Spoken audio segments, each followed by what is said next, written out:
How we doing? Can you hear me? Are we loud and clear? Checking 1, 2, 3. How's it going out there? We got another mix today queued up. We're ready to rock and roll. Everybody gets settled in. Settled in indeed. I think the chat is still off, so I gotta pull that up. I'll do that right now. Forgot about the chat being off. Let us correct this.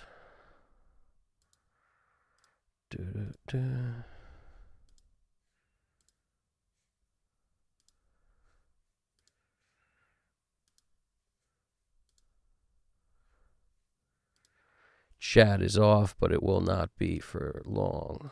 We should be good. All right, we're back in business. Is the chat live now? Do we have live chat abilities? How we doing with that?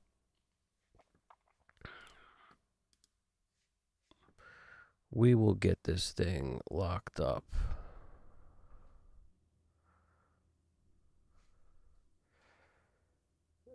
We will get this thing locked up. How we doing? We should be good to go.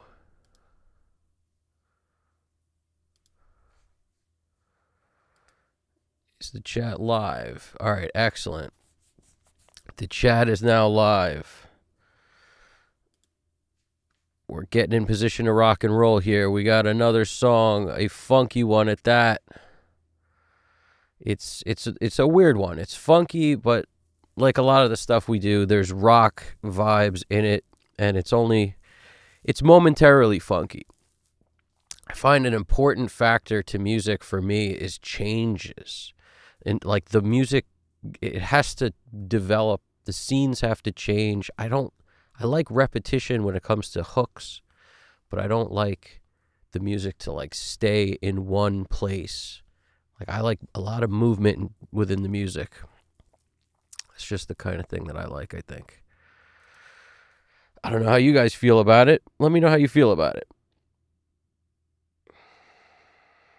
And if you're on the web, you may need to refresh in order to get the chat live. Like just refresh the stream, reload it, do something like that because I just made the chat live. So if you're watching, that's the case. We're about to get underway here. Without further ado, just want to make sure we're good to go and everything's working the way it's supposed to be.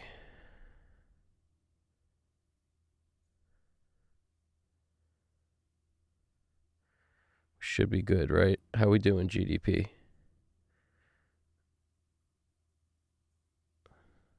How we doing? I'm refreshing on my end too because I'm like, why can't I see the chat? And that's why, because the freaking thing wasn't on there before, but now it's on there. So if you're seeing this and hearing this, just chime in there so that we know the chat's live and working. Refreshing the gin and tonic as we speak.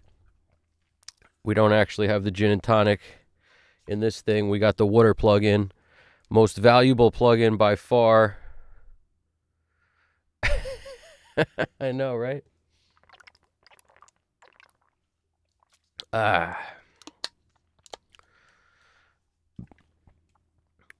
We value the chat. We always throw it on there. I turned it on a little late today. Should have left it on for like hours, but one time I asked GDP about that. He goes, would you leave your door open to your house just all day? And I was like, no, that's not me. I don't do that. So he's like, so don't leave the chat open all day. It made sense. He probably said it in a much cooler accent. I just translate everything through my Joe Pesci lens. I can't really help that. That's just the way I do business. But when it comes to what we got going on today, I think we're in business. Maybe there's just people are shy at the moment because I don't see any replies except for GDP in there. But the chat just got turned on. It got turned on late. So if you happen to see that, just somebody chime in there and let me know that the freaking chat is working. Just give me some confirmation on that. Just say, oh, working.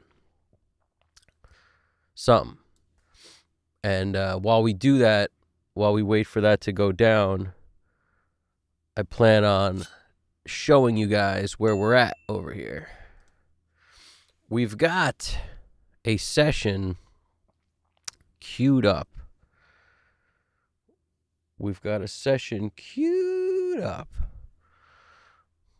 And there's really nothing done to this except I noticed at some point I experimented with an idea that I've never really done, and that is double tracking drums.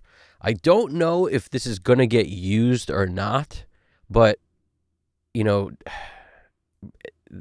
like, I don't even know what to say. I'm going blue screen in my head on this thing, because double track drums can be great if the drummer's extremely tight with his own part, so he plays it exactly the same. Tempo also has something to do with it. The slower things are, if the subdivisions are further apart, it gets harder to even lock that up. But we basically have, I'll explain why that happened for this song.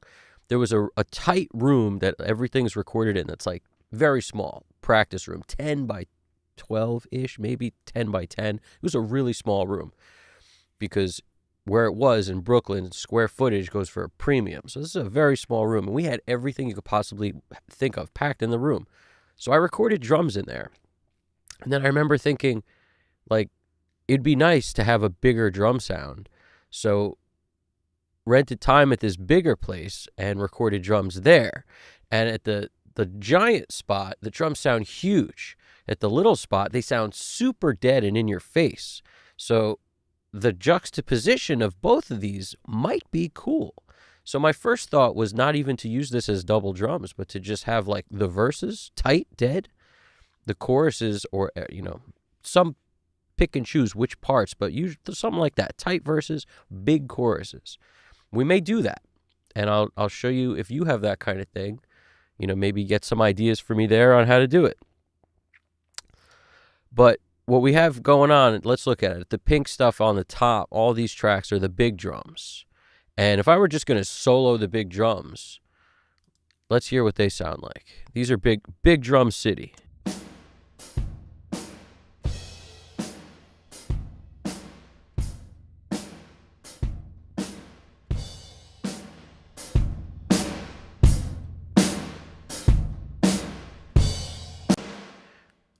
Real big drums, right? Now, what do we got here? Little drums.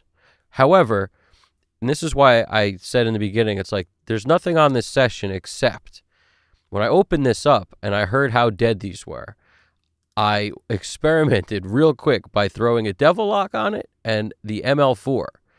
The ML4000, that is, the Mic DSP, which is an extremely colorful plugin.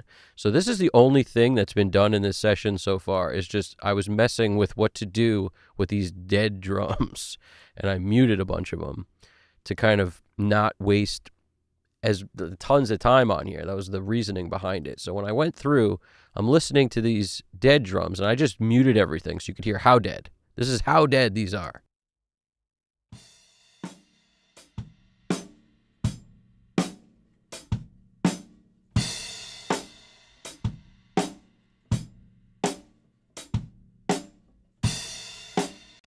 Listen to the difference there. It's actually kind of insane.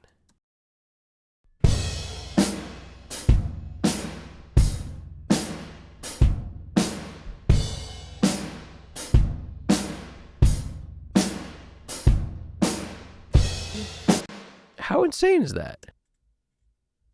I find this insane. So the funny thing is, I think when people think of like a professional recording, they don't think MBox 2 Pro and 4 microphones. They typically don't think that, right? And it's just, when I hear these two, I think this has a vibe. It has a freaking vibe to it.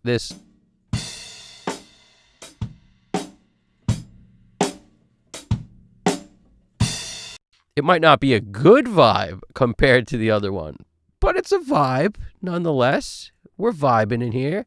Come over here. We listen to these big giants.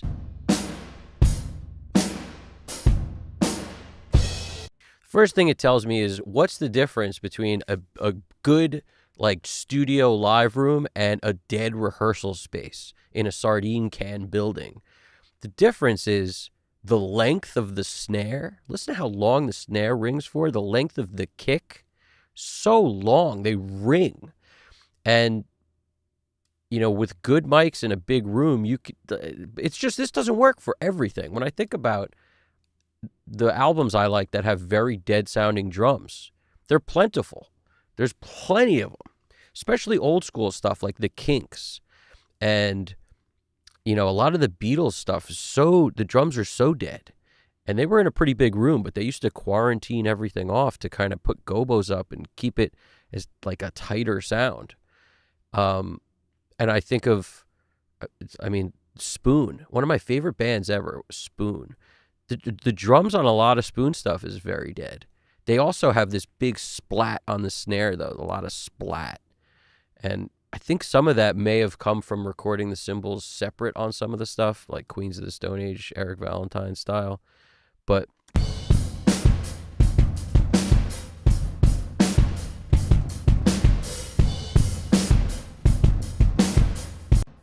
it's just everything sounds so big. And when you record in a room like that, you can't get rid of it. There's just no way to get a dead sound. So my thought was, let's do both. Let's record the freaking things in a tight room that was basically, we were paying monthly, so it was free.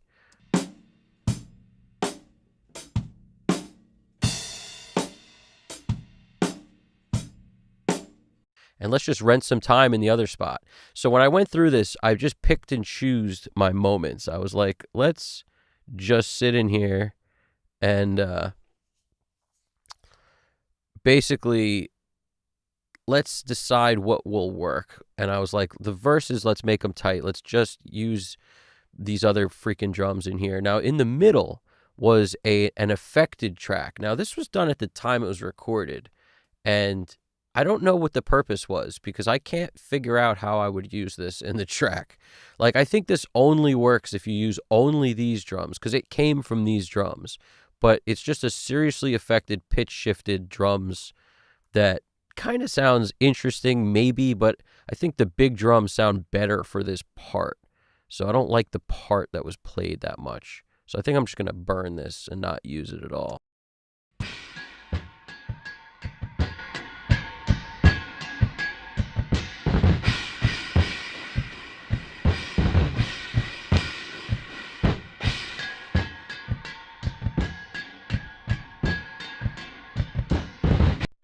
Sounds like a bunch of paint cans or a freaking dock, sitting on it sounds like a dock at the bay with a bunch of ships or something, with the bell on the ship. Like, I don't know what it reminds me of. A bunch of people clanking on train rails or something. Like, it's weird. I don't hate it, but it just doesn't serve a purpose that's useful. When this part to me sounds better. So a lot of what I do when I'm, mixing other people's stuff is I got to look at it like whatever's there, I have to make it work. And if I can't make it work, then it becomes a decision of I got to take this out because no matter what I do, it doesn't work with what was played and it should be removed. The song is stronger without it, because that's always the case you have to make. If you're going to remove something, it has to be a good reason why it doesn't work. And be prepared to put it back potentially if you're doing it for other people. If you're doing it for yourself, a lot of times it'll take longer because you're the one who has to decide on some elements that might have been recorded on whether or not they actually stay or not. And nobody's going to be the one who chimes in and has another opinion on it. So a lot of times that's why it takes longer to do your own production, your own mixing, your own everything, because you are ultimately the only one with a freaking say. So, M. Bombay. I like that's very cool, don't lose that. Are you referring to those crazy drums? Is that what you're referring to? the drum part in the pre-chorus. When we get to that point, you'll see what I'm talking about. But I think the big drums are gonna carry it in this spot. It's interesting, but all that was done, if you're curious, is all the drums were just pitch shifted down a ton, and in doing that, it made everything, the cymbals darker. It made just the whole thing, like, it sounds like it was saturated or something, but it wasn't. It was just pitch shifted, and using antique Pro Tools, so there were limited pitch shift functions. It definitely didn't move the formant and things like that. It just, I don't even know how it works, to be honest. I don't remember what the tool was, but it was something in Audio Suite. I committed some weird pitch shift effect at the time. So I like it, though. It's interesting. It just doesn't work unless I take everything else out. Then it kind of works.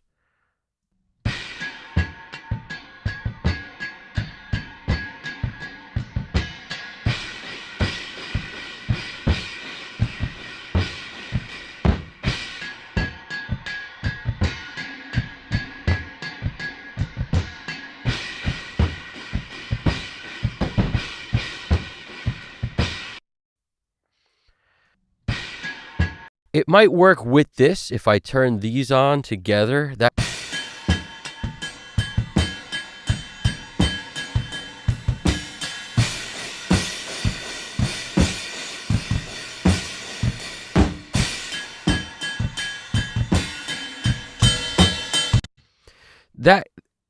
could potentially work if I use these two instead of the big drums for this part right here, which is an option. We have options, and that's one of them.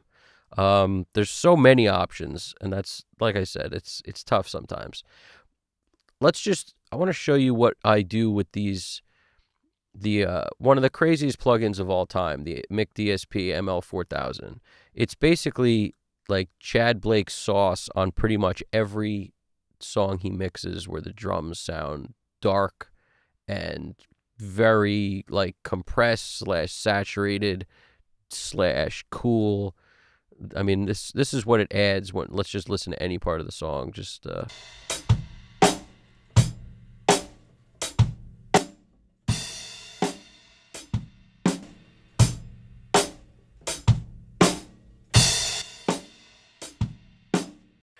it adds a ton of volume, first of all, but it also adds compression. And with the Devil Lock on, this is what it sounds like.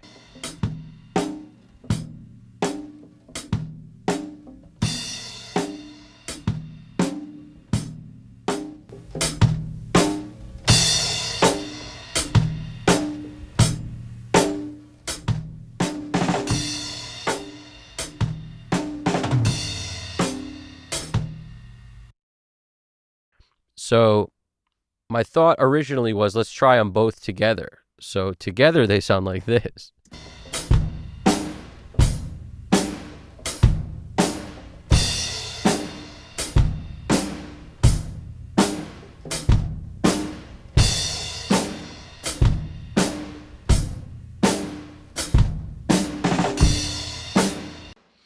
Interesting, right? I mean, this is giving it the length. These giants are lengthening us like crazy. Lengthening, that ain't a word, but I like it. Lengthening, that's the word.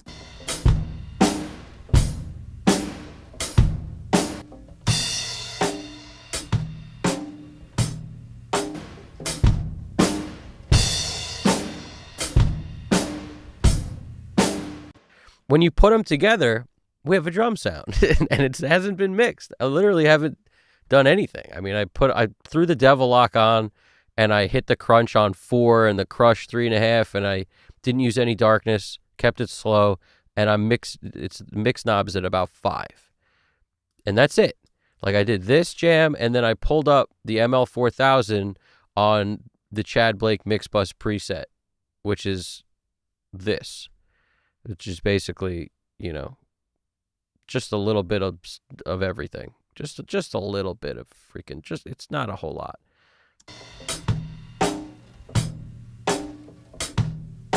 The ratios are all super low. I mean, it's interesting, you know? It's interesting. And this plugin is an interesting plugin. But 2-to-1 ratio, or it's like 2.12. It's low ratio. It's low ratio, and it's generally a kind of slower attack and faster release. But it doesn't sound very good by itself, but when you put it with those big giant ones, now all of a sudden we have a drum sound. So it's interesting. The whole thing is interesting. Alex Christoph, what up? I'm taking a second to actually go through. We have not stretched our backs yet, but I'm about to. Let's do it. We got to get there. We're about to start cooking. We got to stretch the back out. But I'll tell you the truth. We got a drum sound already. We haven't done nothing. I mean, we threw the Mick DSP ML4000 on this dead drums track, and then there's nothing on, except for auto align. That goes on first, and my template, whatever you see here that's other color, is template stuff. But we have a drum sound. All we have to do is double track the drums. Interesting. As you're a drummer, you might like that. We've got the drums here dead. Not too dead. That's because the big ones are on. This is dead.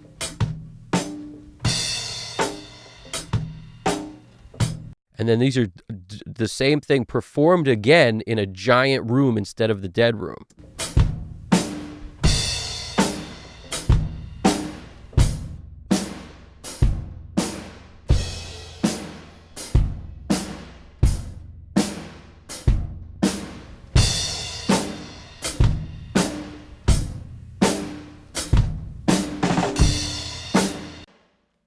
There's going to be a touch of flamming, but that's okay. And if you don't believe me, listen to My Hero. There's some flamming in there, and nobody cares. They think the drum sound's amazing, because when I hear that song, that's all I think is, how good did the drum sound on this song? And it's because the drums were double tracked. So nobody gets that until you hear them in solo, and then you can kind of tell. But talk about amazing drum sounds. And at the time I did this, I didn't know that. I learned that later. But I was like, thought process wise, we'll use one set in one part, one set in the other part. But knowing that story all these years later, when I go to mix this now, I'm thinking, they should play at the same time. And boy, do they sound cool at the same time. It's pretty interesting. What's going on, Russ? Russ J5273. What's going on, man? It has been a minute. Oh, dude. I'm all about these live mixes these days. I'm all about it. It's so much fun. So I'm happy you found us over here. I do feel like that extra click away, the live tab click, makes things hard to come by. Like, it doesn't show up on the video page. Maybe it gets fed on the For You stuff. Maybe it doesn't get fed on the For You. I'm not sure, to be honest with you. But I appreciate you checking it out, dude. Alex Christoph wrote, I've been cast away to Mount Garage.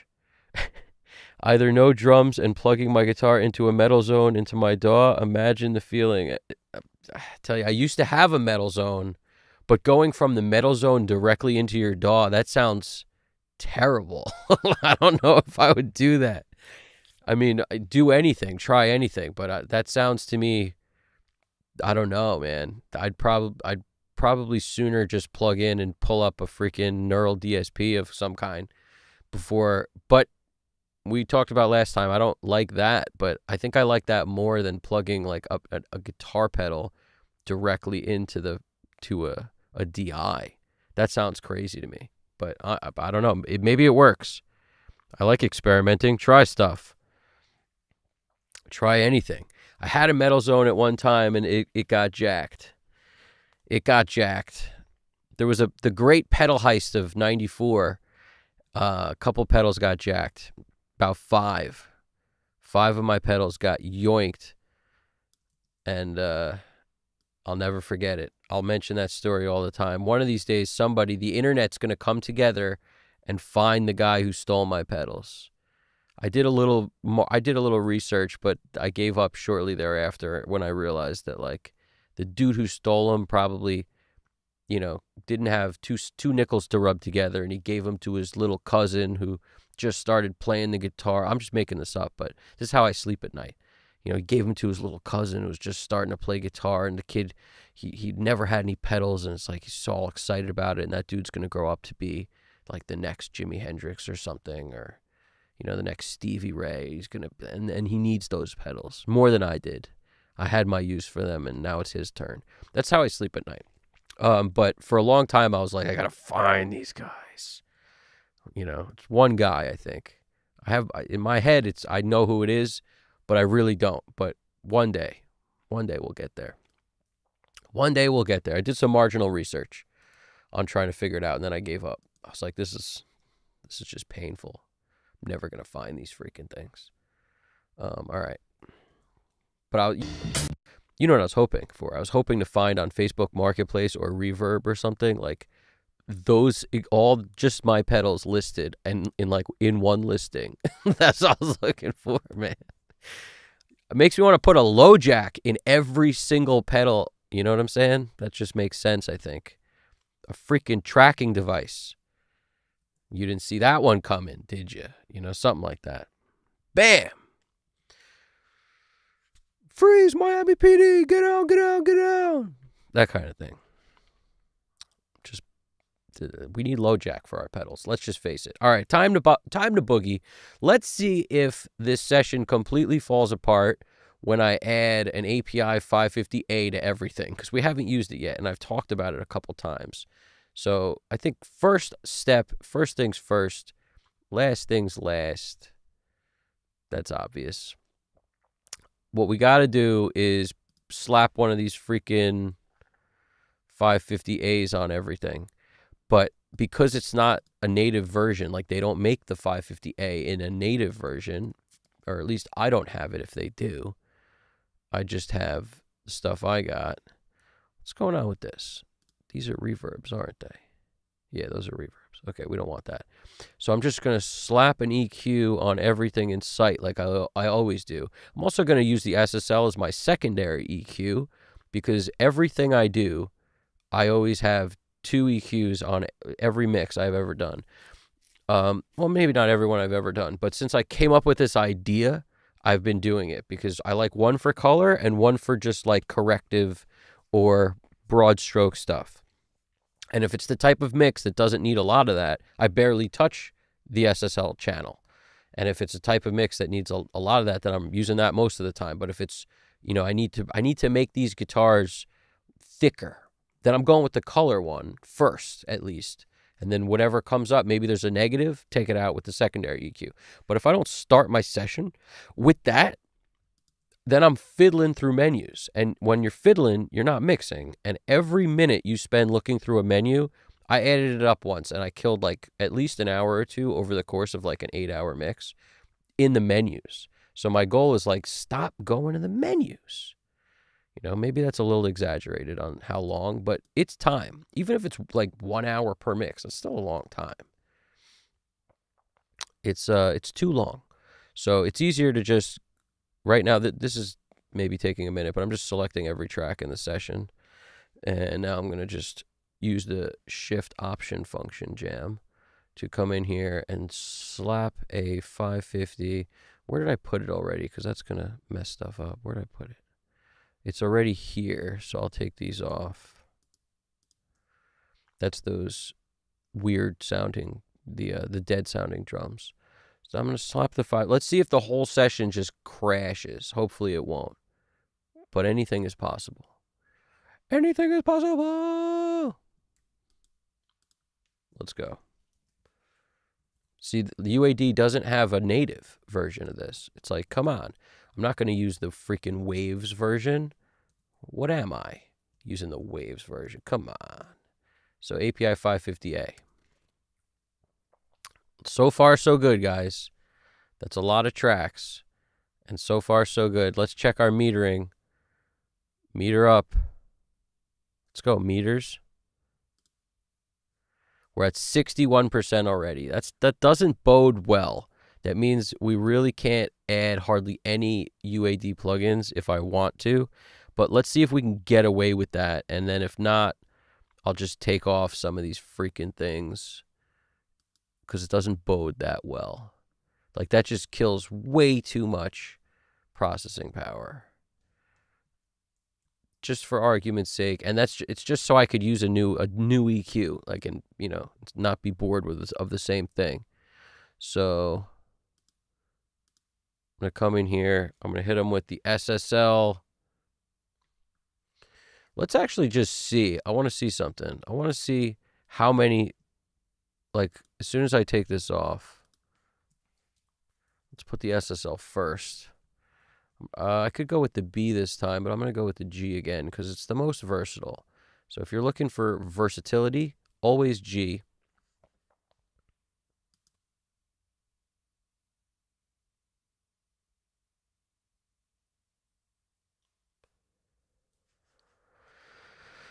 And now when I go down here, I mean, you'll see my meter. We're at 34%.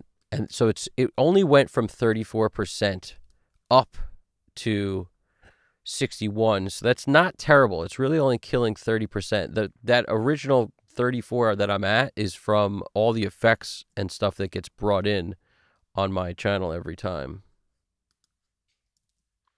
It's from, like, for example, all these effects. I've got tons of effects for vocals. That's really where all the effects are. They're all on the vocals, but of this, let's see, there's a lot of galaxy tape echoes scattered throughout this thing, and that's got to be the bulk of it. And also these tape echoes. I'm all about tape echoes. People who've seen me do the mix thing before, and there's 13 of them, or this is the 13th, tons of tape echoes. Like, they're all over the place. So that's killing the most. And on the bass, there's a bunch of UAD stuff. The Neve 1073 takes up space, the EQP 1A, what else? LA 2A and 1176. So there's a couple things scattered throughout that. So I'll tell you the truth, it's making me not want to use it because it's going to take up so much space. So maybe we'll just pick and choose our moments for this. I don't like to do that, though. Let's see if we can get away with it. I'm going to go back to using it because I can't. It's like freaking teasing you guys with the API 550A. I don't want to select everything again, though, because I clicked off it like a honk. All right, just do this. Let's throw it on all the drums first. If I need to put it on other stuff too, we will. But we'll just kind of do it gradually because it's going to take up so much freaking processing power. All right, let's start with drums. Now, I start with everything in all the time. Nothing comes solo. Nothing gets out of here. We're going to jump off from everything in.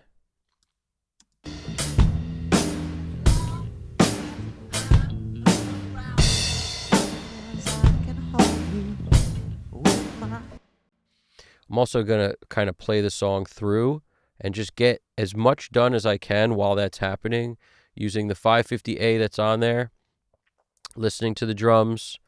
And since there's these double drums, I may not hardly do any EQ on them because they already kind of sound pretty freaking amazing. And that just tells me that I'm sort of done until they don't sound amazing. So let's keep working, and let's maybe start with vocals first on this one, or at least get them into shape a little because they're kind of far away from shape, I would call it. Let's go. So just vocals.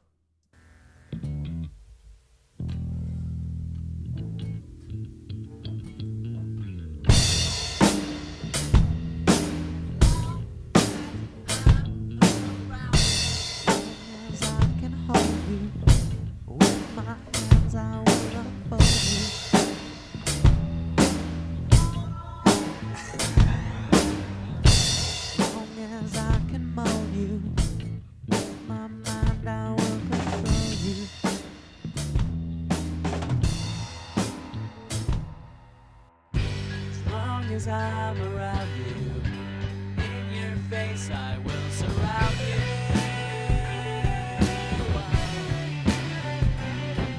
As long as I'm around you, with my arms I can hug you.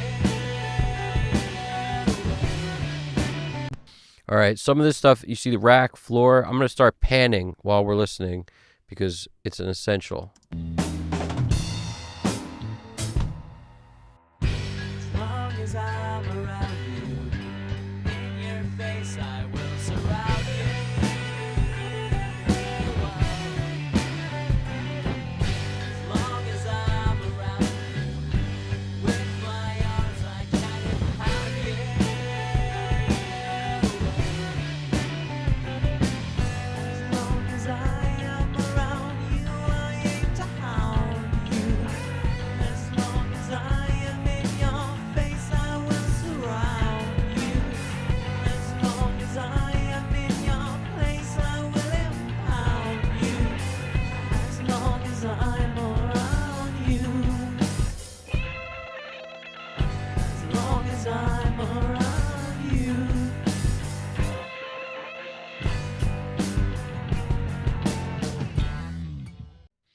All right, one other thing. I was listening to some Brendan O'Brien mixes today, and I noticed something. I am always a guy who's pan stuff drummer perspective. But Brendan O'Brien on Stone Temple Pilots, the album Purple, does not.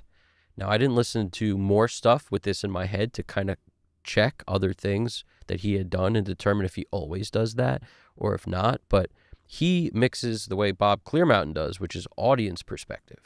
And I find that interesting. So that means the floor tom, it seemed on a fill, and I'm judging this based on real quick, like 20 seconds listen before I actually started the stream, but I was just listening to Stone Temple Pilots like I do sometimes, and I was like, listen to that fill, and as you went around the kit, the floor was on the left. Now, he might be a left-handed drummer, in which case I'm completely wrong, and this is backwards, but I think that he's not. Somebody might want to check that out and tell me the answer. I think his name's Eric. I don't know. I don't remember his last name. It's like something like Krantz, but I don't think it's Krantz, but it could be something like that.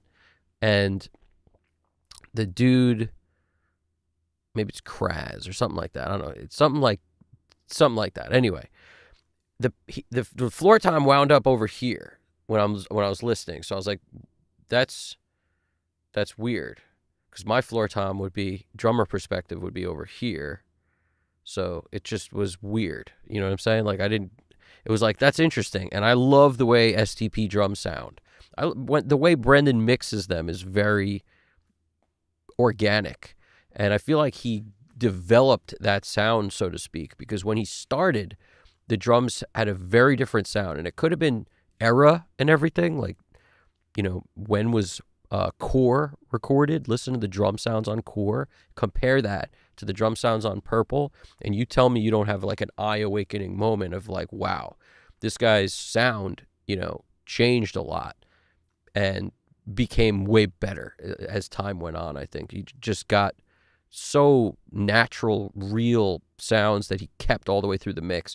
It could have been a stylistic decision in the production end to make things sound the way they did, but the guitar distortion in STP seems to get less and less as time goes on, and the drums go from sounding kind of almost like pseudo hyped to natural, much more real and natural sounding. So the band, their sound evolves so much.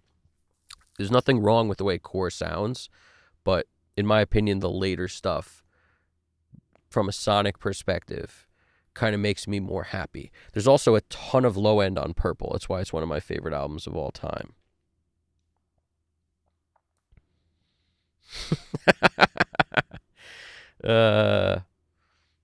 GDP, I love when you and Nightbot have your feuds.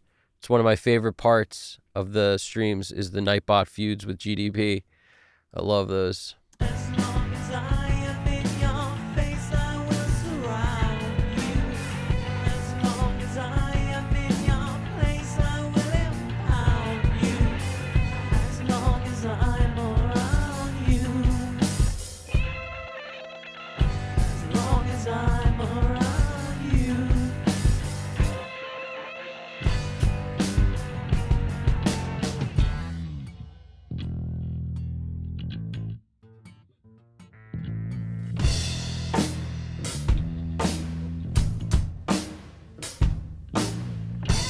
Long as you're around me, we get high like zero gravity.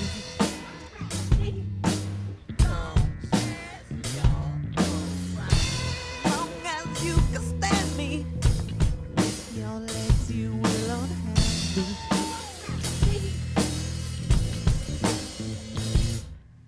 As long as I'm around you, in your face I will surround you. As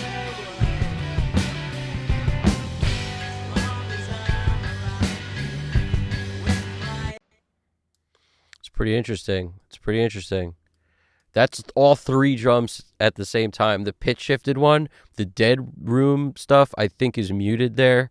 So we're minus that, but maybe it's not muted anymore. Now I'm all confused. I don't even know, but I like the way it sounded. Let's see. It's that's so crazy.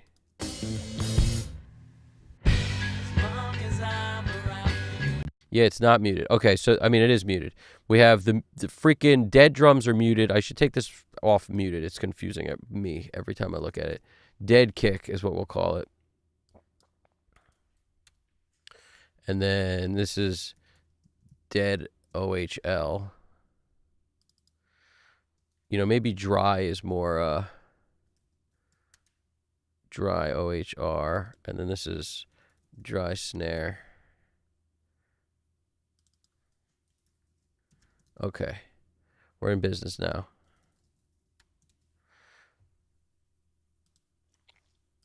I always put my snare after my kick. These are the two most important things.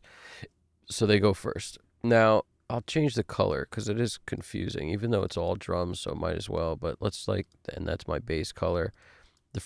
My color screen is really kind of rough because all the colors look the same. Like every color that's close looks the same. That could be my eyes, but something tells me it ain't my eyes. There we go. That's a little different at least. All right.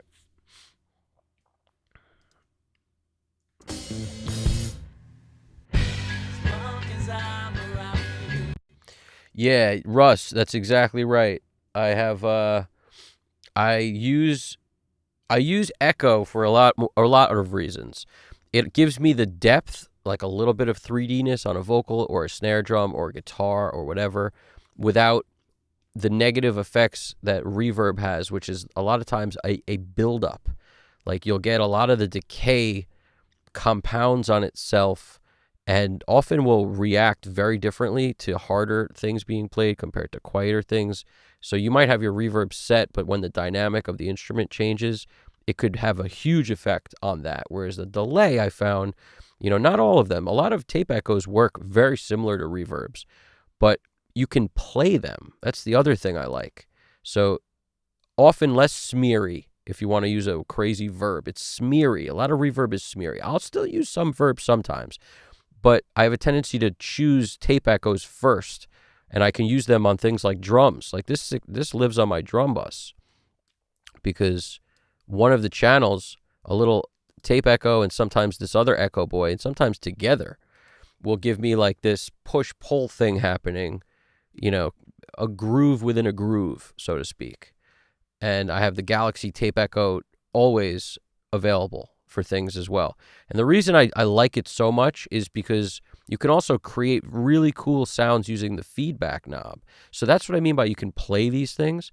Like you could literally just dump every parameter into the automation, hit play on the track, put it in touch mode or latch or pick the thing you want to do. If you want the knobs to go back to where they were when you started, you want touch. And then just, as the thing plays through, move the stuff with your mouse. If you're just using a mouse, touch isn't so good because then you got to move one parameter at a time. And as soon as you go to move another parameter, the old one goes back. But if you leave it on latch, it'll stay there wherever you move it. But you got to remember to put it back. But the point is, you mess with the feedback, you mess with the echo volume, the pan, like you can play the thing.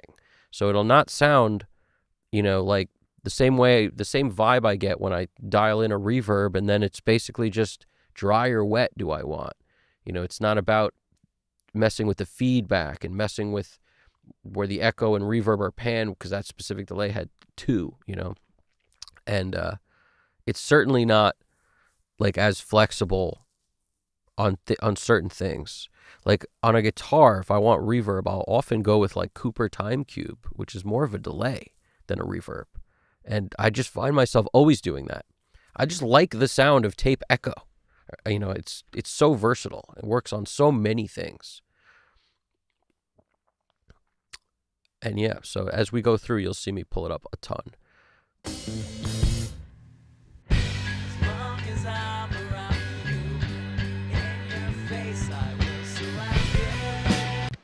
I'm going to throw a bit of compression on these vocals. So just the 76A, my favorite by far. Gotta love an 1176 revision A. The blue stripe.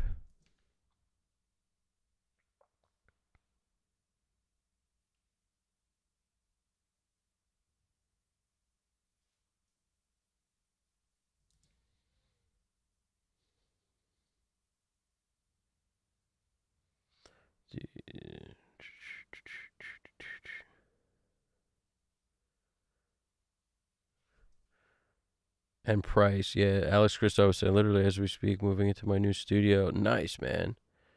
2 times the size and price. I understand it full well. That's why our room was tiny, because we were like, it's important to have this place, but we don't need to spend a lot. So what's the smallest room we can get? And it wasn't bad. I mean, there's probably some people who were paying rent for what we had, like rent for their apartment with a freaking bathroom and a kitchen in it and everything for what we were spending on our studio space. But it was a good deal at the time. It's probably more now, so it was an even better deal at the time. As long as I'm around you, in your face I will surround you.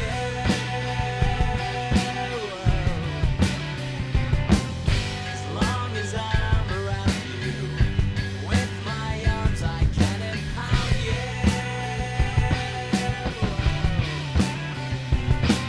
As long as I am around you, I aim to hound you. As long as I am in your face, I will surround you. If only I could catch a break, I would have found you. Would have found you. As long as I am around you, I aim to hound you.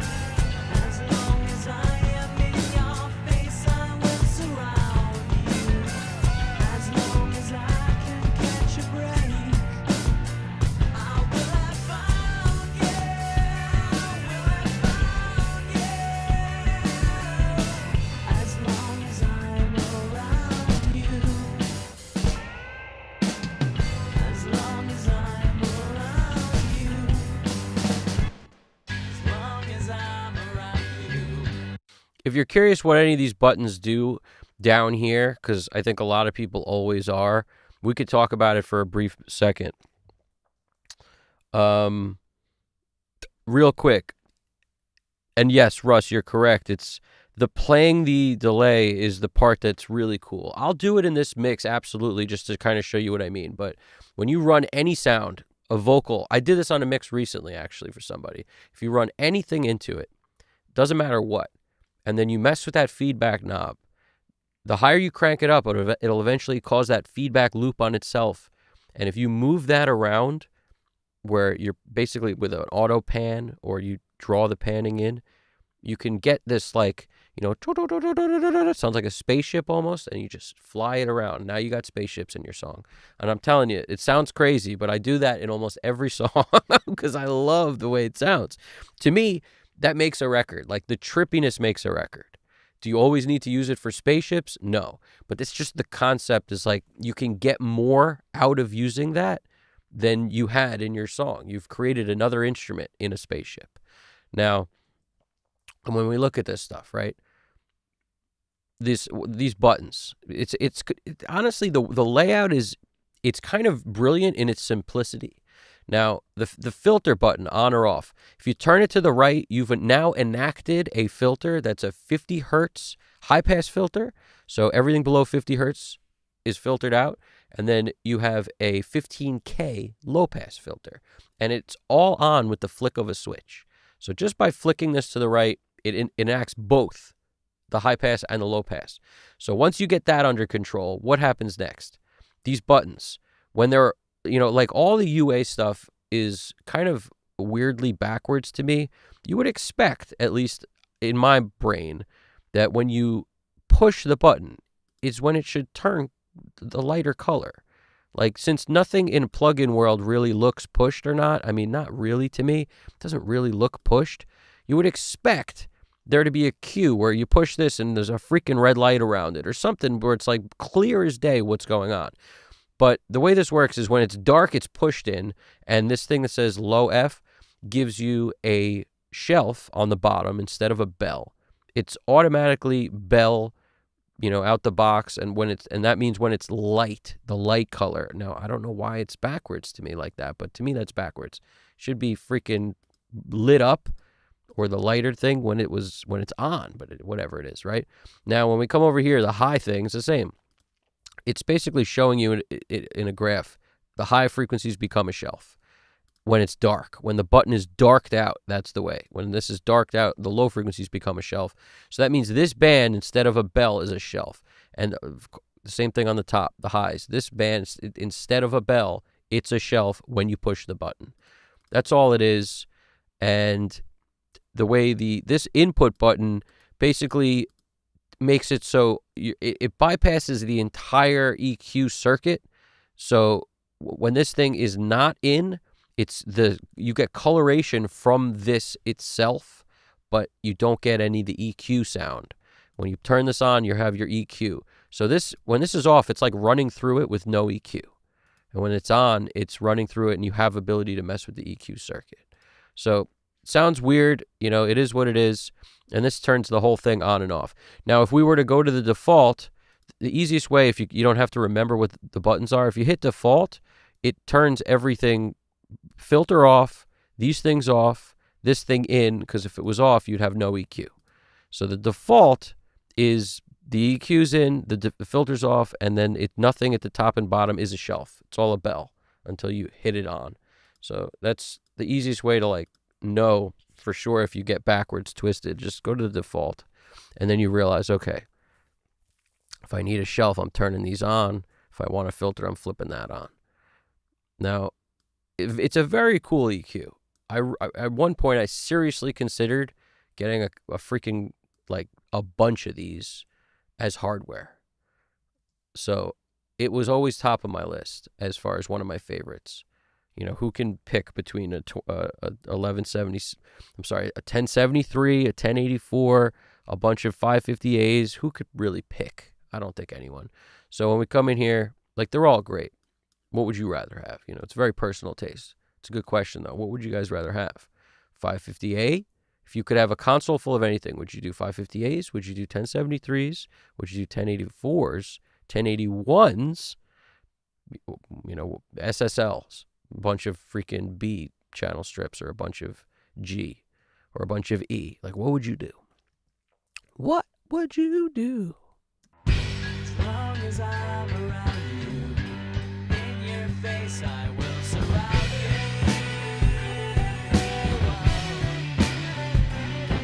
As long as I'm around you, with my arms I can empower you. As long as I am around you, I aim to hound you. As long as I am in your face, I will surround you. As long as I am in your place, I will empower you. The other thing I didn't mention, which I'll talk about real quick, it's all proportional Q. So that means as you crank these things, they get narrower. So if you were to picture the Q, it doesn't just stay super wide round the whole way. The lower the boost, the wider it is. And then as you crank up, it proportionately shrinks. So you're getting more, you're pushing more into whatever frequency you're driving or cutting, but it also tightens the Q up, which is a very cool circuit. Let's keep her moving. Which is very different than the SSL, where you can control the Q no matter how much you're boosting or cutting.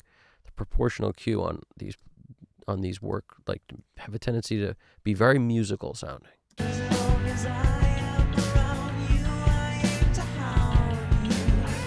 As long as I am in your face, I will surround you.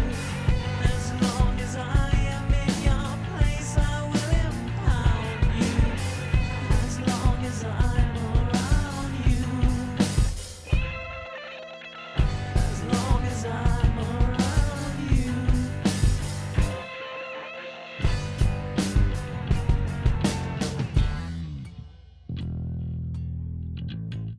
All right, guitar.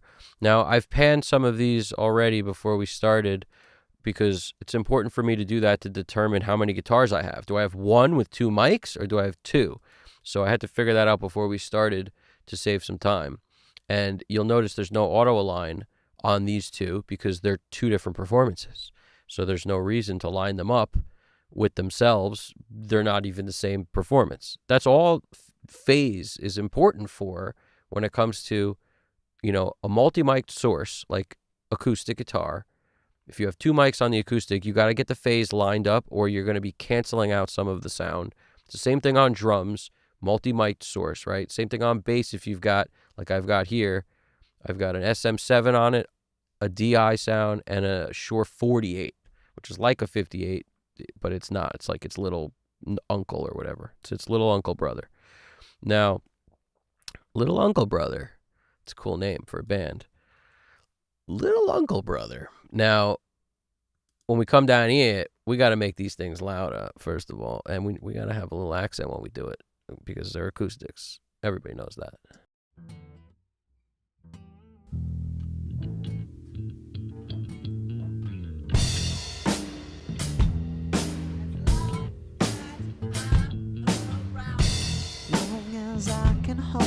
You'll notice I also pulled everything down 15 dB before I even started, and maybe even more than that. But that's usually my thought process. All the tracks come up at 0. They're all zeroed up.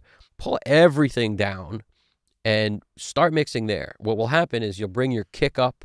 You're going to want kick and snare. At least this is how when I listen, I go, first thing I need to start to feel good is the kick. I got to feel it. Kick comes up.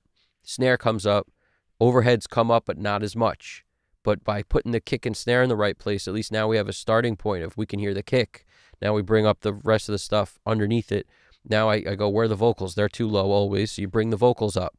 The guitars and all that, if you bring everything 15, 18 dB down before you even start, what will happen is you'll realize the guitars might need to come up, but nowhere near as much as you brought up the vocals and the kick and the snare and stuff like that. That's always going to lead the pack because the guitars will be heard. They're basically a saturated instrument. The more saturation you have on anything, it's easy to hear it. So, especially distorted guitars. Now, when it comes to super dynamic acoustic guitars and stuff, you may have to bring those up almost as much as the vocal, depending on the part and everything. If it's a chorded, you're playing chords, you're playing individual notes. But as a starting point, the bass, how are you going to know where the bass goes in terms of volume until you sort of can hear, the song's got to come together. So rather than solo stuff and build that way, put it all in, lower everything, bring up the stuff that you need to hear in order to start feeling good, and pan the stuff immediately. As soon as you know, like, all right, this is the room left, get it over there, room right over there. Where my overhead's going to go, hi-hat, where's the rack tom, floor tom. I usually go 50-50 on those. So like floor tom, I'm a drummer perspective type of guy. Floor tom on the right, 50. Rack tom on the left, 50. Just, it feels right in the mix when I do that. I don't like that super hard left and right. But LCR is common. If anybody likes LCR, let me know in the chat. But it's a common thing to do. So there's not a whole lot of floor tom in this. 2 hits at the end. I love that. That's like it's a mixer's best friend is a drummer who doesn't play a lot of toms. Because toms are great and they're cool, but you got to do work when you have them. Like tom mics, are we cutting out everything between the hits? Most likely, and then you got to do work. Or are we working a gate in order to make that go away? Well, we got to do work. When you just have a couple hits, it's like smooth sailing, easy breezy. Because toms sound good in tom mics, and you know what sounds bad in tom mics? Everything else. The cymbals, especially on 421s. Most common tom mic. Cymbals sound awful in 421s, in my opinion. So everybody gets rid of everything but the hits. The hits and the ring of the drum. That's it. Nothing else. Gone. And it's a pain.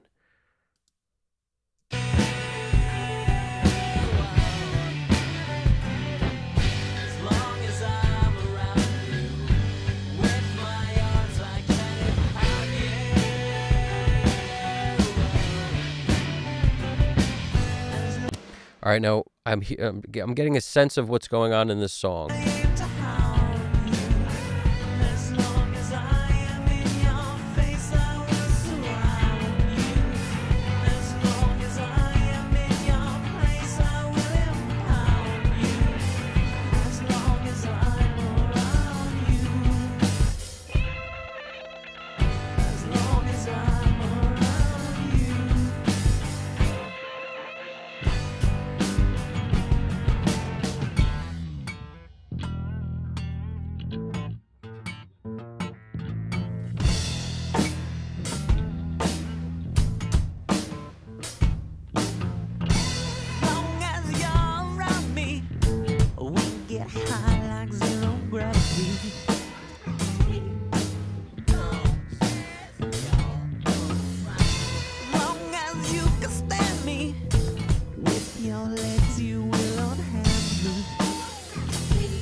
Another thing, real quick, because I'm giving tips while I roll, while I think of them.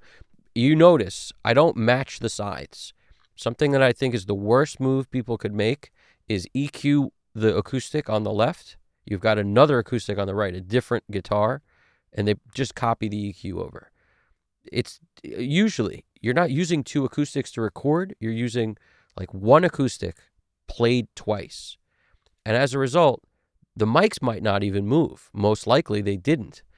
So what you've now done is taken the exact same acoustic sound and put it on the left side and the right side. That is going to make your mix sound smaller than if you had two different acoustics you recorded with, panned one left and one right. Now, barring you didn't have that, move the mics. Instead of keeping them in the exact same place, put them slightly different when you pan them one way and then the other. That'll also help your mix sound wider. You want to create difference between the left and the right side.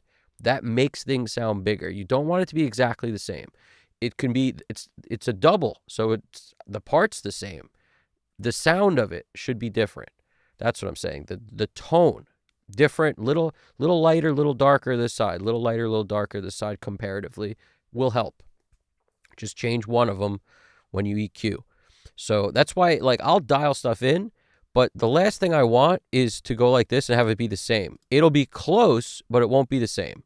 And to me, that's a big step. Like if I'm pushing it 2.5K on this, I'm pushing it 2K or like 1.5 on the other one or something. In other words, it doesn't have to be hugely different, but just a little bit of difference helps. And maybe one will boost some low end like this, the other one we won't, or something to that effect is my point.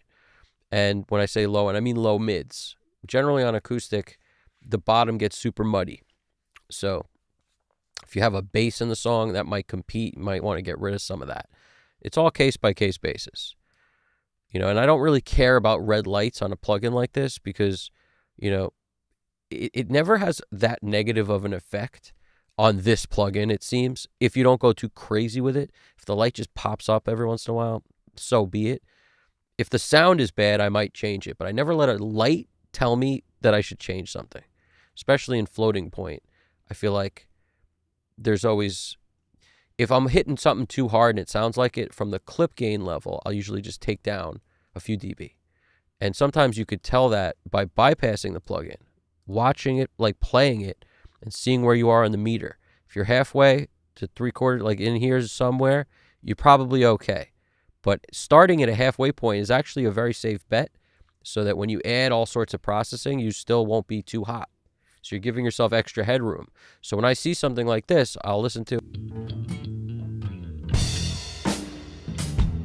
If I think I'm a little hot, which it does look like I am a little bit, I might lower this a bit. And never worry about I'm bringing it down too much or it's like one extra dB in either direction is going to make a difference. You want to kind of find the sweet spot on all the plugins you have because a lot of them do have a sweet spot. And what I found is if I get sort of in the middle here, I can do whatever I need to in any plugin. And it works better than when you just come into everything super hot because you refuse to touch your clip gain on any of your tracks.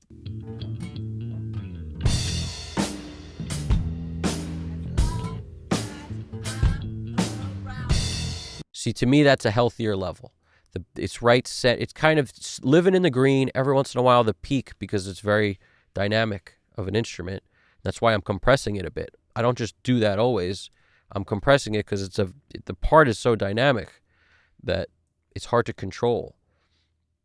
Some of it sounds very loud. Some of it's not that loud. It's kind of low, and I don't hear it as much. So I'm smushing so I can bring it all up. Long as I can mold you, with my mind I will control you.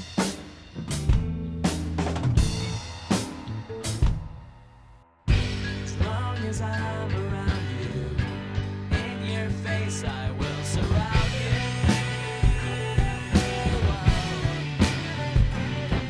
As long as I'm around you, with my arms I can empower you.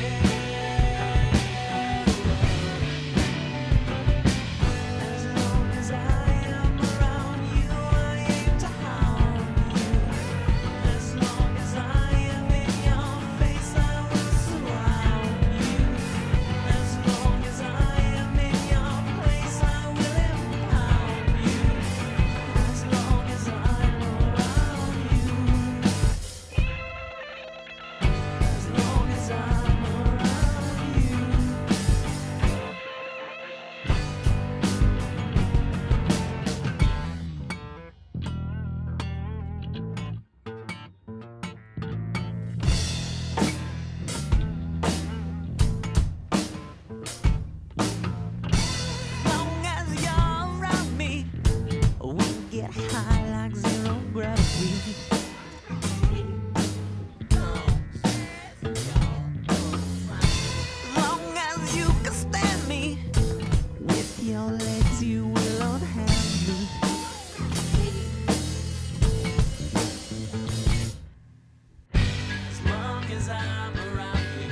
can mold you. With my mind I will control you.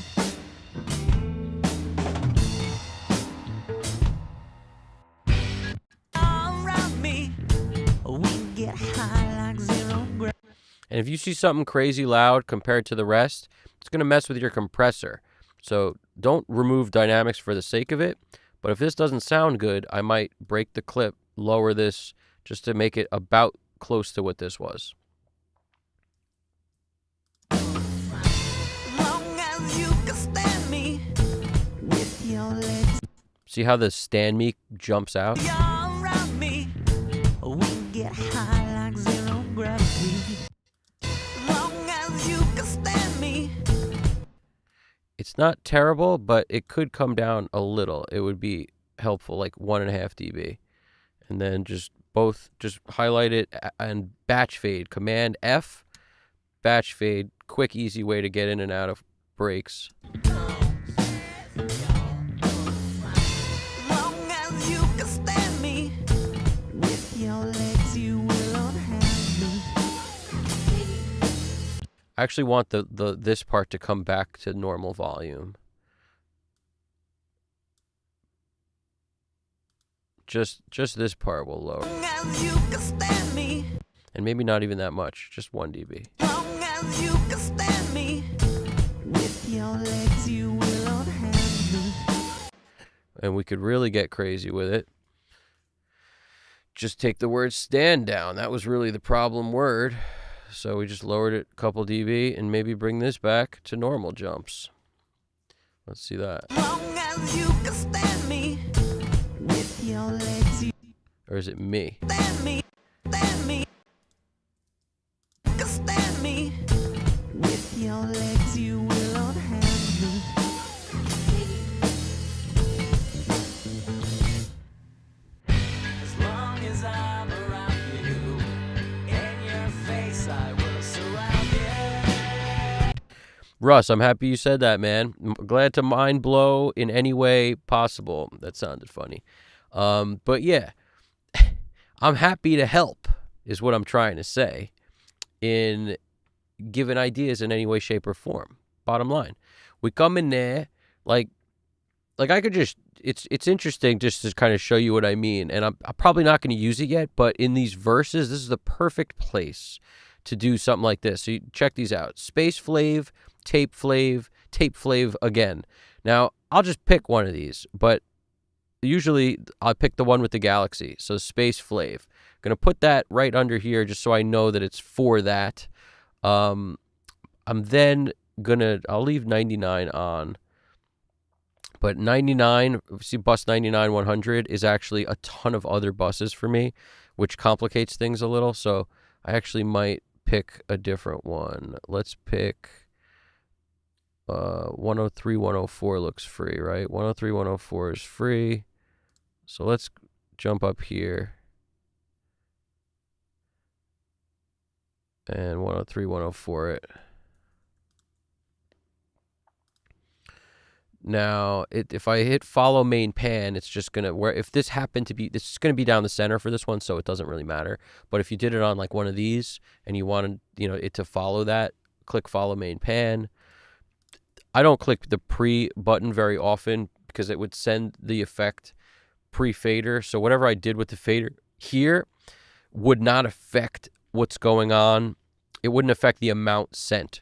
If I lowered the whole volume of this lead vocal track and I had pre-checked, the signal's getting sent before it gets to the fader part, so it doesn't actually matter what volume you set. Sometimes people like that, but I found that I actually want it to move up a little bit. If I make the volume up a little bit, it's sending more in to this track, and I want that. And if I take the level down, it's going to send less level in to the effect, and I want that. So that's why I usually don't check pre, but I'll lower this usually like 10 dB or so, but we may not want to do it for these flavor tracks. But on all the rest of my effects, the sends are always 10 dB down, 10 dB down, except for this one, which is a side chain. It's cueing a reverb to duck, so I want the full amount of it sent there. So it actually sends more level into the compressor, which is at the end of a reverb chain, so it ducks it. That's like one of these situations where there's an R comp after a little plate, because R comp has that M7R, which is the key from here. See, M7R. So anyway, what I was about to explain here is we got our Galaxy, and if I come in here, and this is usually earlier than I would do this, but let's grab feedback, hit the touch button, and now anytime this vocal is happening, I can mess with this and it will have a huge effect. Let's try it. Long as I can hold you with my hands. It's got to be on or something. What's going on? Why can't I hear it? Let's turn this up a lot. There's so many different ways to do this. Sometimes I'll just draw craziness in, but the first thing is, what happened to 103, 104? Oh, I never changed it. Like a...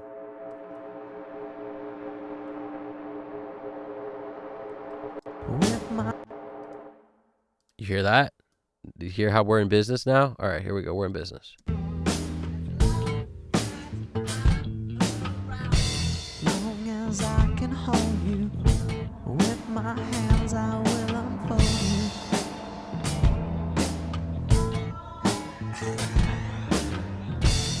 Long as I can mold you with my mind, I will control you.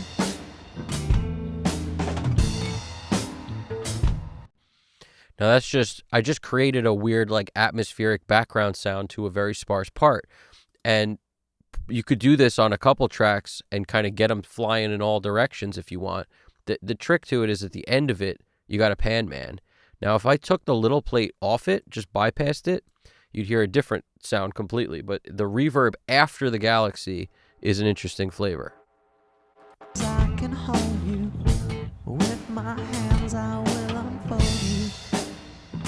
Hear how it sounds less swooshy and more defined in a way. Long as I can hold you. And because I'm only automating the feedback knob, it's not moving this one too. The sound will change as I listen to it. I can audition different echo rate sounds. But essentially, the quicker you make this, the higher pitched it gets. So there's all sorts of different ways we could go about this. And if I were to automate both knobs, I wouldn't need to I wouldn't be auditioning. I would just be picking whatever it was set at. So like if I put echo rate in here, I'll show you what I mean. Long as I can hold you with my hands, I will unfold you. You hear that thing? I'll try to make it more obvious. Long as I can hold you with my hands, I will unfold you.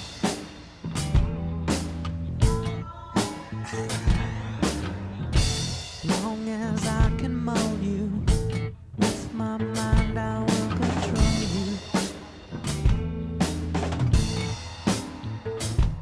You hear that craziness that's going on there? It's like... With my mind, I will control you. Let me just make it louder. Long as I can hold you with my hands, I will unfold you.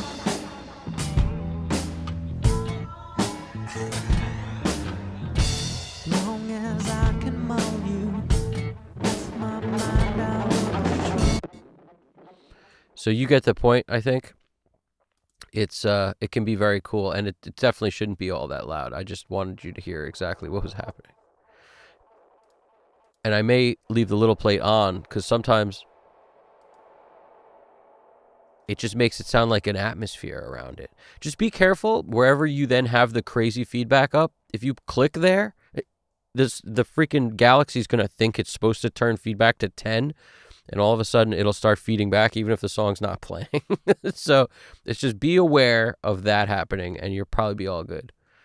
But yeah, to me, this is how we get stuff to start to sound like a record. You hear that?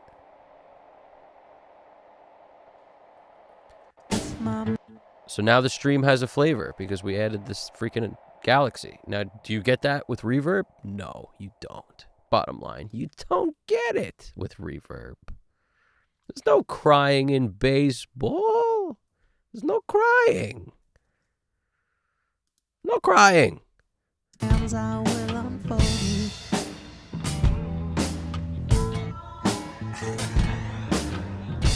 Long as I can mold you, with my mind I will control you.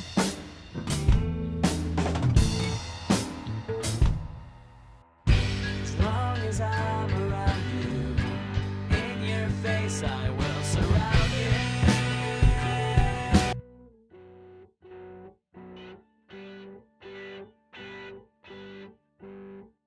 My arms I carry on you.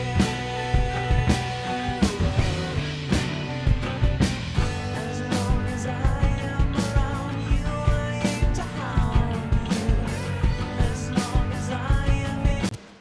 Now these freaking things are weird organ things. It's an analog, like a Pog pedal. You know, it's a guitar played through a Pog pedal, gives us this with a little distortion on it.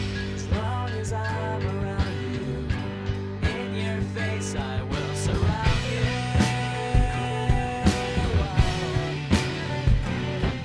As long as I'm around, I carry on you.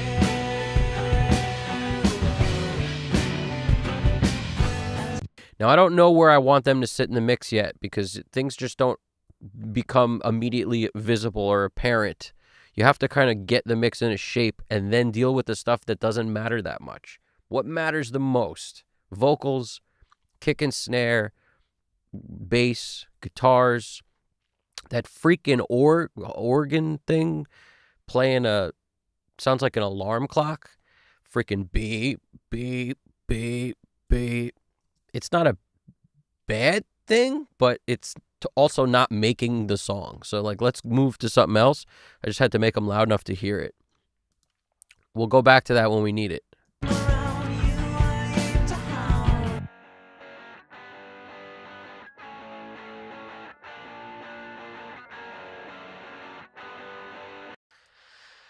I tell you the truth, once I hear a guitar like that, it sounds so good. There's not a whole lot we're going to need to do with this in terms of maybe a little EQ massaging. I'll do it all on the 4KG probably, but I don't think it doesn't like need color. It's already very freaking colorful. Around you, I aim to harm you. As long as I am in your face, I will surround you. As long as I am in your place, I will empower you. As long as I'm around you. As long as I'm around you.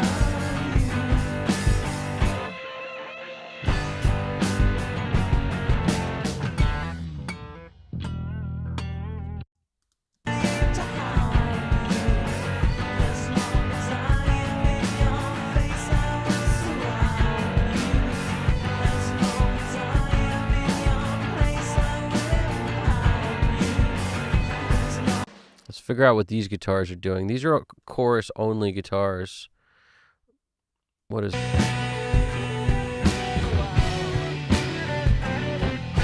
long as I'm around you, with my arms I carry on you.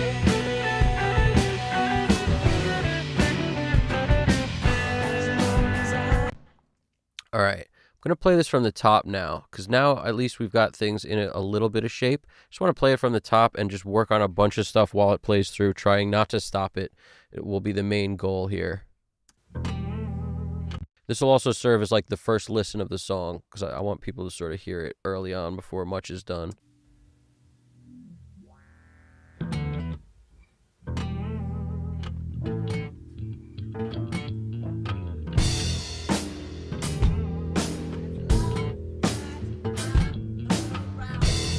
long as I can hold you, with my hands I will unfold you.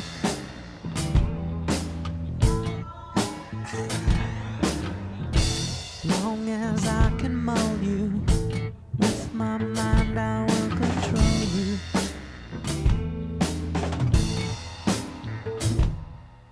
As long as I'm around you, in your face I will surround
All right. Weird little reverse cymbal thing on the end there. So let's keep it cracking. What else did we notice? You noticed we got these crazy bass freaking sounds in here, these extra bass effects, we call it, which is another performance of bass with crazy, like, over the top distortion, envelope filtering, that kind of stuff. I'll always have the bass player play. I shouldn't say always. A lot of times I would be like, do it again, but like turn on a bunch of pedals so I can have a clean sound if I need that. But let's get basically the song with a bass that takes up a lot less space that I could either layer with the original bass or use for moments like this.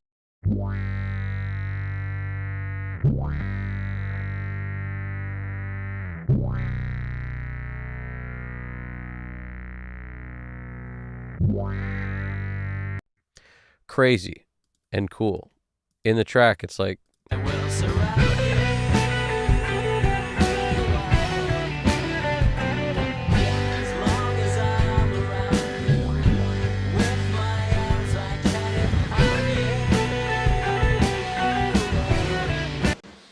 also going to, as I get the mix built while I'm working, a lot of times I'll pull back things even further. Like, as you bring stuff up and start to get happy, always be mindful of your master, fader, volume, whatever you want to call your last, where everything goes. Like for me, I have a master fader that's before my mix bus. There's nothing on anything mix bus processing wise. I keep that off most of the time. In the box, it's the only way I can actually get happy at the end. I mean, I've tried always. I always find I'm fighting the mix bus processing if I don't put it on at the very end. So I just wait. I get as much of the mix sounding great as I can before I even put a compressor on the mix bus. Like, I do it last, very late. So what I found is this master fader right here, which is at 0, it's just sending the level into here, is doing nothing. On my desk, I've got the clarity. So when I look over at that thing, I'll notice if the stereo is clipping, which means I'm just coming out a little too hot. Everything's going into this too hot, which means everything's a little too loud. So I'm just mindful of that. I want to have significant headroom. And rather than just pull it down here, I like to pull it down on the track level prior to the very end. Once the mix is pretty nice and feels good, what I will do is send everything to these VCAs for automation moves. And before I send to the VCAs, I make sure I have enough headroom. Then once I send to the VCAs, that's when I'll lower the master if needed. Because at that point, it feels like the right move to basically then deal with it here, as opposed to dealing with it the other way. It's just habits that I've gotten into. You could bring it down from the beginning before you ever got there, but I like to deal with the master fader volume part after the VCA automation. So for me, it's just stages of how I like to do stuff. So right now, I can. You see the clip? It's floating point, so it's clipping if you print it at that. But if you lower it prior, you could always get that back. So it's not like what I would call a problem. It's just I have a thing called stuff. I usually label it stuff, all stuff, or stuff. In this case, it's stuff every track, okay? But the word stuff for me is my cue for tracks only and not buses generally. But it could be everything. Like, I mean, I've done it that way too. If you see, I just take it all down a few dB to get back some headroom on the mix bus. That's even still too hot, so I'll take it down further. And you can take it down anywhere because it's now all grouped. It doesn't matter which one I grab, they all move down. And I like about halfway to 3/4 of the way, so that's a smidge hot. I'll bring it down a couple more dB and then we'll be fine.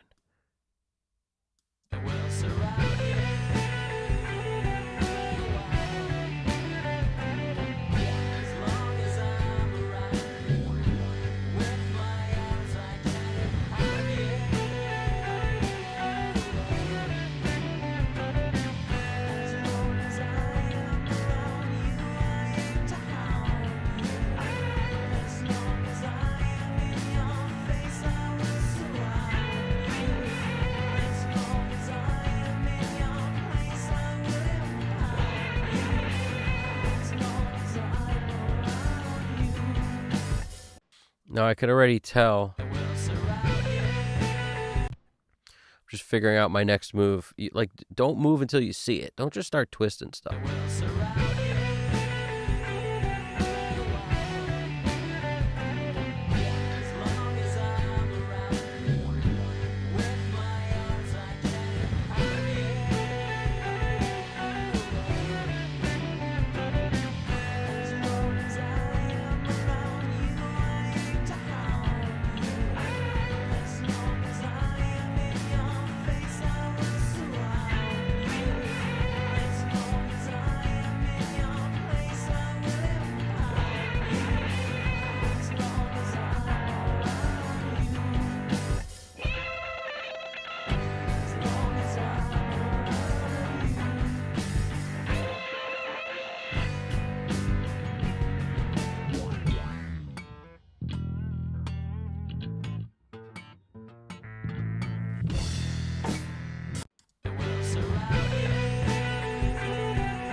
What I have on the guitars is a mic that's in the front and a mic that's in the back. The back mic is always darker, and to me, like by themselves, they're both bad. But when you put them together, they're kind of cool. That's the back mic.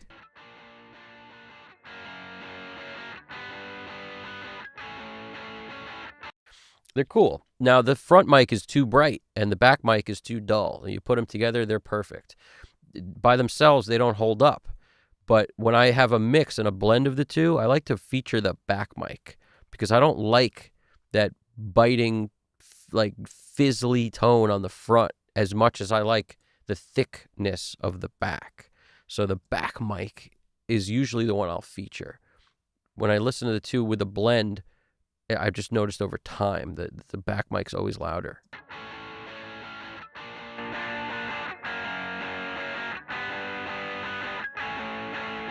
The back mic has all the mid-range and less of the top. Like the low mids and the mid, it's just a warmer sound, and then a little of the top fizzle. But if I were to match the volume on the top fizzle, listen to what happens.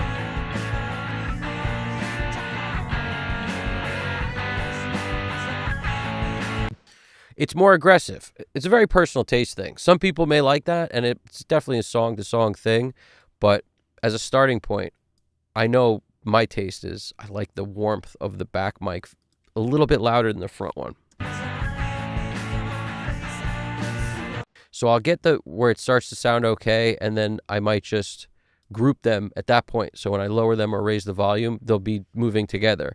And if I were to EQ all these, I would want to EQ the two mics front and back at the same time together with globally grouping those tracks. Like, for example, guitar 2 front, guitar 2 back. If I group these and call it guitar 2, and then I make sure globals are selected where I've basically got all my controls in slot B, C, D, E, and F. They're all the same, which basically just gives me room by going to the globals. Slot B, C, D, E, F, like all these jams, B, C, D, E, and then F, I think is the top one.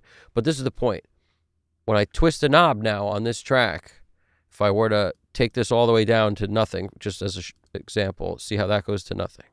If I were to take this all the way up, it goes all the way up there. That globally grouping is helpful when you have two guitars made in phase, recorded in phase, or using auto align, making the phase lined up on those front and back guitars. Now when we EQ them, we want them to be the same EQ because they're on the same side. They move together.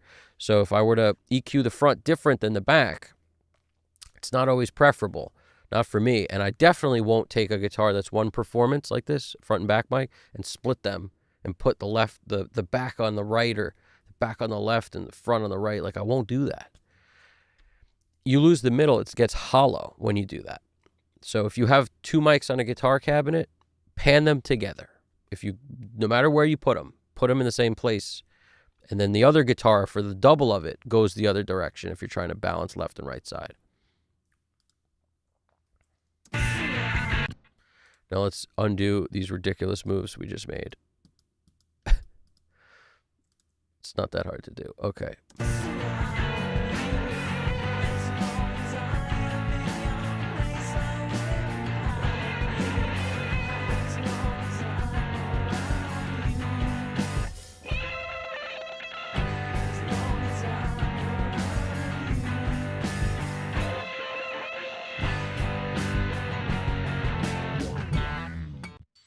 Also, it's possible I might feature the front mic on the guitar on the right and feature the back mic on the guitar on the left. And that'll make one sound darker than the other, and it might make the mix sound wider as a result because they're so different. So even if I don't EQ anything, and there's some EQ on this one, and right now there's none on this one, I may do that.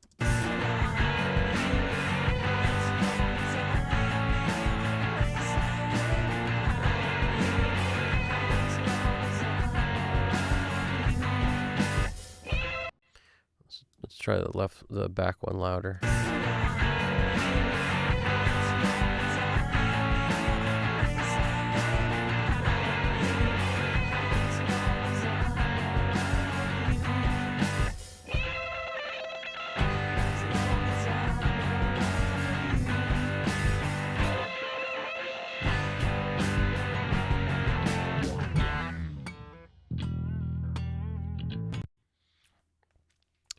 Yeah, what's up, R. Huggins? How's it going, man? I recall you have a very memorable name on your profile, your YouTube name. I remember you asked for the Burl JCF audio comparison on the converters, if I'm not mistaken. So it's good to see you over here, man. Yeah, that the don't pan different mics on different, of the same source on different angle, totally. But you'd be surprised how many people do that, and it always felt weird to me. Every time I do it, it makes it makes that instrument sound weird. Like it makes me seasick. It's a weird feeling. There's no center, and the phase thing happening on the left and right bugs me out. They could be totally in phase, but doing the left and right thing with the same source makes it weird to me. I don't know why that is. Obviously not on cymbals, like for overheads or something like that, but on guitars, very strange. Never liked the way it felt. But the other thing you wrote about, auto-align can be very heavy-handed. Auto-align does a lot. It does a ton. This is my opinion. It's in a great way. It does so much in a great way that is EQ for free. Because I've never actually used auto-align and felt that whatever I'm doing sounds better without it. Ever. I've never felt that way. And the reason is, I think so many times we get recordings where phase was not really thought about during the recording process. Now, the better the engineer, the more that will be the case, where it'll be very, very close, where when you put auto-align on it, you take it on and off, and you won't notice the biggest difference. But the worse the engineer was, / the less they were thinking about phase at all when they threw mics up, the more it helps.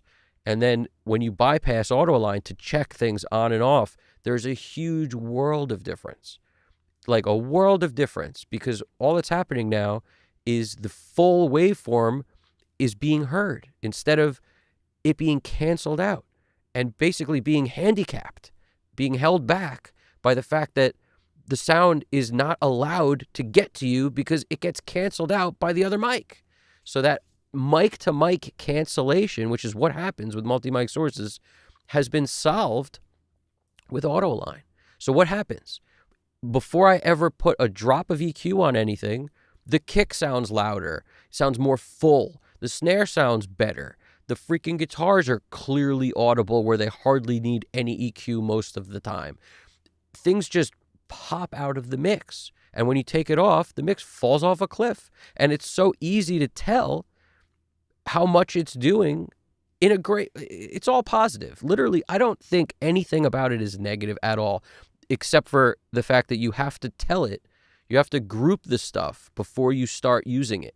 In other words, you come into auto align, you create a group for the first performance of bass and for the effects bass. You don't let it figure out what should be where. You tell it that there's a guitar here for, this is one guitar front and back, this is another one. You let it tell, like, you can't let it figure out on its own. Anybody who has a problem with this thing usually doesn't do that, because if you do that, you're basically very clearly orchestrating what you want it to do. If you don't do that, it'll wind up, you could have a really tight acoustic performance or something, or electric guitars, and it'll line the phase up of like 17 guitars that weren't even performed at the same time because the playing was so tight that it's really close. And how does it know? So you know, you tell it. Once that happens, you're golden. And then you could just sit back and listen to how amazing it is. Like if I were to take this on and off while we're listening to this thing, it's a joke without it. And what I'm saying is people just don't realize you don't have to EQ as much if the phase of everything is solid. You don't have to EQ as much. You get EQ for free. It's literally like a gift. Here, take this EQ on your kick and snare for free. Oh, you don't want your kick and snare powerful? Oh, you don't want your guitars to freaking cut through and be super power freaking hungry guitars that sound like world beater, like lightning bolt guitar? What do you mean? Of course you do. It's huge. AIM AI Energy, what's poppin', man?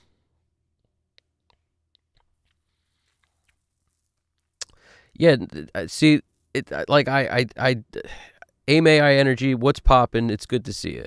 But our Huggins, when it works, it's great, but I don't trust it without shooting out a straight up 180-degree phase inversion. Sometimes, especially on drums, the regular phase inversion sounds better. All you're getting is 180-degree.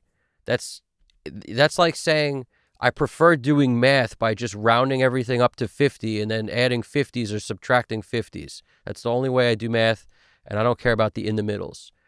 To me, it's a silly concept because a computer is a calculator. And what this is not about, to me, it's not an artistic choice. It's not about flavor or perspective. It's about getting the entire scope of the waveform to be heard and not canceled out. It's math. So because it's math, let the computer be the calculator. All the 180-degree phase flip does is it can only do so much. It's it. This thing slides and moves and freaking, it's so much better. It's all the things in between the 180. It's crazy. I'm just saying, I've never found it fail, ever, when I do it the right way. When I make the groups, it always wins. That's what I'm saying. And the only time it might not win is if you have a sound that's out of phase on purpose, and then the sound that was built is a preferred sound because of it's some artistic, I want it to be super canceled out in the whatever because I like it better that way. I would just argue that if you put that sound in phase instead of just flipping the thing, it'll be more powerful now. And now if you want it to be less powerful, just make it lower or freaking cut the frequencies out that you don't want to hear. But it's way easier to do that when you have the whole scope of the signal. That's all I'm saying. The other way, you're just getting less of it. You're getting a lot less of it. So if the mix was perfect when you just recorded it all and pulled it up and you don't want to touch it, that's the only time maybe I could understand it. But if you're mixing and you're trying to get the most out of what you've got, there's no way that this doesn't make it better, in my opinion.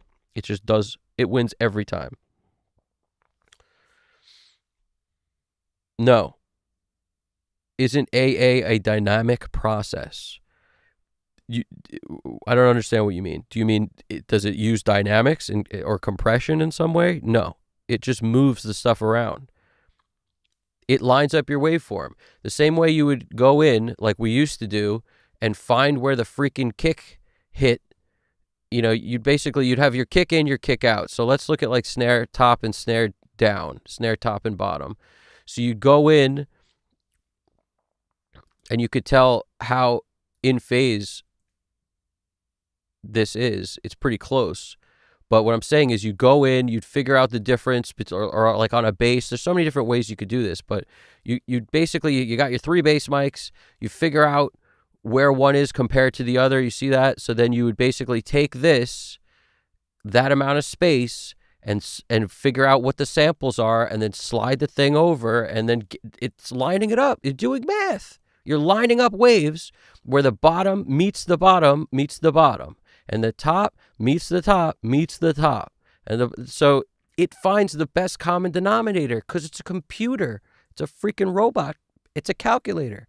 Let it do that. You know how long it used to take to use in phase and the sorcery and that freaking thing, or just to calculate what the samples are and then slide the thing. It was such a pain. For what? This thing is so much better. It's absolutely insane.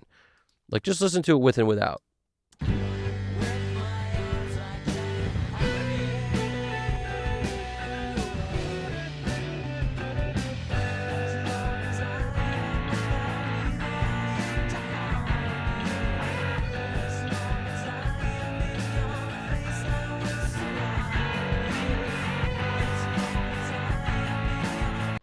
Now, what's the most powerful? When the mix isn't there, it's harder to tell. But it's clear there's a difference, obviously, right? But what gets louder? The guitars. Because what was the most out of phase? The guitar mics. That's a big step right there. So things like that, you now don't have to EQ the guitars out of oblivion of a freaking black hole of a hollow center. You don't have to do any of that. So would it just sound better to just flip the phase? In my opinion, no, it wouldn't. It sounds better when it's perfectly in line, not just a 180-degree flip of where it is.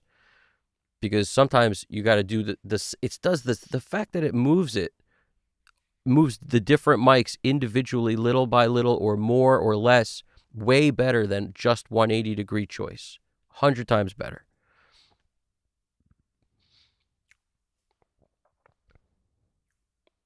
Nope.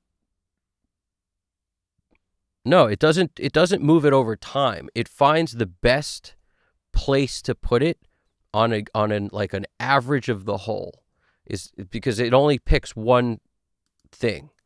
Timestamp. It moves it like this thing negative 634 over, and the snare is the center, is the 0 0. So everything in this drum kit, the mics are moved according to the best common denominator to make the entire kit the most in phase. That's the most computer thing you could possibly want from a computer. Like, calculate my life for me, please. It doesn't do anything else. It's not changing it through time. It just finds the best common denominator. So like on the bass, it's 236 over. The DI is 0, and it makes the rest of the stuff, 236 over 100, and these are samples, I think, too. 106 samples, over. So each mic has a different set of samples based on how far away it was to the jam, to the cone or to the whatever. So some of them take longer than others. So that's what I'm saying. And it just picks the best common denominator for every group of stuff that was performed at the same time. So the guitar mics are close. You see the 92-0, 91-0. That's because the mic didn't move much between different takes. They stayed pretty much the same. So the back one always needs to be slid, 92 or 91 over. And that's just a common denominator of what worked best. It's a common denominator of not an opinion of what worked best, of where the waveforms are physically. If you were to zoom in on a microscope, see where it is. That's it. It's the perfect task for a computer. That's why Michael Brower swears by this thing, and most people who've used it and have spent time dealing with a lot of mixes where stuff's not recorded perfectly in phase, and there's issues with phase on everything that was multi-mic'd. It's a lifesaver. Absolutely a lifesaver.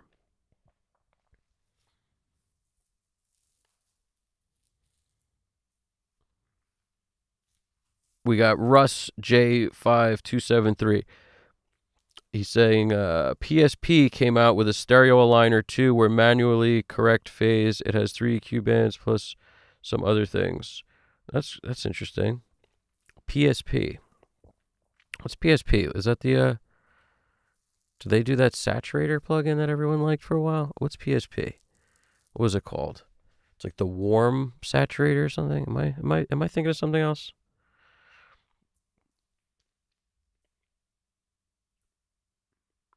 Yeah, no, R. Huggins, I totally, man. Got to give that thing its due, but it's expensive. But in my opinion, it's like one of the most valuable tools there has been in like the last 10 years of plugin inventions. Absolutely, it's top of my list because the amount of time it like saves a lifetime of time. It saves so much time. And before that, you had to be really good at recording or really take forever to line it up. There's no option. Sometimes you're not the guy who recorded it. Sometimes you're just the guy who mixed it. So now you're forced to take forever. Well, guess what? Now you don't have to take forever to line everything up. It's pretty amazing.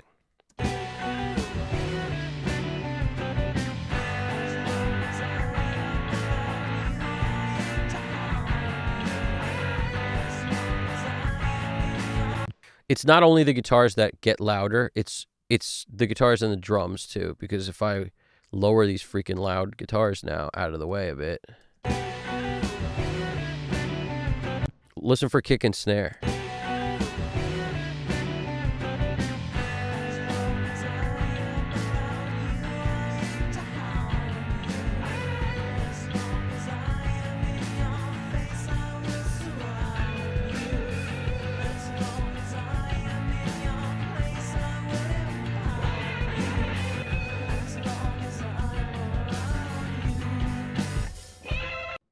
And the thing about these drums is these ones up here, were recorded very well.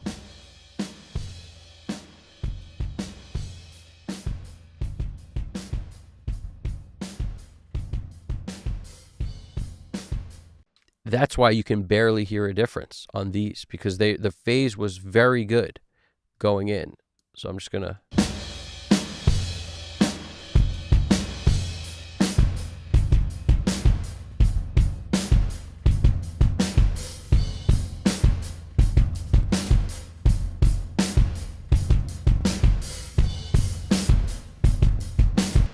I still hear a bit of a difference, but it's not a world-beating difference because of how well the recording was done. If it's not done that well, you'll hear a huge difference.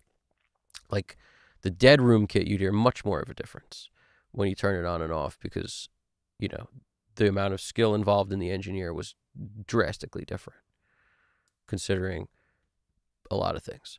But yeah.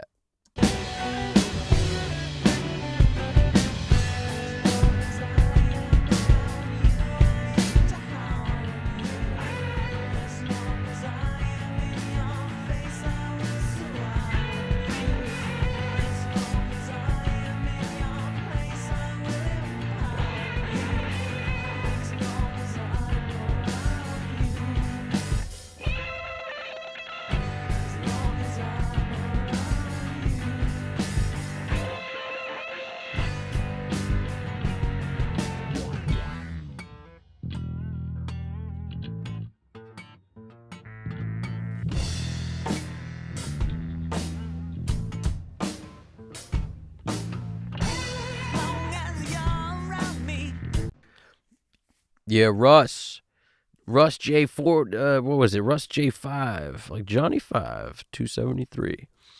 That's the PSP, that's the company. Okay. What's that called though? The warm saturator or something? It was a very popular plugin like in the early 2000 era, or maybe like, I don't know. They have Vintage Warmer 2. That's what just hit me. Is that it? That seems like it. Crazy plugin. I don't currently have it, but a couple people that I know swear by it. They like that a lot.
And don't make that mistake I just made, which is when I have globals on almost everything, and I should not do that because every once in a while I'll leave the freaking group on, and then I'll change like 100 things. But luckily, we're so early in the mix, it's not like this stuff was dialed on any of the drums anyway.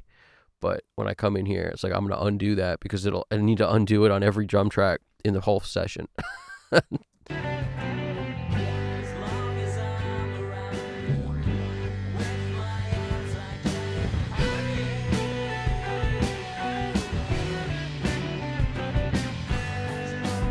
That's why we just got our drums back, because it just took it all out of everything. I didn't know that. I just didn't see that it was on.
It's kind of the worst thing to use lo-fi on, is a lo-fi sound.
I'm putting the kick and snare back from the track that doesn't have that pitch shift on it. Let's see if that helps or hurts.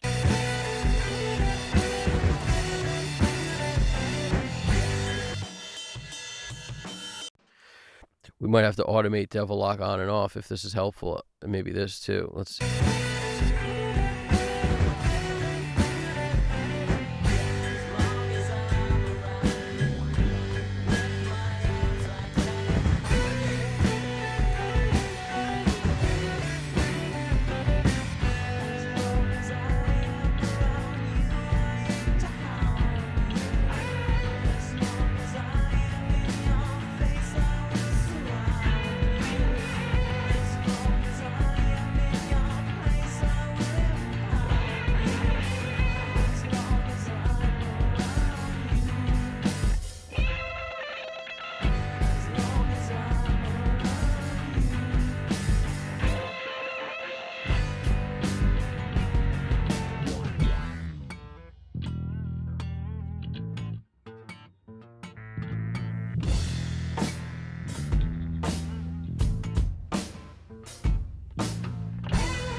I don't know if we need this at all. Just doing it just in case. I'm not sure if I'm liking what we got going here, but it's easy enough. Oh, that's a shame. It's not letting me paste. I figured it would let me paste. It's always funny how like sometimes it can and sometimes it can't. If it's the same parameter, I guess it can, and it's just sort of, if it can't, it can't. There's only 2 spots we gotta move, but still. As long as I'm around you, in your face I will surround you.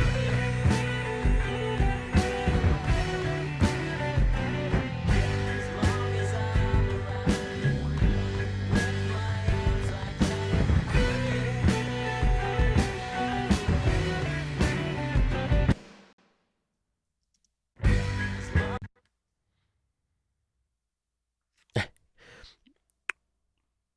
It's Nightbot is just like extra hands on deck, but GDP, isn't that strange how that does that? Like, why does it do that? We have to figure that out. I thought we figured it out last time. Like, I made those changes that we talked about, but it doesn't seem to be working.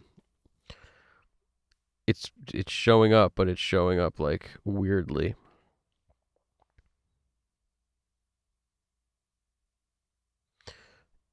It's definitely strange. That's true. I did decide to use a chatbot so I could spam myself. That doesn't make sense. I know, man. I know. I may make an adjustment to that, but let's see how bad it really gets. But I totally brought the storm on myself, like just like everything with Skynet. I think we all are aware.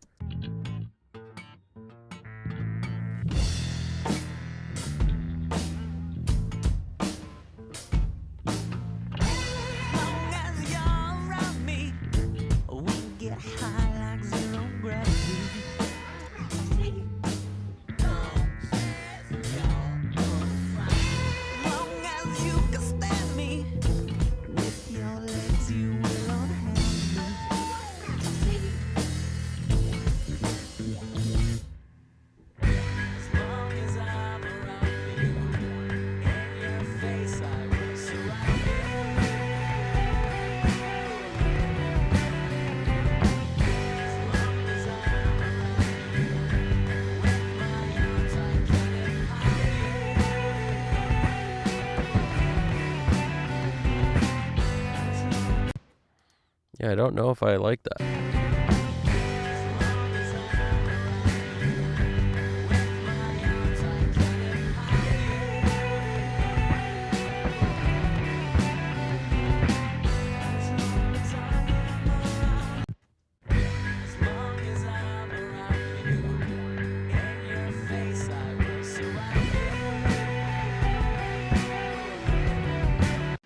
Yeah, it doesn't need this. It's like an extra kick for no reason, an extra snare for no reason. So it's gone. It's gone.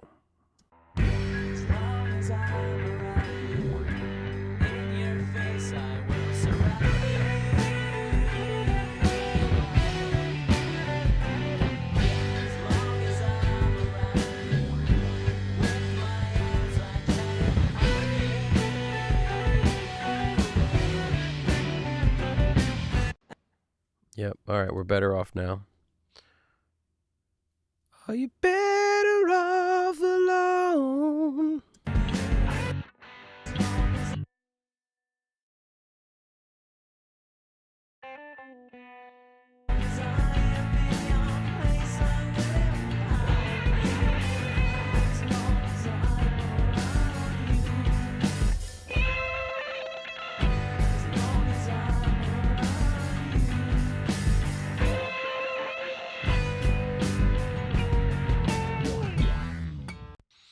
All right, right now we're a little left or right heavy, rather.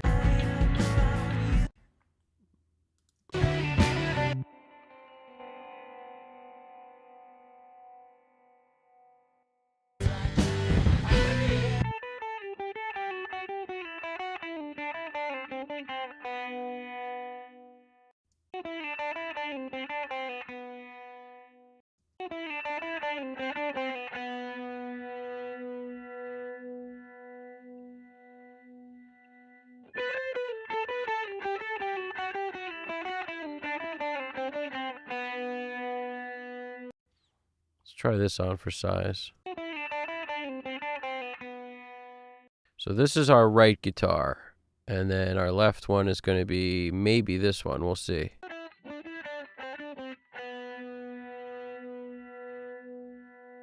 I remember this. This has this weird feeding back thing on it.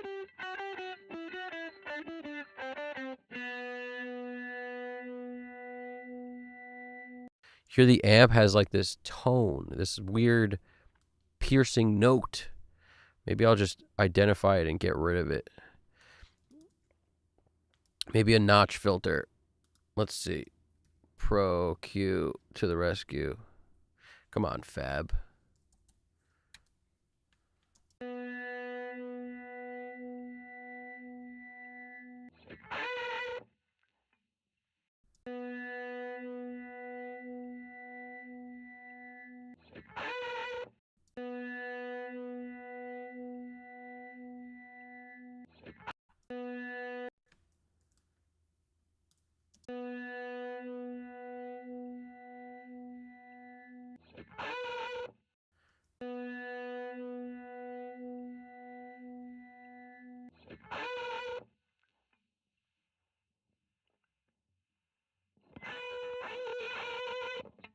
Which is better? The actual notch.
What's that thing that jumps out and farts at us and goes, "Wah, wah," like a freaking lamb?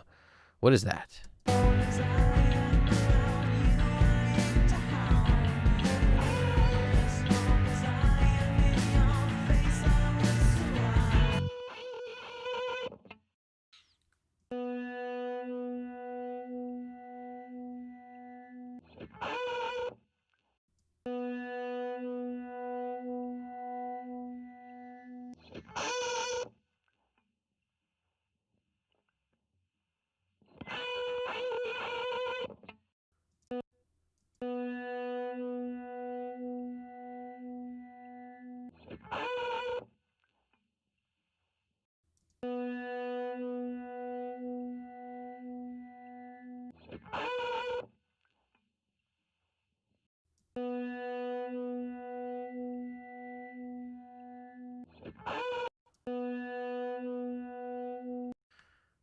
It's this freaking guitar with the wah, wah, wah.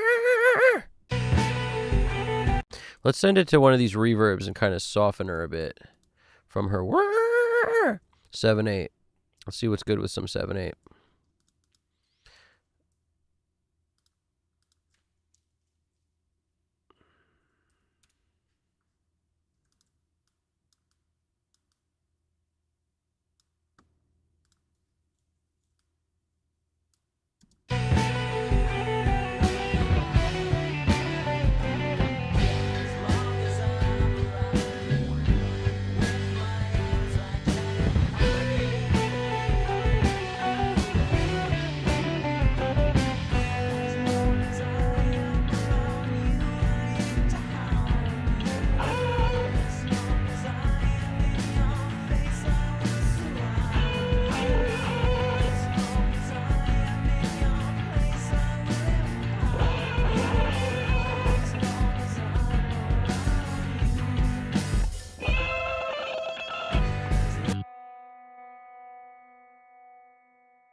Danny Lyrica, what's poppin' over there, man? What is poppin'? And Braxel, what's going on? Sorry, he took his wife out to dinner. Did not know you were on. You're allowed to take your wife out to dinner, man. That's awesome. Where'd you guys go? Did you have some soft shell crabs? I don't know why that just came into my head, but I like soft shell crabs a lot. It's probably my favorite thing because I feel like crabs are so good, but they're a pain because of the shell, and then we get a blessing for a couple months. You don't need to worry about that shell. A little bit of flour, garlic and oil, like Italian style. Like, I'll tell you, that's some good stuff right there. Longhorns, nice steak.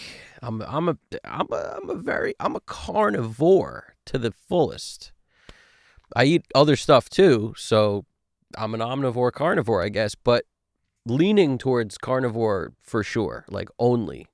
But still, it's too many good things otherwise, but I'm getting there. I think there's a benefit. I think there's huge health benefits, but we don't talk crazy health stuff over here. We just talk soft shell crabs, and we talk steaks. Of course we do. How do we not? I love steaks. Skirt steak is a special part of the cow. It's just, I don't know what it is. I think it's because, like, if you like a lot of Mexican food, you may come across, like, skirt on the menu, flank on the menu, and something about the skirt is particularly special. It's really delicious. But at a fancy steak place, like, you're not ordering skirt steak. But most of the time, it's like the go-to. So I don't know. It's just so good. I don't know. It's my thing. It's my thing over there.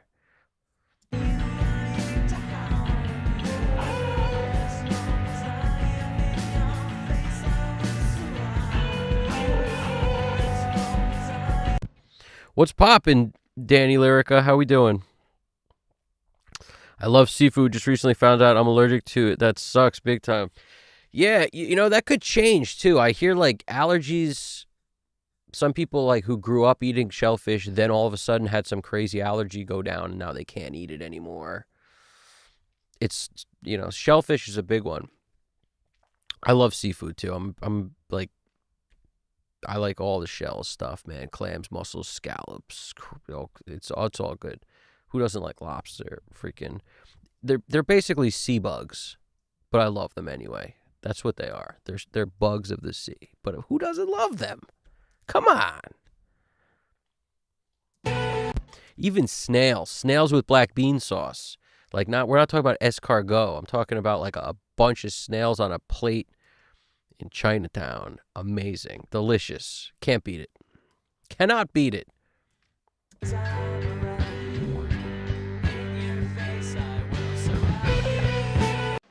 You had a ribeye. That's what's poppin', Brax. That's what's poppin'. That's the guy who knows what's really good.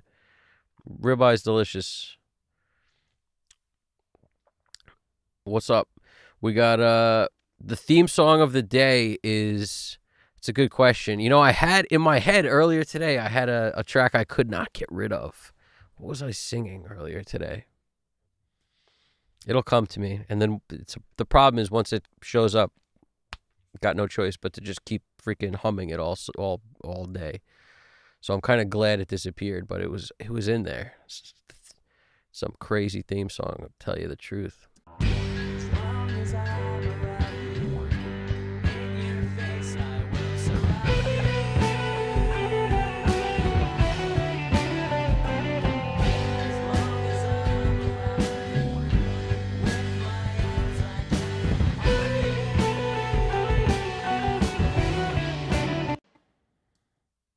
Gotta make these vocals louder.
Let's get these weird, cool vocals in the background to be heard.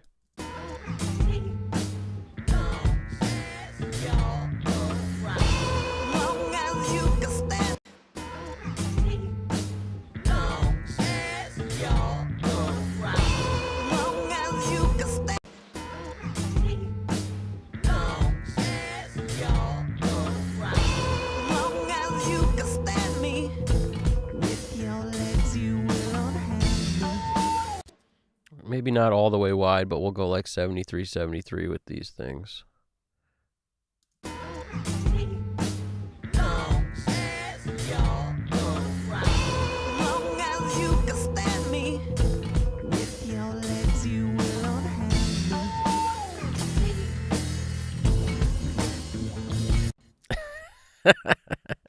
Strawberry trees forever.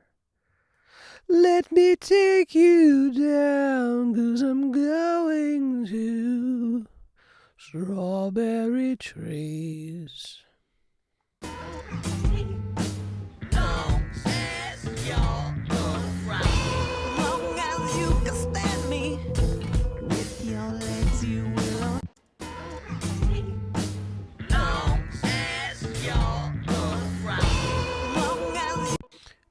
thinking maybe we want to poke those out so they don't get in the way, and like maybe we don't need the full frequency of them. Maybe we just filter a bunch of the top and bottom.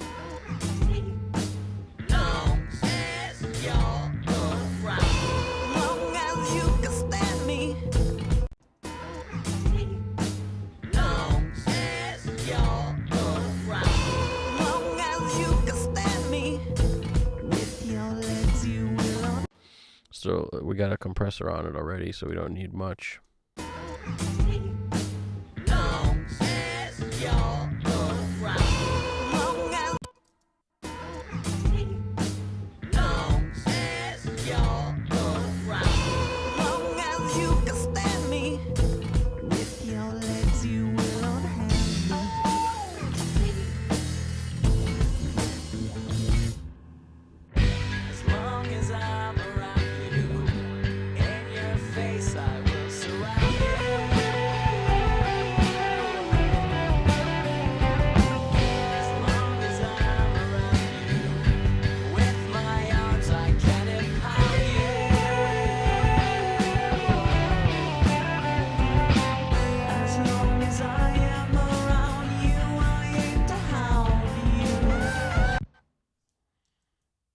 We got some weird, crazy vocals doing some Prince stuff over here.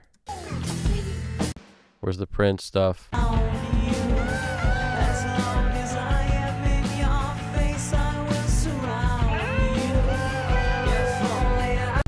Let's put something crazy on them.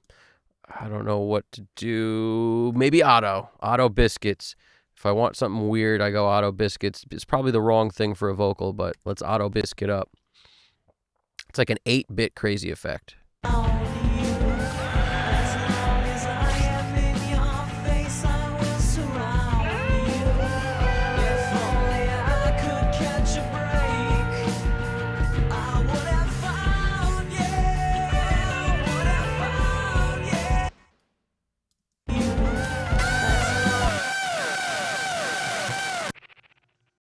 Sorry, guys. That was the wrong effect for that.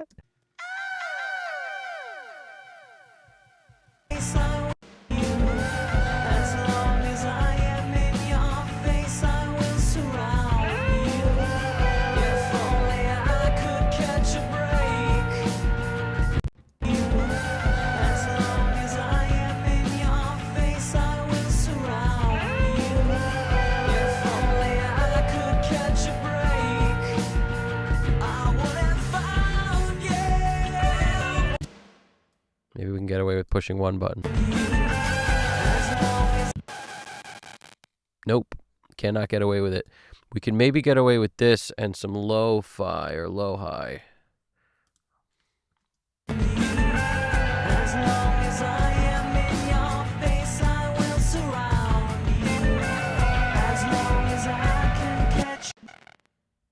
Not sure it helps. I think without it's probably better. All right, let's keep moving.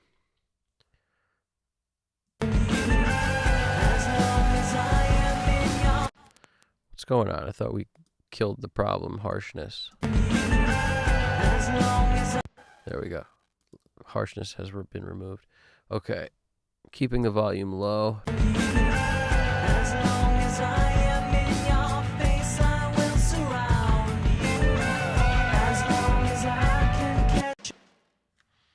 All right.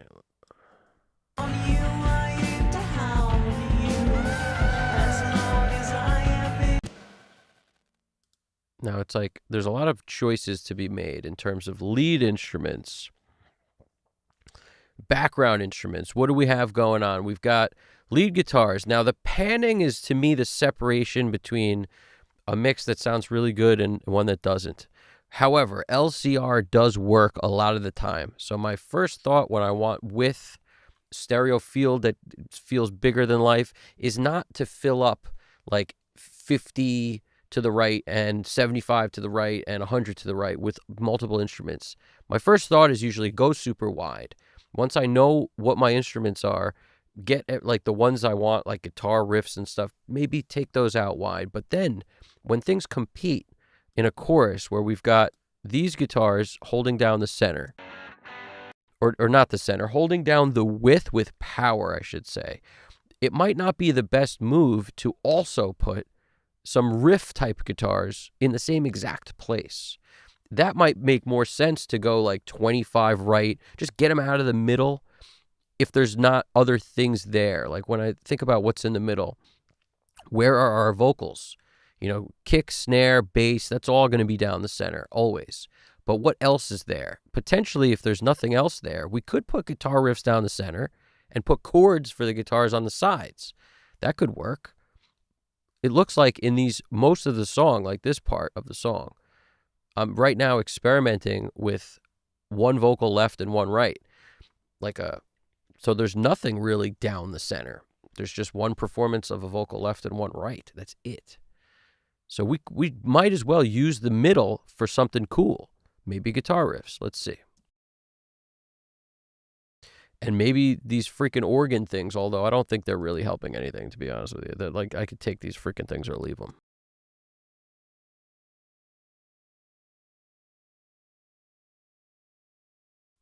I'm not saying, oh man, that organ thing is butter.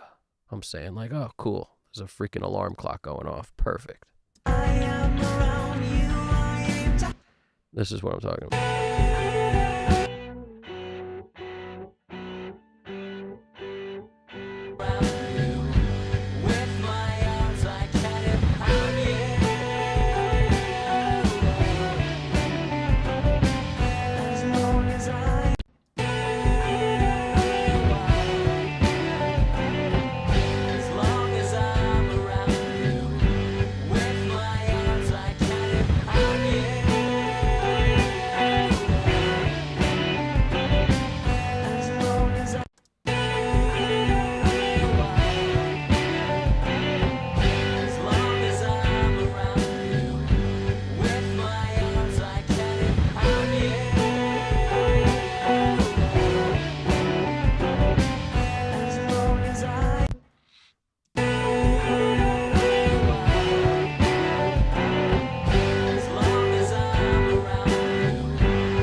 I may just like make it much lower now that I've brought it up a bunch.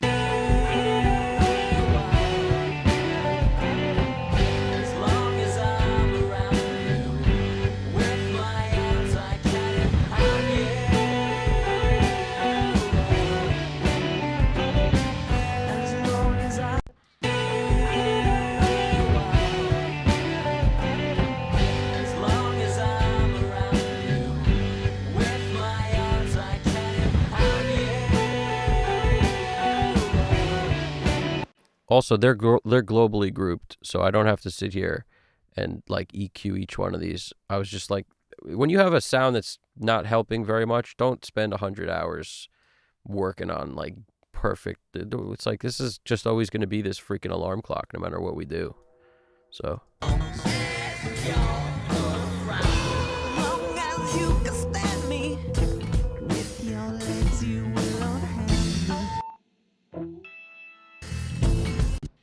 I actually think this is the cool one. If there was one that was cool, it's just this one that's existing without that part.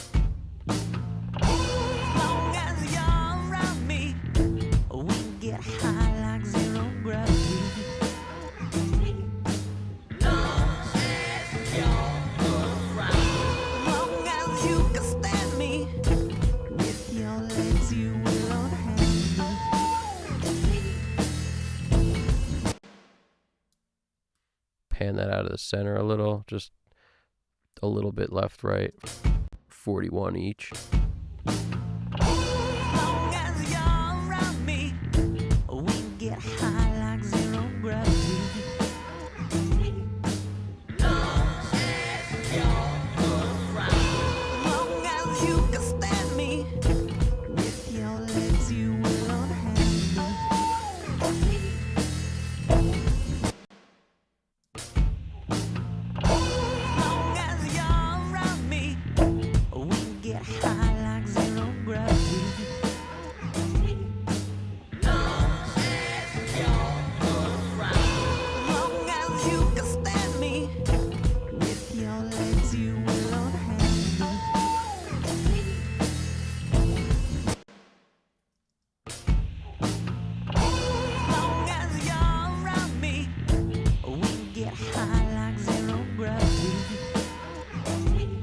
So this is actually the same instrument. But it's not on two tracks.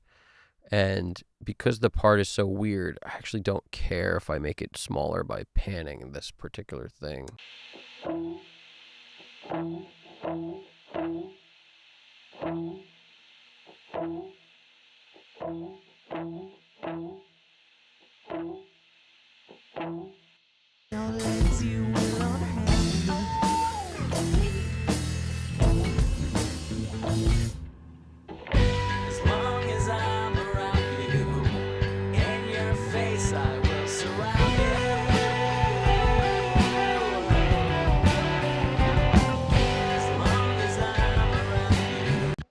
When I get a weird sound like that, it makes me want to experiment with like something weird like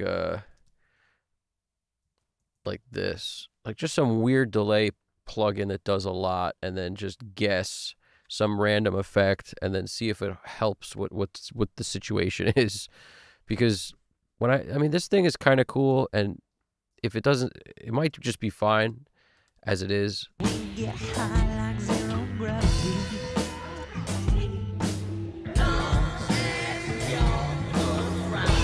Long as you can stand me, with your legs you will unhand me.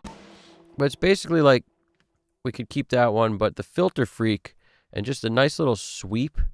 I like Filter Freak because it's so easy to dial stuff in. The presets are really good and very self-explanatory, like clean resonant down sweep, dirty down sweep. Like some of them are just really, and depending on how long you want it to go for a long part like this, I'll probably set the bars to longer so that it takes longer to move. But it's just like sweeping an EQ filter, and it's automatic, so you don't have to automate it and plug it in. Long as you're around me, we get high like zero gravity.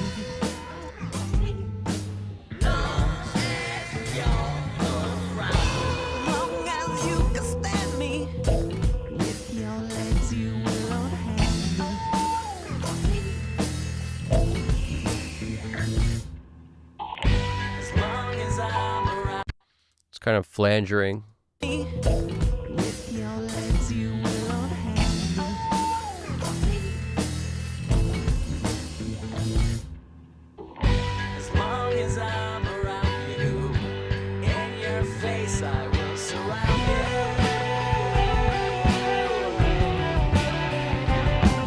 As long as I'm around you, with my arms I can empower you. As long as I am around you, I aim to hound you. As long as I am in your face, I will surround you. If only I could catch a break, I would have found you. What are these keys?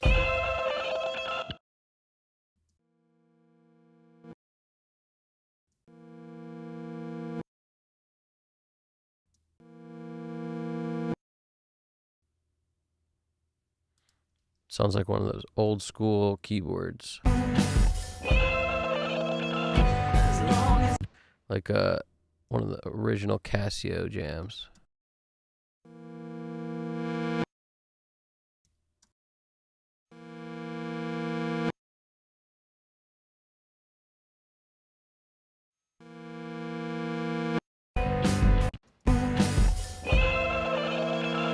as long as I'm around you.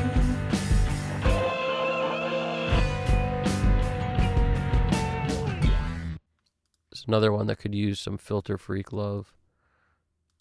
As long as I'm around you.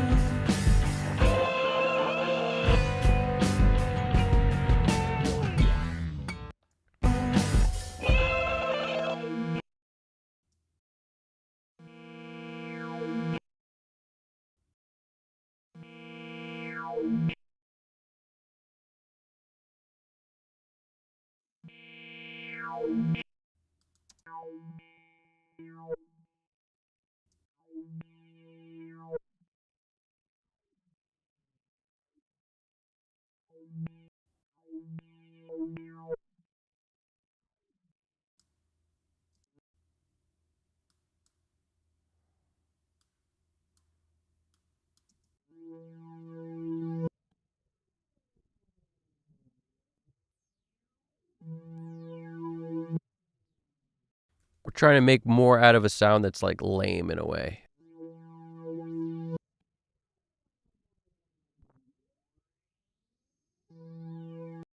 A delay may benefit this one because it's so short. Because like nothing we do here is gonna make so much difference. It's interesting, but the Filter Freak is a good save. No matter how you look at it, things are usually cooler when there's some sort of EQ sweeping happening where it's like, sure. It's just an EQ filter basically moving. Pretty cool. Let's just throw like Echo Boy or something easy to deal with on it, Junior. Let's try that.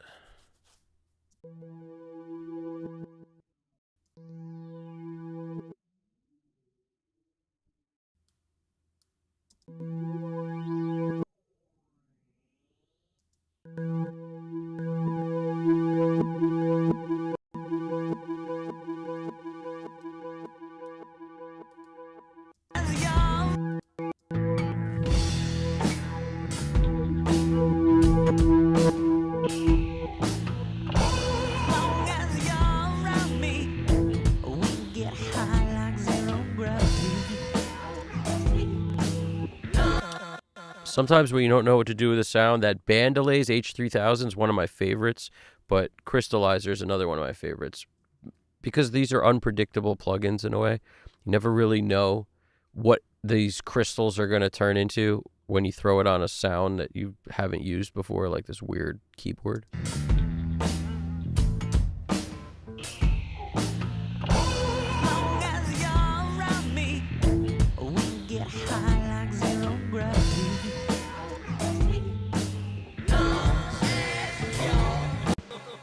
It's like not enough signal or something. I might have to just boost. I want to hear what it's doing, and I really can't.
Guitars are feeling more balanced, at least. Not the thick, heavy ones on the bottom. They should probably come up. But these don't annoy me anymore. Braxel wrote these crazy videos on YouTube with guys farting on people in Central Park. Nah, man, I haven't seen those. Who's seen those? That's insane. What? That's grounds for a serious beating. Somebody farting on you? That's insane.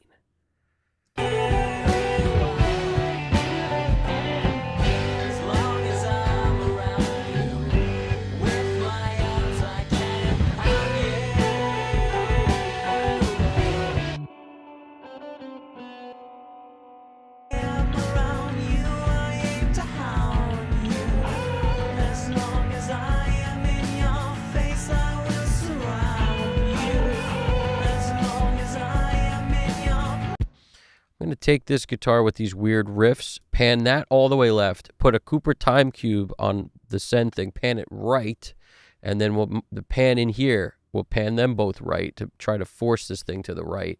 It's tough with stereo effects. You could move it, but it doesn't always go there.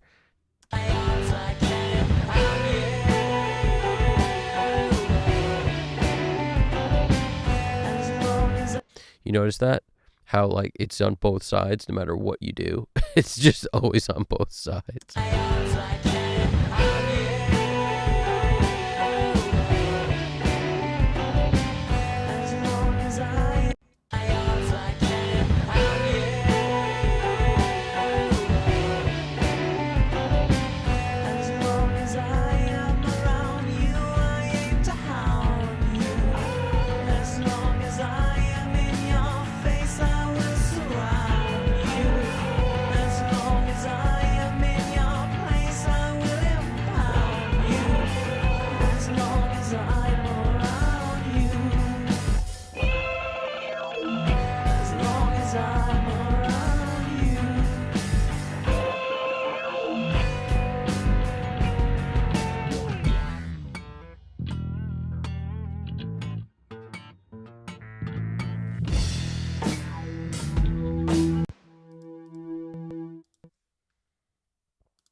So you're seeing what I would do with a song that has a lot going on, because there's so many random things that are happening at all different points.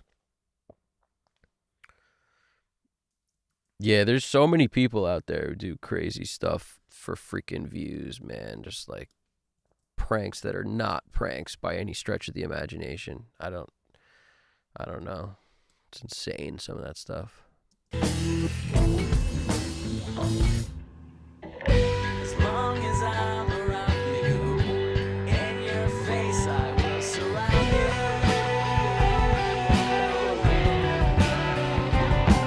As long as I'm around you, with my arms I can empower you. All right, let's grab let's let the song play after that. As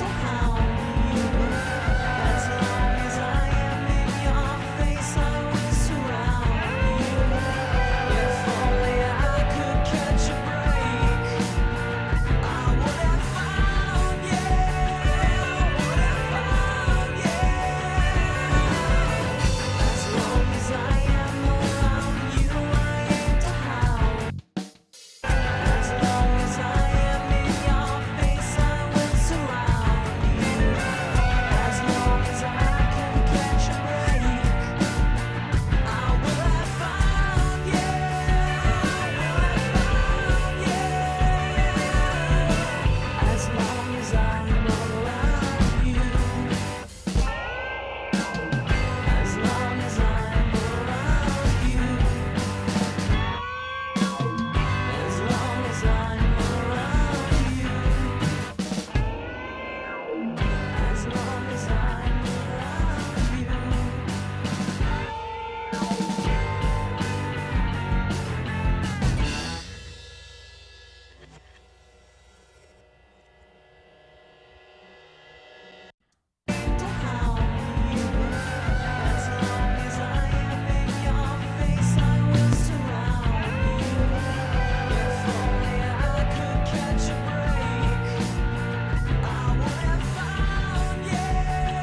Why I love the G. Real quick, in a nutshell, the G strip, I can hit the divide button and basically get a band lower than the lows, or rather lower than the thing would go without this. We're at 200 hertz, right? That's what this 0.20K is. But as soon as you divide, now all of a sudden you can get way down to 70 and you can go wherever you want, like, for example, 150. So you can shelf and still cut above it. Like, you could do crazy stuff. But sometimes, whether I do the shelf or not, cutting around 150, not using the only low band to do it and sort of round down the whole bottom is really helpful. That's what the G is, just versatile city.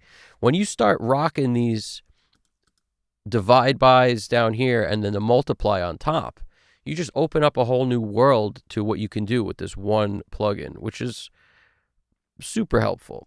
I love the G. I used to be a B fan. Like, on every mix, I was rocking the channel strip, the B channel, which is the older one. It has a nicer flavor. Like, if I'm going for color, I'll still, and just using SSL, definitely the B. But when it comes to versatility, the G kind of wins. And the E is nice also, but certain channel strips do things better. Like, the E's top end is really nice. Like, if you want some shiny top end, it's nice. But I find the darkness of the B, or darkness of the B, is a really nice color to it. It's kind of also the compressor with the fixed, like, you can't get between the ratios, is kind of nice for not have to think about more stuff. You don't get caught up in it. 2-4, it's nice to have those big chunks on the ratio. So there's benefits to all this stuff. When I look at this looks like it might be coming in too hot, which is why I'm trying to figure out why my bass signal isn't what I like.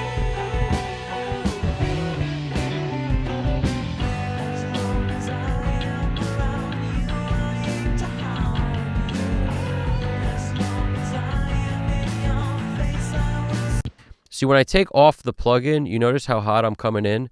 On the plugin, like, once the plugin is there, it's lower, which is, I mean, it's just a testament to the fact that all I'm doing is cutting. But when we come in here, I would lower this so that without any plugins on, I'm sitting around half to 3/4 of the way up. Having that headroom to do anything you want in the plugin is always going to be a benefit. And I used to, when I started mixing years ago, I was basically like, oh, I don't want to lower this. It should be as loud as it can possibly be so that I'm at the top of every meter.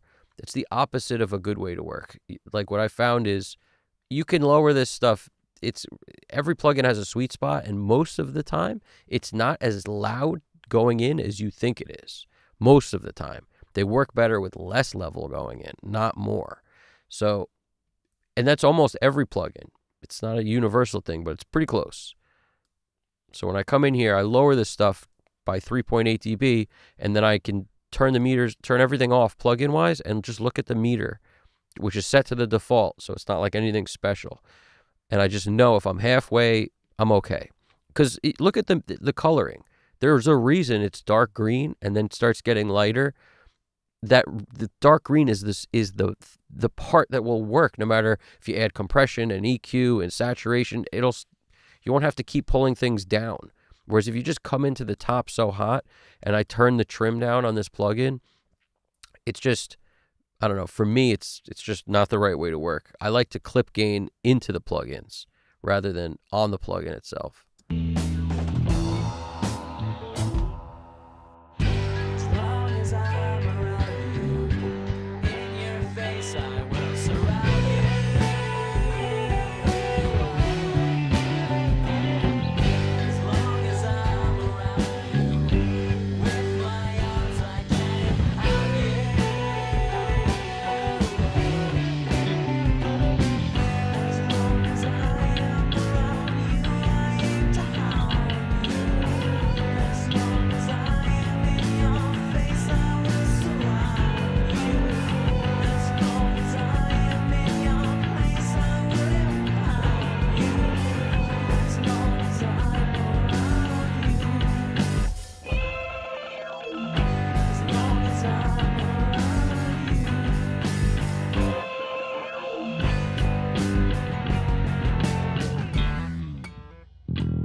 when you think about bass, where is the top of it? A lot of times, if you just take off 6K, you won't notice a huge difference in your bass sound. Like the brightness on a bass could be 1, 2, 3K, but it might exist some stuff at the top. If it's a distorted bass, the fizz on it might be up there. But the way I look at it is, if I use this multiply by 3 and I get up somewhere above it, like starting at 8 or 9K, and then you tighten up the Q a lot. As you release the Q, what you'll notice is now it starts to trickle down into getting rid of some of that string noise or aggressive, that the thing we were just hearing that sounded like the harsh part of the bass poking out, and not the notes and not like the part you want to hear for definition, but the annoying thing that happens with like a super bright bass. So by making the Q wider and taking out a bunch, but doing it way above where the bass is, you'll naturally bring down the top more gradually. You could do it on the shelf, but I like doing it on the Q control better because it just seems, I don't know, more easy to tame the thing that bugs me. And if I need to get more out, I'll just bring this lower and lower and lower. But as you get close to 3 and 2K and 1K, you're getting into the note, the part that makes the definition of the bass very clearly audible. That's why the area I like to push is like, let's say 1K, just as a round number, like 1.3, 1.5, 1K on a bass to get the definition to start to poke out. It's not where people think a lot of times. And also 500 is a big go-to for me on bass. I don't like to boost a lot at like 80 or 200. I always feel like the bass has enough of that.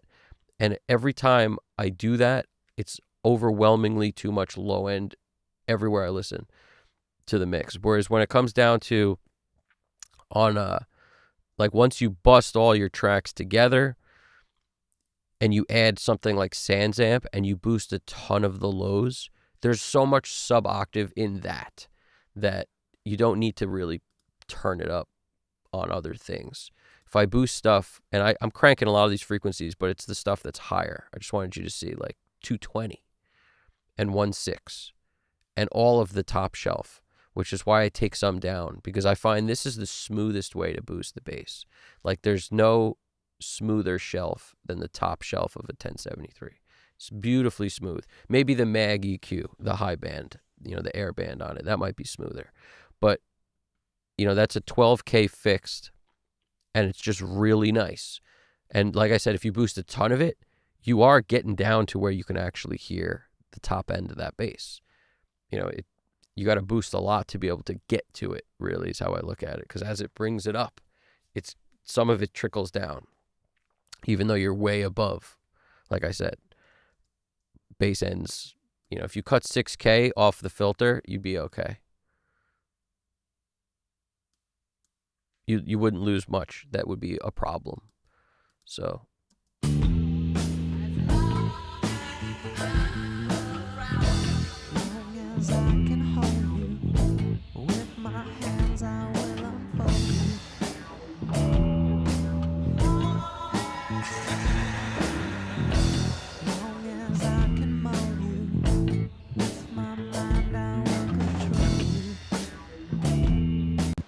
Got to get that crazy backup thing way down.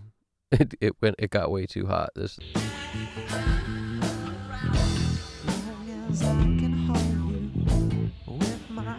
We got to make this thing start to poke out more.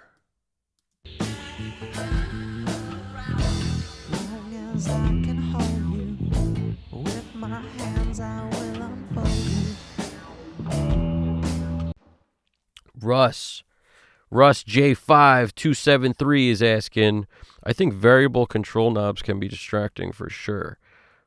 What about the Softube British Class A Neve plugin? I think any of the companies that emulate stuff are actually doing a good job now. Like, there was a time where there was nothing of nothing, and UAD is the only company you could get decent plugins that sounded close to the way the gear sounded, in a way where like, oh, I need that smooth top end. Can I find it on a Waves version, like a Shep 73 or something? And once a couple of those started to happen, and that happened a while ago, a lot of companies caught up now, and I think every freaking, I mean, I literally, you could give me, I don't care who makes it, and I would open up, if it was an emulation of a Neve, I'd probably be able to use it. You would just figure out in your head, like, okay, does 1.6 sound good on this particular plugin? No, it doesn't. Okay, I'll use that on a different plugin. But if you wanted that feel, it's like Softtube, I'm sure, makes a great one.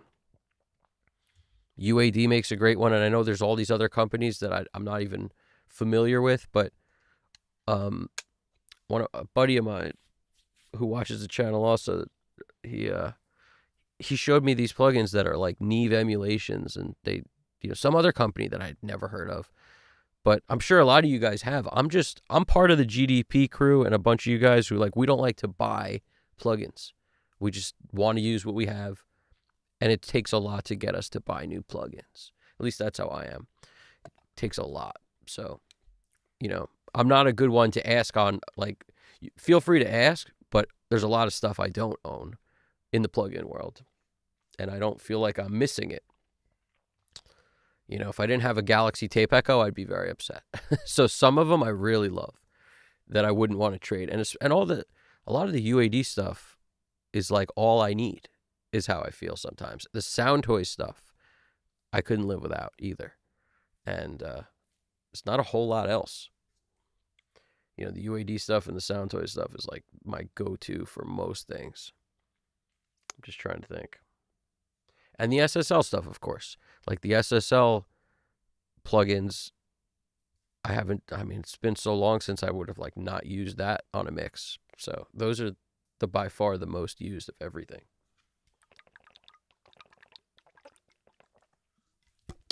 And for a limiter, I think the FabFilter Pro L2 has gotten more use from me than like any limiter. Also the Oxford, I think it's just Oxford Limiter, actually. That plugin. Those two have gotten more use than any limiter. And we're talking about like mix bus or while mastering, those two plugins. Because the FabFilter one is really clean. It can be very clean. And the Oxford is anything but clean. It's super aggressive and kind of dirty. So it's like you pick your poison, what you're looking for.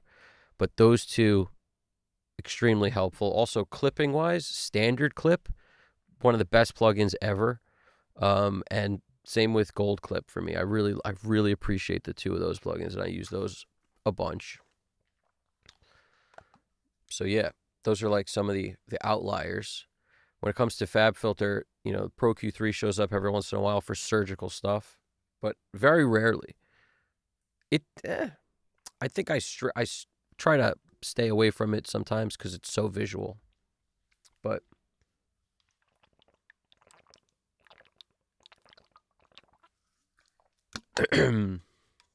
water plugin. But anything that says Softtube, like British Class A Neve, like we know what that is. The 1081 is AB. The 1084 is A. The 1073 is A. So, it basically means that it's less efficient, more heat, and as a result, has a different sound. That's pretty much the difference. Class A, I think people give it a lot of hype, and it's just more heat, man. It's just less efficient, man. That's all it is. It's amazing. Like, who wouldn't want a whole desk of 1073s? They definitely have a sound because of the way it's like directly to the wired to the whatever, and it's good stuff. But the Class AB 1081s are also amazing and much more versatile. So if I was going to have a mixing desk, the 1081s would be like a dream. And if I was going to have a desk to record stuff, the 1073s would be a dream, or the 1084s would be a dream. But that's what I mean. It's like, it's so funny how everything's a compromise. Everything in audio is a compromise. If you want things to be louder, well, you're going to have to remove some transient and some dynamics from it and smush it in order to, you're going to lose. You're going to have to abuse the track to get it to be louder. You're going to have to smack it. And you can't just like, it's perfect and it's exactly the same and it's just louder. Like, that doesn't really work. It's not really possible. Everything in audio, same thing with the gear. This thing does amazing things for this one purpose, and then for everything else, I need something else. It's like that.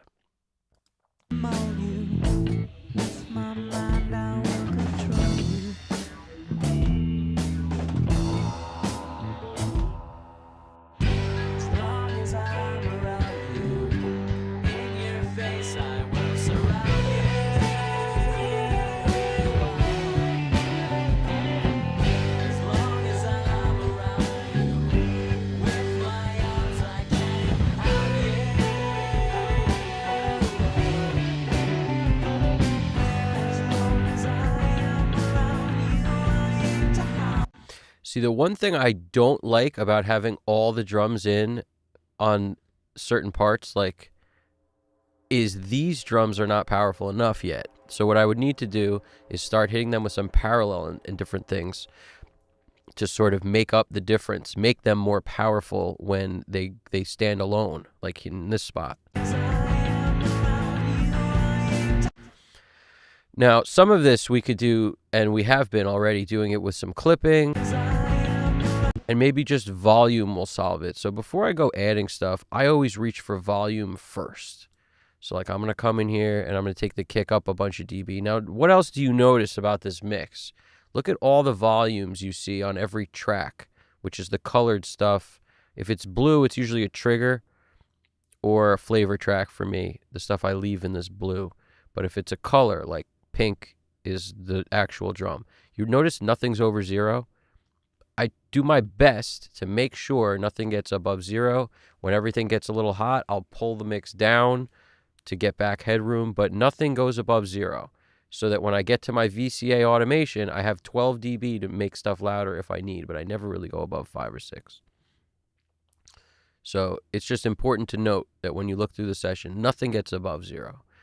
It's a discipline that I think is very helpful in my workflow anyway.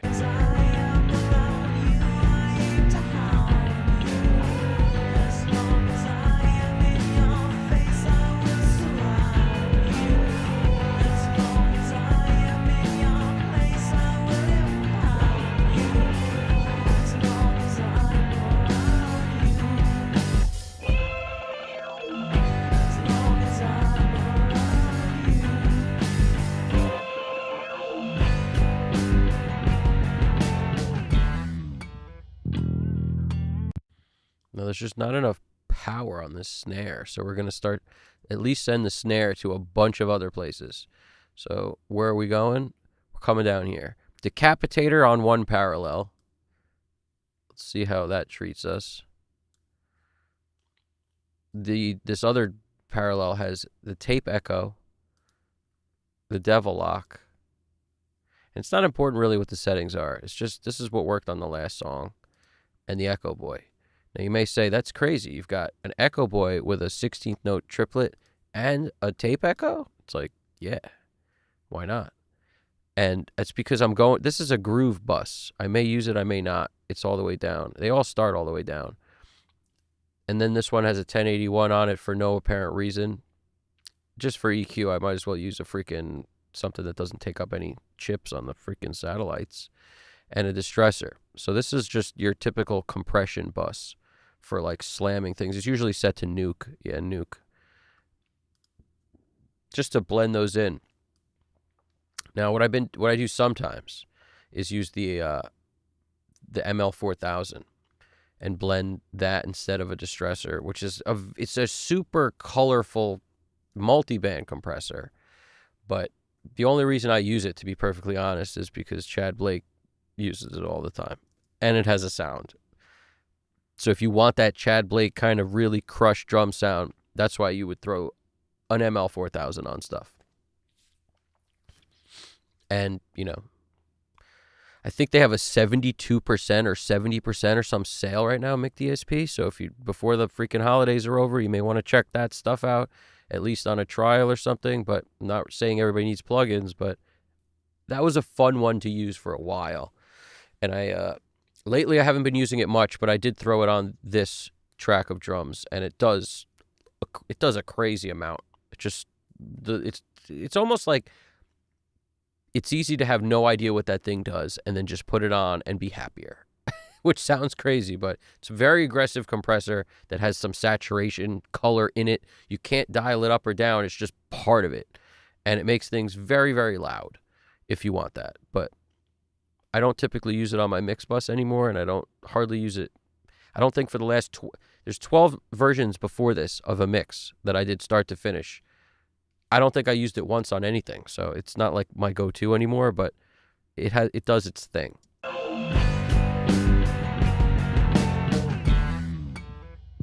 And if this still isn't smushed enough, I may hit it with some saturation. But I like to keep the snare unsaturated on the track itself, so at least a clean version gets to the mix bus. And when I say clean, it still has some gold clip on it, but at least one clean version might get to the mix bus. Like, give us some dynamic, give us some transient, some sharp transient, and then I'll also smush it down here on one of these.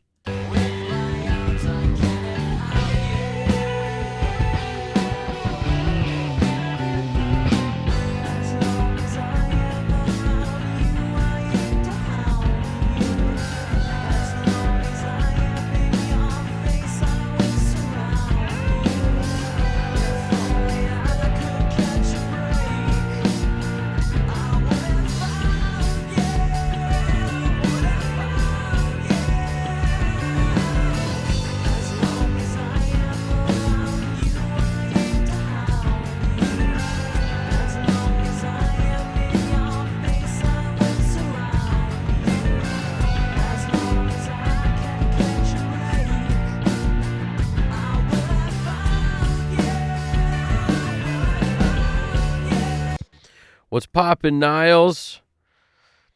How we doing, man? What's going on, dude? Mixing is, I like what you wrote here. Niles Pache, 1734 wrote, mixing is 1000% the real world example of no free lunch. It's, as Sheps has called it, it's exactly true. And that's like, I don't know if I ever heard him say that, but I know he believes it because it's true. But yeah, I'm sure he said it. I'm sure he said that. No free lunch. It's, yeah, everything is a compromise. Everything. GDP just said, I'm ashamed to admit that I have a Wave subscription.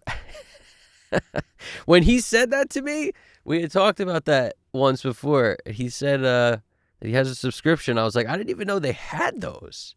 I thought they sucker you in with the $30, plugins, and then you're just upgrading in 2 years to spend more, and then you just keep buying the same plugins over and over and over again. Or, what do they say in the old country? Like, shan't ye to exist, or something. You just can't use it anymore, which is its own thing.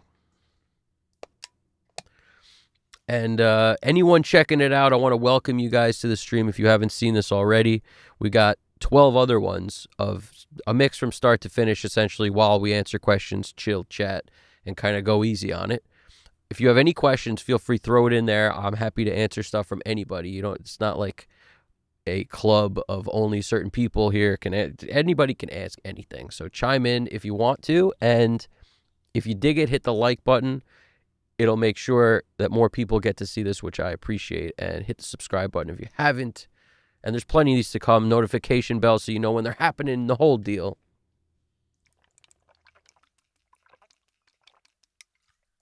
Got to do the water. I don't know if you saw that, but if you parallel compress drums, do your best to not send cymbals. If you send cymbals, all you're going to do is create a constant, never-ending wave of whoosh. The whoosh whoosh is our enemy. And that's what happens when you hit a cymbal and it never dies out. It just rings forever because it's so compressed. The low-level information is touching the top-level information, and all you get is whoosh, whoosh, whoosh. It's the worst sound of all time.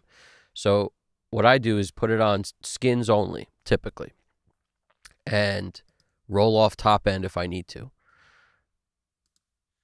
Sometimes roll off like 6K is a go-to range for me that I hate. I hate 6K. Cymbals, everything kind of meets up around 6K. Cymbals, some vocals, some sibilant vocals, and some guitars, some freaking snare drum. It's just like a world of hurt at 6K.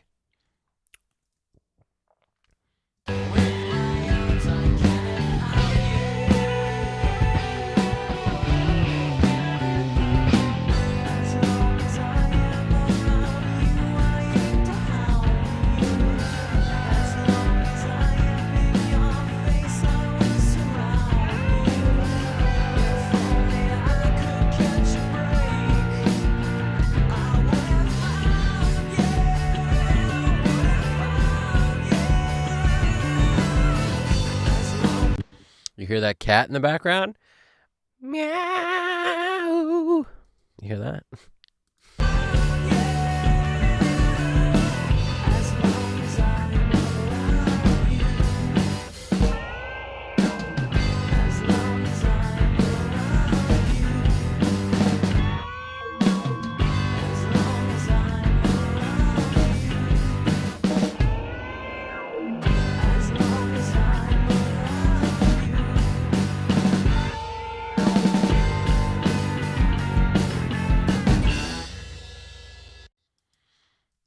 Now, what's going on at the end of the song? Not a whole bunch. I was just trying to see what is happening.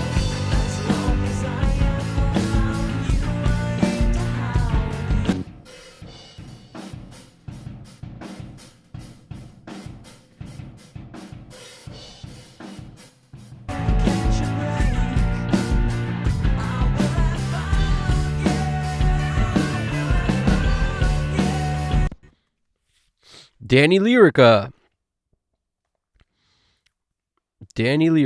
He's writing, "Hey Evan, I have been mixing a lot of songs now, and I'm the tweaking. You're in the tweaking stage. Awesome. I'm reading this like a freaking fazahooza. Hey Evan, I've been mixing a lot of songs now, and I'm in the tweaking stage, and I'm a little confused with loudness. What would you recommend me to do? Do I compress them to oblivion for loudness, or what?" Definitely not. I feel like you like to set me up with that question because this is the answer. The answer is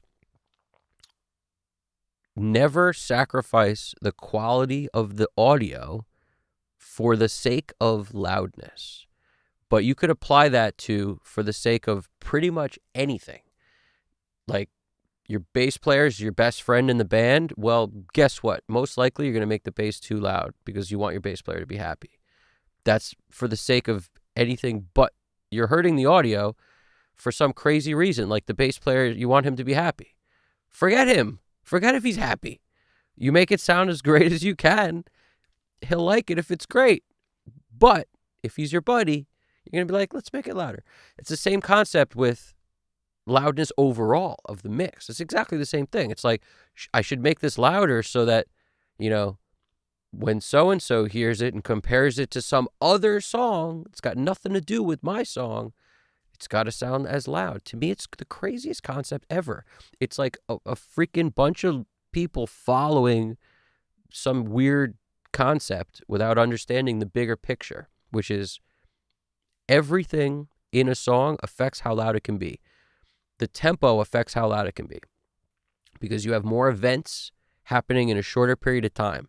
In other words, more kicks, more snares, more information in a shorter period of time on something like a fast tempoed song. Picture and picture freaking, Nothing Else Matters, Metallica super slow. One has space and time and less information between all the hits and the other one doesn't. The one that has the more stuff happening quickly is always going to be louder. Now, what does that mean? It means you can't compare your song to another song that's a volume and try to like make it work. It means there's a big sweet spot of what will be acceptable. And it also means that today's day and age, it's like people used to care on a playlist when your song, a DJ would play it or something, or it would you'd care if one was significantly different volume than the other. But DJs adjust that stuff when they're listening. So if it needs to come up a dB or 2 or 5, it doesn't matter. Like none of this stuff matters anymore. Everyone has music playing through a phone to a Bluetooth speaker, and most of the time their phone doesn't leave their hand. So the concept that like make it louder or lower is, to me, it's so doable. Like no matter what.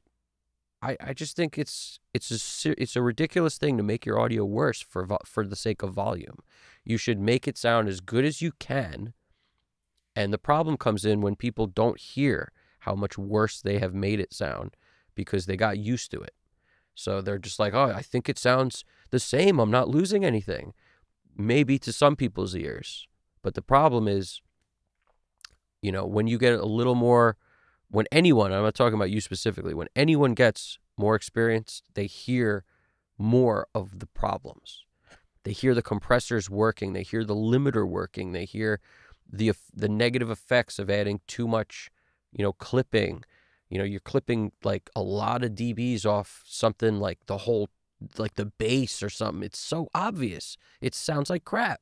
So it's like some of that stuff sneaks by people, and they don't hear it till they release the song 3 years later. When their ears are better, they're like, you know what?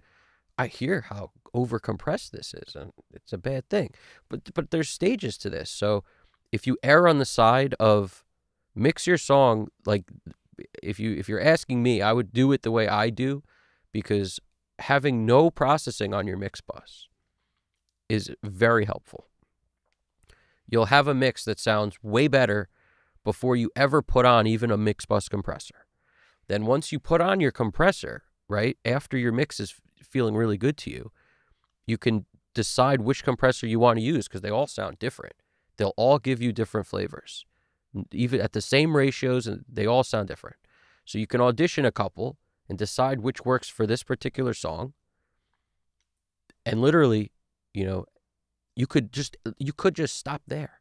But you've seen what I do if you've watched a couple of these, where I'll put on some stereo imaging perhaps after that, maybe some saturation before it. So saturation, then compression is how I usually like to do it. Then some sort of, EQ. A lot of times I'll do a plugin like the Sidecar, which has EQ and compression in it, and in that order, EQ, compression. So sometimes EQ first, then compression. And the stereo imager comes after that. Then a limiter of some kind, usually before the limiter, a gold clip. So like some kind of little bit of clipping, but we're talking like 1 dB. Like be err on the side of very little clipping, and usually the clipper's only being active on the loudest drum parts, because that's the part that you won't really notice, because that stuff's built into drums. Drums already sound like a crack. They sound like a freaking bright crack. So you can't tell when you have a clipper hitting a drum that it got messed up, that it got lower, that it got chopped. When you do it right and you don't do crazy amounts of it, it's unnoticeable. Whereas if you have the clipper taking 3 dB, 4 dB, 5 dB off the track, not just the hits on the snare or the kick, but the track itself, it'll sound way worse. Like crazy amounts worse. So you never want that. So you err on the side of very little. And, you could put a limiter after it. But this is, again, like if you're sending it out to someone to master, I would just leave off, pretty much everything on the mix bus except for maybe the compressor and the EQ and the imaging thing, and then just like leave the rest up to the mastering guy. If you're asking me like what you should do in terms of loudness and this and that, then I assume you're doing the end part of it, because a lot of that should happen during mastering. So it's better if a mastering guy gets the work if you're doing that without the freaking limiter on it, and without like some destructive clipping stuff, like let him deal with that part. Whereas if you're doing it all yourself, just to give you numbers, and you're dealing with like a rock song that's slow, and you're doing it all yourself, the whole part of it, I wouldn't sweat it if it was negative 10 LUFS, 9, 8. I wouldn't sweat it. I wouldn't sweat it if it was negative 11 LUFS. If you're doing it all yourself and you have, the type of music that benefits from slamming stuff, yeah, you can hit negative 4. If the aggression is part of the sound of that genre, it's so genre dependent. And like I said, an instrumentation dependent, like arrangement, what's in the song. So there's so much that goes into it. But I could tell you, if it's a rock song and it's got real players on it, you lose dynamics the more you smash. So and you lose feel. It doesn't feel like real humans. So there's so much to it. Like, don't over smash, because then you lost the feeling of humans. And now it becomes something else, unnatural sounding. If you want real natural, negative 9, 8, 10, anywhere in here is fine. You don't have to achieve negative 7, 6, 5. You don't need to achieve that. That's what I would say. There's no reason.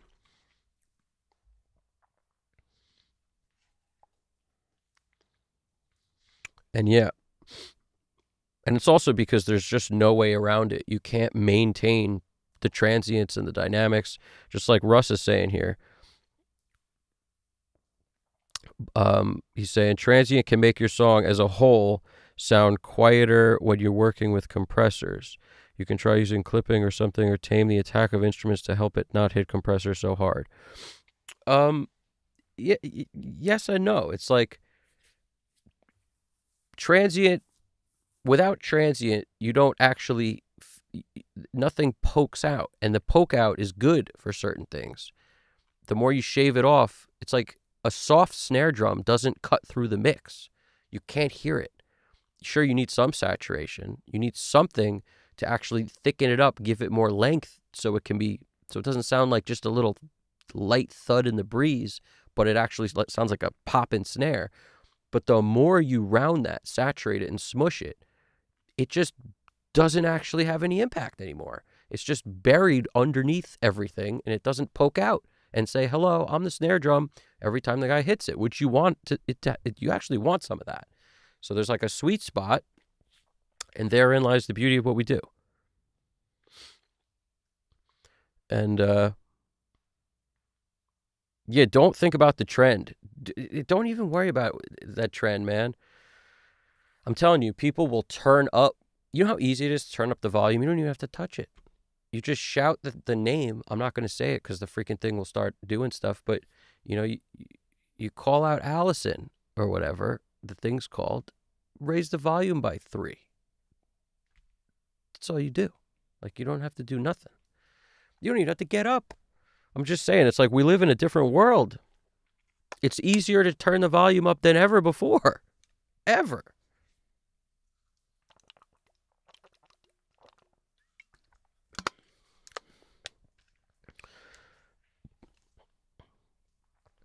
Braxel's asking, what does my shirt have on it? It's Janis Joplin, man. It's the JJ. We all know Janis Joplin.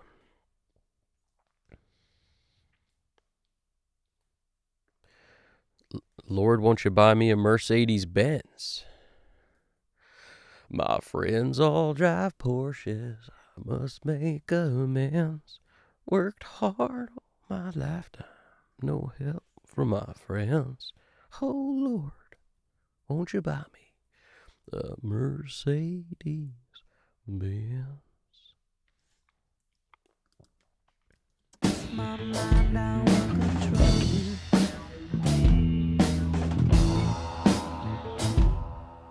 As long as I'm around you, in your face I will surround you.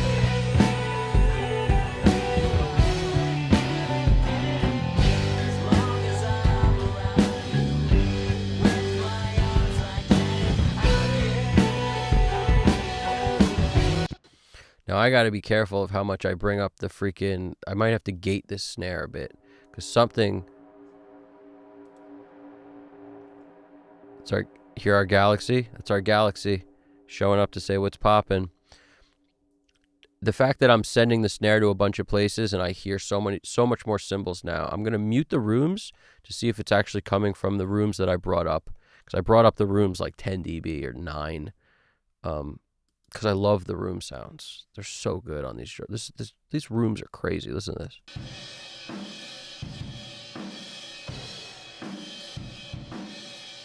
I think it's safe to say they're coming from there. I think that's a safe bet. They're definitely coming from there. So we could go in and do something I do a lot, which is basically 6K, bye-bye, about 10 dB. Now we'll figure out if that's the right amount. I took it out of one side. It's sometimes helpful to do that and then compare. Like, if you, I never do this stuff in solo, but I've done this so often that I know exactly what hurts me. 6K, and that's a lot of the cymbal. So now let's hear it with that cut.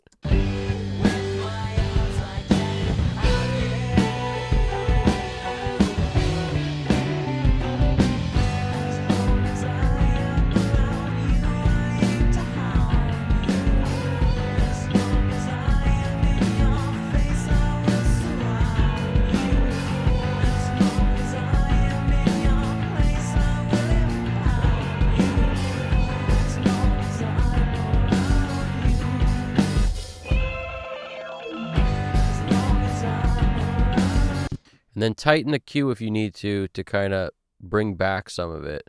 Like, rather than take off less, which we could always do, I might just bring some of the cue back. Tighten out the cue, and then maybe if we need to bring more back, we will, but...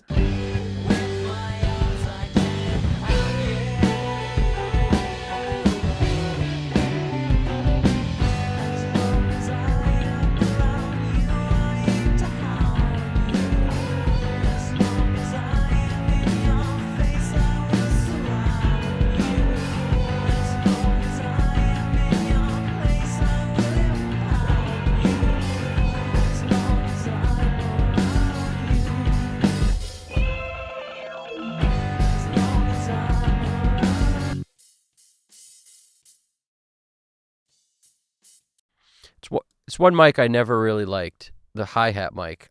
I mean, I like the hi-hat's always so audible through the overheads in the rooms. It's like, why? Why do we need this? I don't know. I don't know why we need it. But so many people record a hi-hat mic, and so many times I just mute the friggin' thing. Mute that hi-hat mic. Mute that hi-hat mic. Russ wrote, I had to rearrange a whole song because this instrument was a mess. I'm learning the importance of song arrangement with mixing in mind. 100%. Nothing will tell you more about how you should engineer than mixing, you know, or having a couple good conversations with a mixing engineer about what you could do different after he's worked on your stuff. That's also helpful.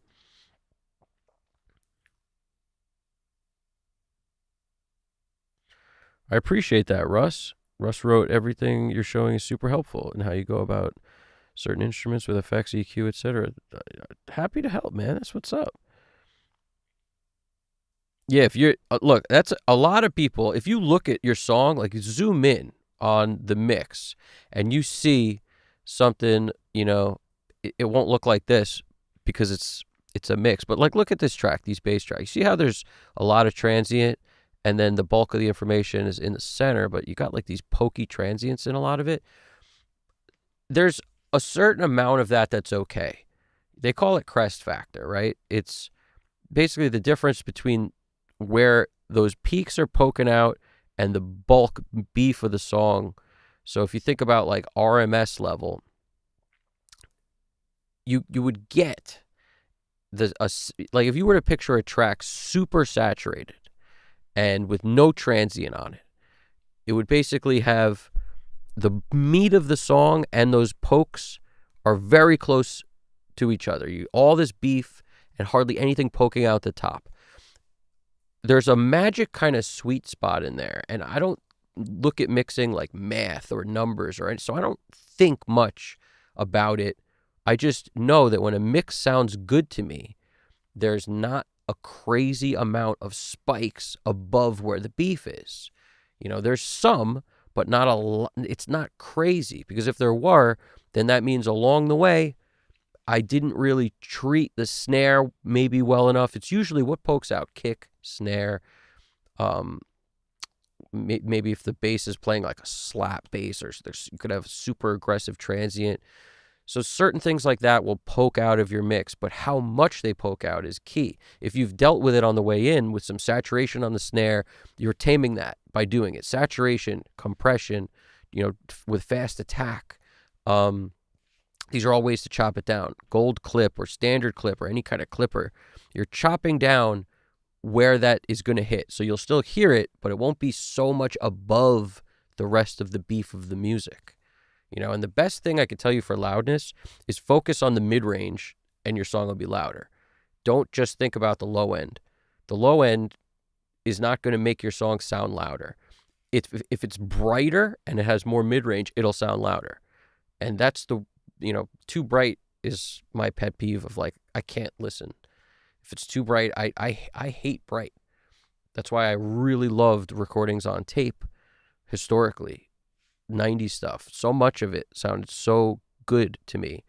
70s, 90s, 60s, because of that medium. It had a way of really rounding off the top. It just sounds so, like, I don't like bright.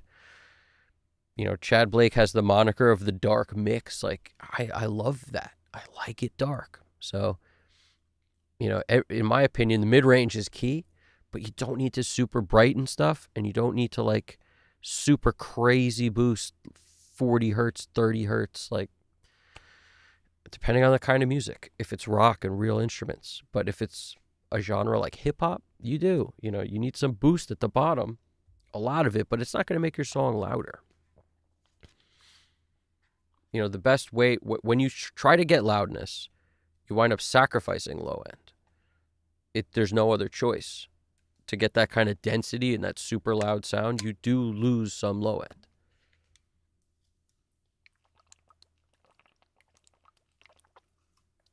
So me, I prefer low end. I don't want to lose too much or any. I want all the low end. So that means I don't want it that loud. I like low end too much, some would say. I just love low end, man. Also, it comes down to the bass player. Like, this bass player is so good. I want to hear everything he plays, all his bass notes. So I'm going to compress to make these, where these pokes are, less substantial. And that's what I do. These are the effects tracks. These are the other bass tracks. But you can still see there's plenty of transient here, because none of this stuff was recorded with compression. So when I hit, the bass gets sent here, and it's being hit with tons of saturation. Like, the SPL Twin Tube has been on for a while because I love it. Sans Amp, Spectre, these are all saturation plugins. 3. Then one compressor, which is a very gushy, gluey compressor, and then a 76, which is a more aggressive.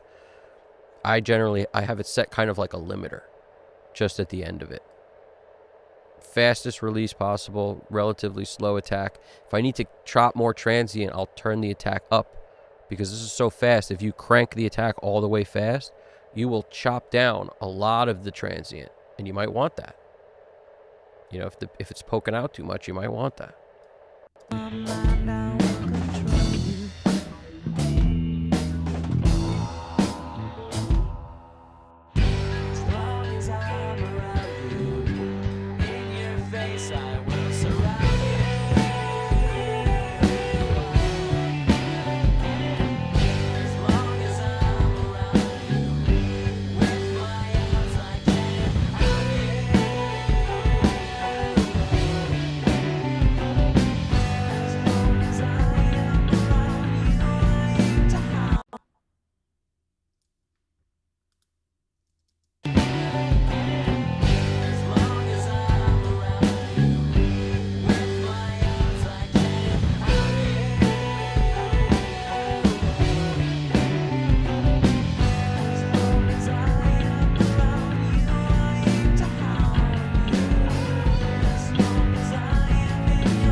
I'm trying to figure out what to do with these freaking bass effects, man.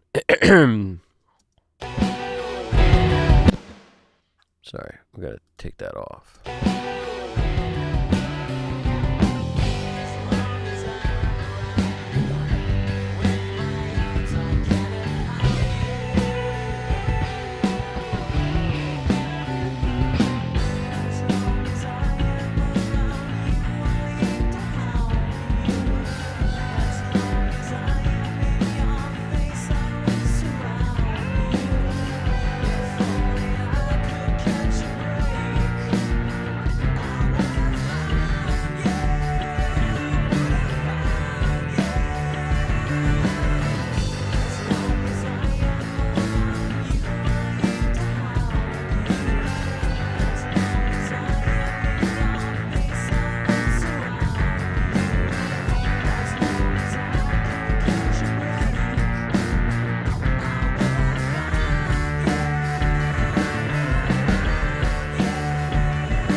Do you hear this freaking crazy? It's like a Mario Brothers sound or something.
Man, I can't help it wanting to make these guitars louder. It's like hearing them, they sound so cool. I just want them to be loud, but that's not always the answer.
See if these toms are loud enough.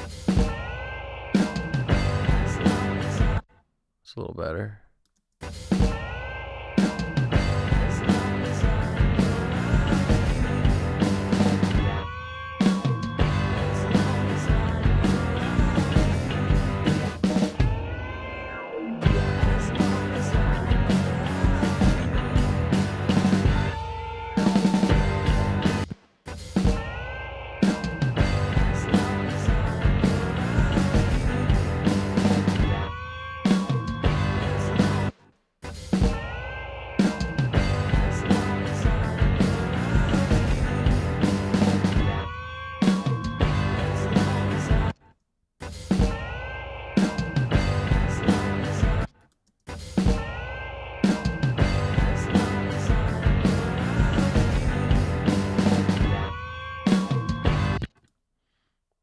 Let's turn on like practically a limiter. Let's see what that does.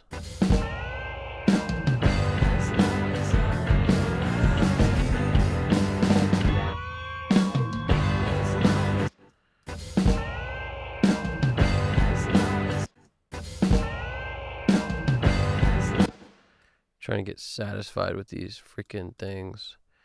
Maybe we don't need to dump much of the middle out. It's not bad per se. I might go to our trusty something like R bass or something just for some more beef in the steef.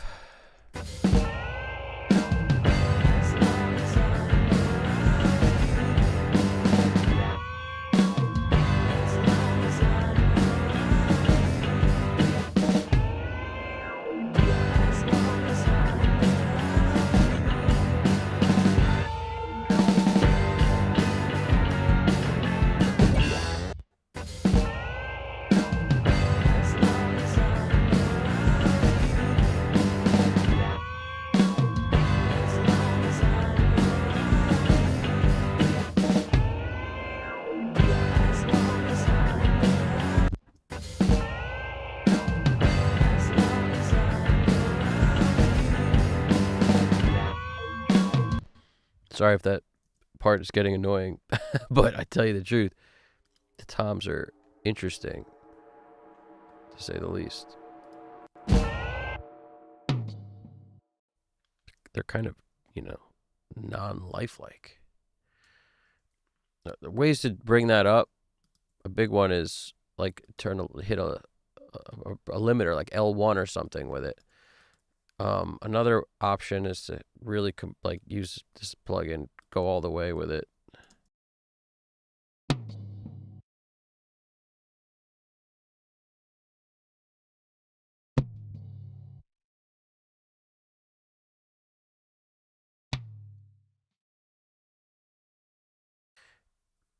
Sometimes that doesn't work, and we just want to slap an L1 or something on it.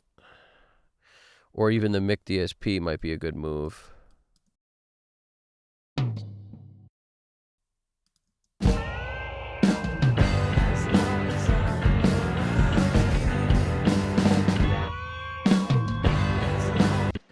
At least now we're getting like more of the sound to come out.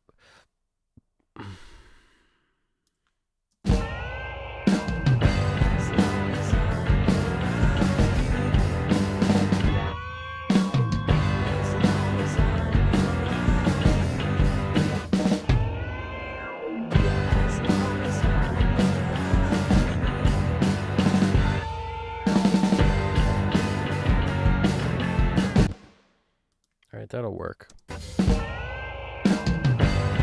What a lot of people do on toms is they boost a ton of the bottom, they cut the mids out, and they boost some of the top. And a lot of the tom in the middle is where you get a lot of beef, so you don't always have to do it, especially on like the 550A. Just as a symptom of boosting the top and bottom, the middle feels like it's been rolled off, even if it hasn't. It kind of does a weird thing, and especially if you turn the shelf on the bottom. But like I'm boosting 300 to bring up the rack. No, I'm sorry, I'm boosting 50, but I'm boosting 12 dB of 50.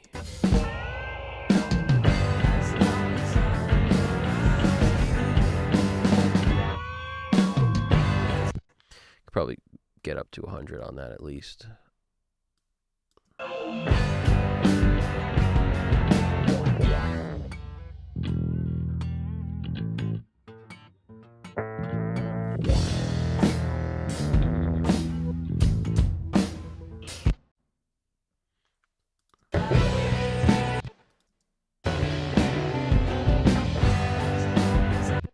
Where's that verse? We should start marking our session.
Trying to get this thing out of the way, but still.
Just getting this thing out of the center. We're going to see if that helps at all. To hear it, also just get out of the way of the vocal a little. Actually, there's no vocal in the center. That's interesting. So maybe this should stay there.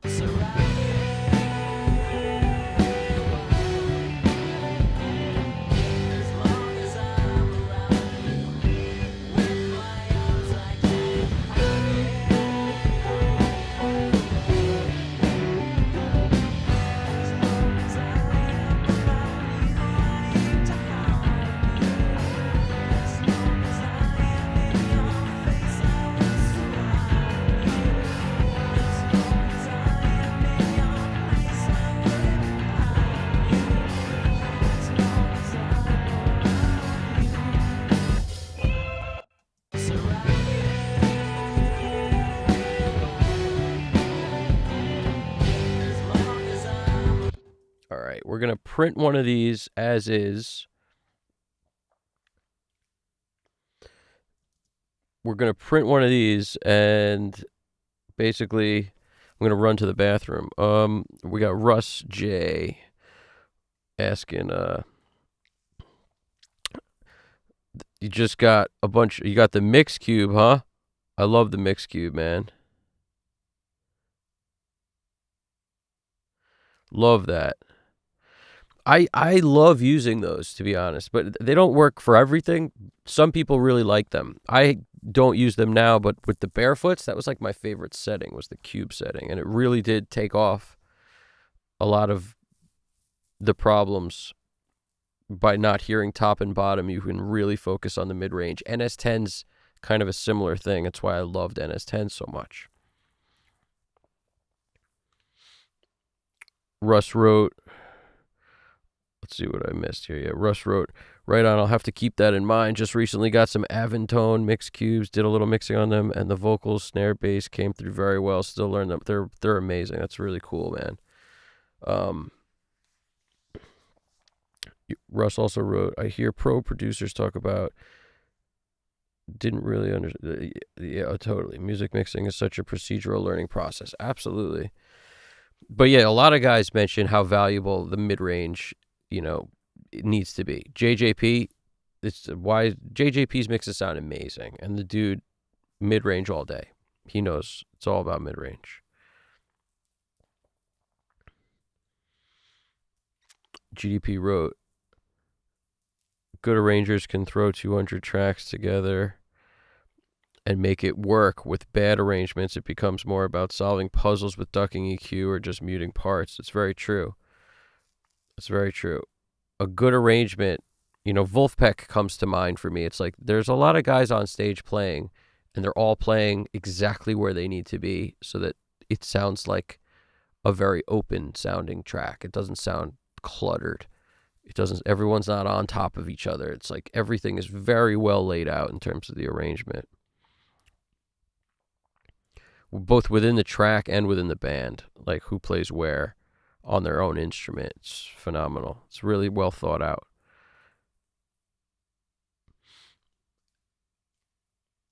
We got Russ wrote, the last part of your comment just described my last song, hence the redoing. Yep, go back. He says he's going, so Russ is going back to school for music. Sure, they will go in depth on this in songwriting class. Yeah, man. Learning is amazing. I did not go to school for production or music.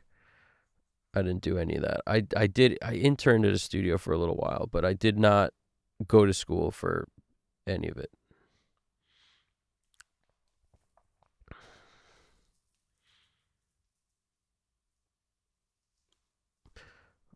GDP, I'd love to, I'm sure Evan too. Last time I worked with people like that, I almost went over the threshold of insanity, like the great Hannibal Lecter. Yep. He's referring to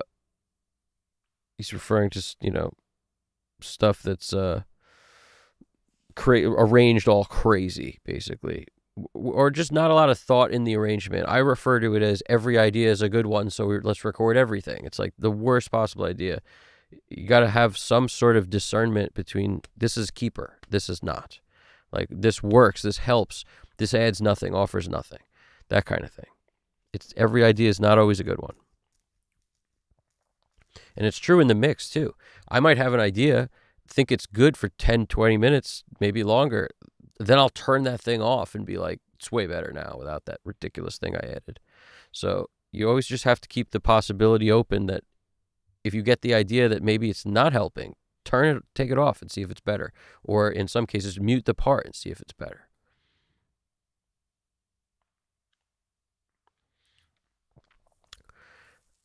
Yeah, I agree, GDP. GDP wrote to Russ, I was lucky to be around many pros and spent thousands of hours in top studios in Japan with great engineers, so I never needed audio school. Yeah, the more you spend time around people who know more than you, the more you can learn. And luckily, in today's world, there's literally ways to learn from so many people at almost the top level. I say almost because the guys who don't make many videos explaining what they do or talking about it are the top guys, like the top in the world anyway. A lot of the guys at the very top, but they're not Serban, make videos. Serban doesn't make many videos, and he doesn't need to. He'd rather spend his time getting paid to mix songs. I don't blame him. But there's a lot of stuff that, I'm sure people would love to see if he made a video about it. But those don't exist. But yeah, there's plenty of guys who can teach so much without ever... In a school, you're kind of at the mercy of whoever's teaching the class, and if you get along with them and it works well, and you can learn from them, and they're the same kind of style you require to learn, then it might be great. It might be really helpful. It might be awesome. But if it's not, then you don't get the benefit of what the school could have offered. Whereas if you basically pick and choose who you want to learn from and what topics. I think that's, in today's world, there's so much to be gained from that. This stuff didn't exist years ago. Like the amount of information that you can get about all this stuff, like even this, there was no way to watch a start to finish mix freaking 20 years ago when people like GDP and me learned, like when we started figuring out stuff, it's like none of this existed years back. And, I was lucky also to be around people who knew some stuff. And just the more of that you're around, the better it goes. But a lot of what I picked up was also from deep diving and doing all the research I could. The more information became available. I think the guys who are in the field are the ones who actually are constantly searching for knowledge more than everyone else. It's like you never stop wanting to learn more, ever. So you never and if you ever do hit a point where you think you know enough, I think you're sorely mistaken. I think everyone can always learn more.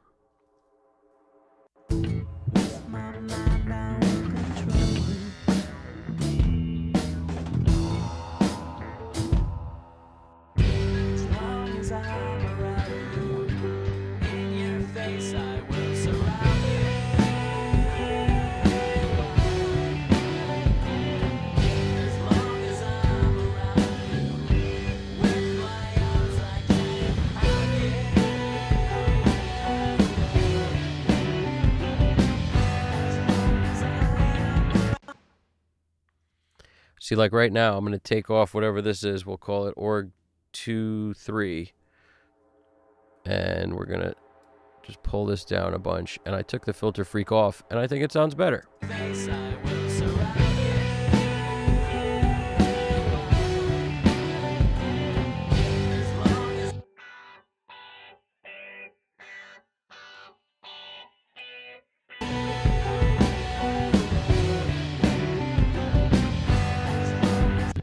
Yeah, maybe I'll leave it on. What I'm going to do is print one of these things and hit the bathroom real quick. So I'm going to find the end of the song. Might take...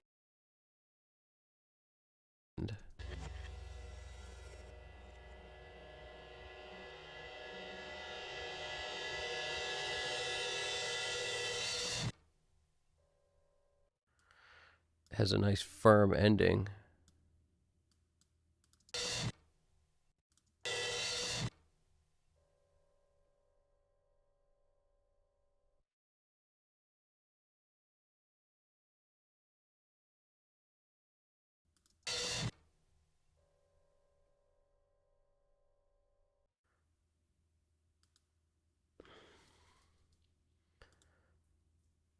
So I always go 400ths of a second to give me enough room. It's mostly important in the start of the song, and the back not so much. It's just less important because if you go at least 400ths of a second, you'll be fine to not basically cut off your front or your end of the song.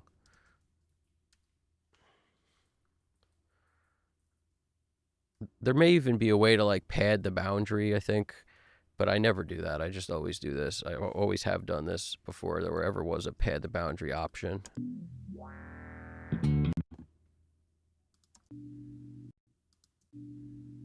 So this is like a weird fade in thing, which I might keep, or I might start right at the jump of it, but let's see. It's a cool intro. I think anything that's something is cooler than nothing. I might fade the whole thing in though. Like rather than just starting at the pop on it might be cool to start from this crazy intro.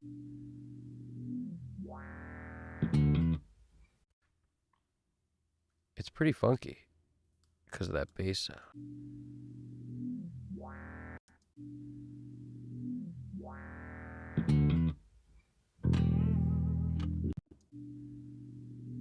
So I'll just start this one right from jump because of our cool little fade in guy.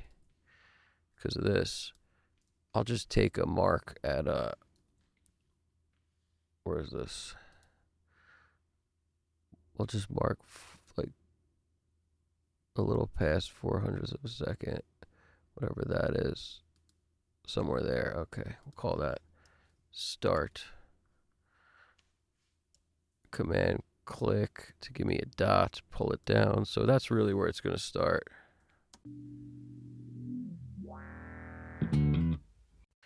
All right.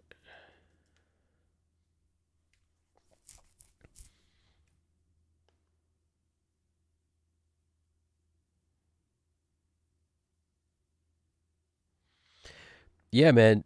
Honestly, Russ, the idea of like learning anything is amazing, and some people learn very well in school settings where they got to show up and go to the class.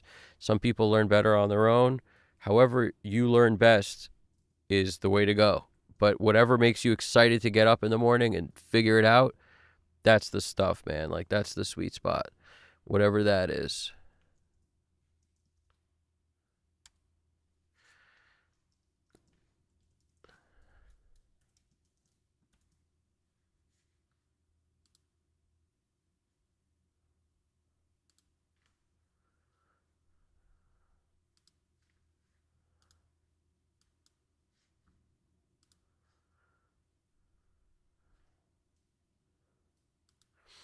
All right, I'm about to go do a quick bathroom break.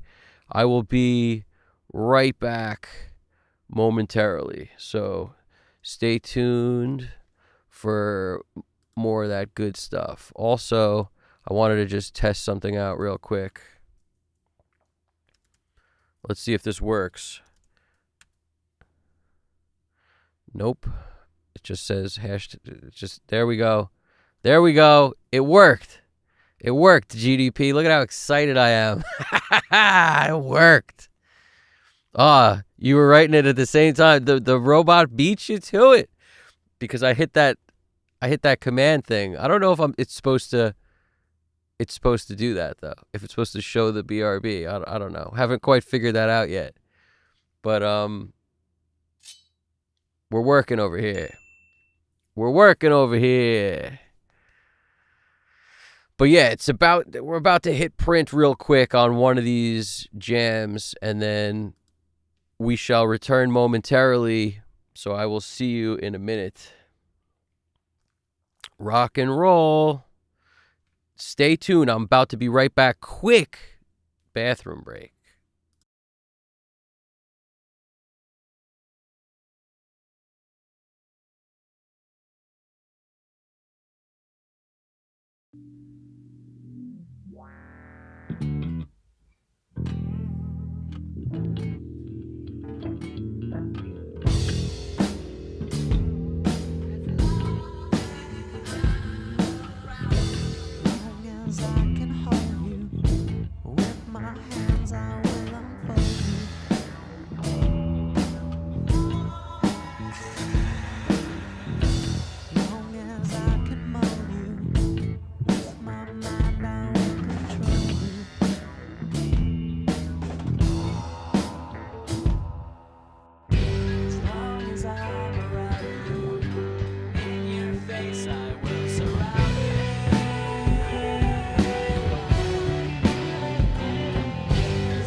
Okay, we're back, and since we're here, we might as well examine.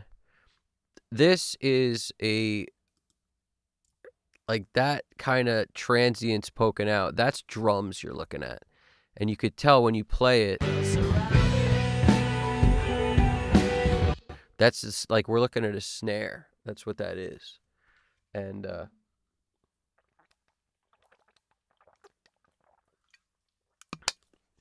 at this stage, we're getting closer to being happy, and we still may use some saturation and things to bring that a little closer to the track.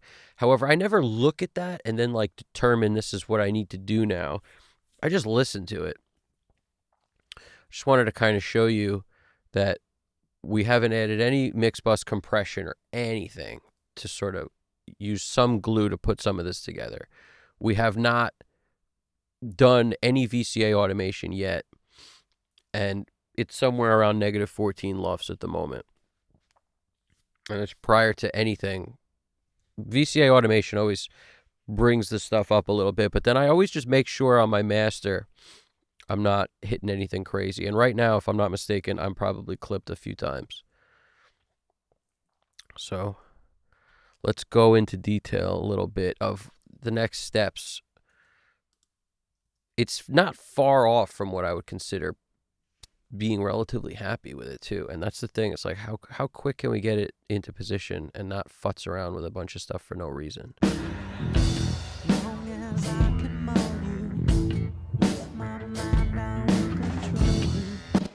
Also, it's a good move to hit save, then jump in and change it to the next version so that you can always get back to that other version you were just at.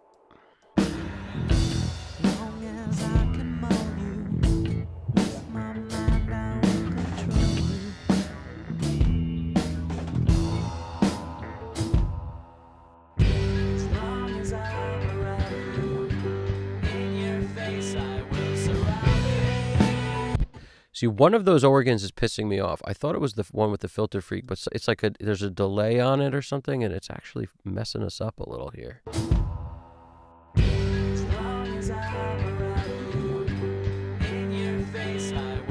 It's this one. This is the thing. It's this delay. That's what's hurting us. All right, we're taking that off. Take this tape echo thing off, or I got to mess with the milliseconds and change it up drastically. Let's just take it off. As long as I'm around you, in your face I will surround you.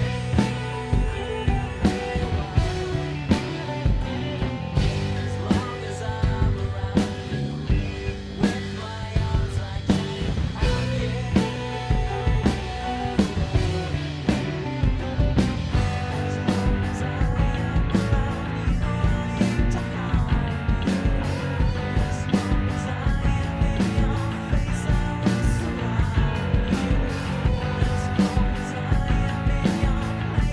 long as I'm around you.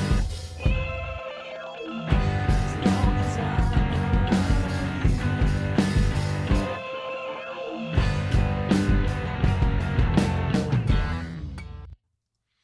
I might use two saturation kind of situations here.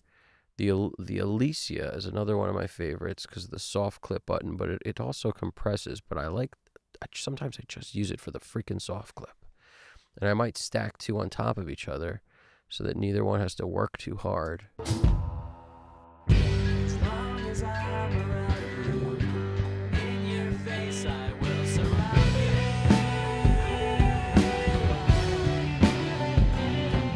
As long as I'm around you, with my arms I can hug you. As long as I am around you, I aim to harm you. As long as I am in your face, I will surround you.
Oh, Russ, what's poppin', dude? You're the man. Thank you, Russ J. That's amazing.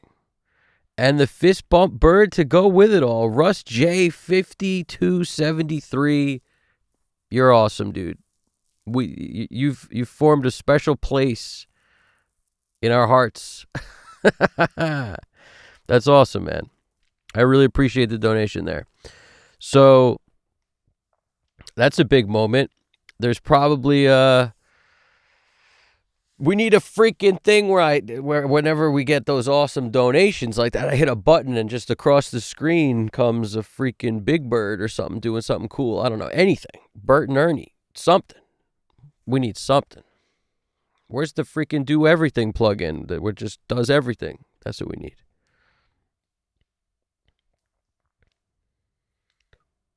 That's pretty amazing. That's why you've earned a special place. You've earned a special place right there. And all your questions are great, by the way, man. Like, everybody who takes part in this, you're all welcome to ask questions. I appreciate every question. Doesn't matter. There are no bad questions. As long as they're audio related in some way, shape, or form. It doesn't have to be about anything in specific. Could be music, in a particular instrument, how to mic something, engineering, mixing, mastering, just anything. Throw it in there. And hit the like button, subscribe, notification bell, comment, all that stuff. And as we go through it, it's like, let's see. Let us see. Let there be shred. Let there be shred indeed. You know, speaking of that, I got to make sure the lead guitars are clearly audible. That's what's up. Happy to be a part of it, Russ, and you know, getting to share the information is fun for me. I really enjoy it. So, and it's fun mixing with other people. It's like a interactive mixing experience. We're a help hotline for how to do stuff and for sharing thoughts. This is what we do. Let's go to that part with the crazy guitars. Like, make sure we could hear those.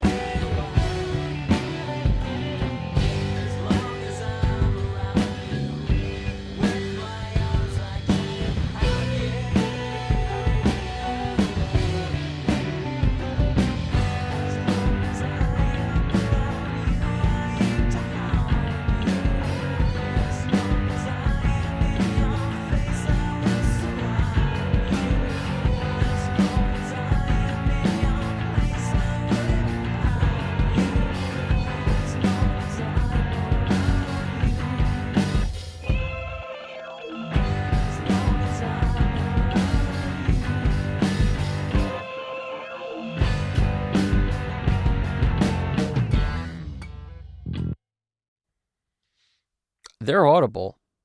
In the lead part, they're audible. The drums get quieter when it's just big drums by themselves. So I just adjusted them up a little bit because it seems like these drums are actually louder. When they're both playing together, obviously, we have this set of drums combined with the big drums. It's double track drums. They sound huge. And then as soon as the next part happens, they seem a little quiet.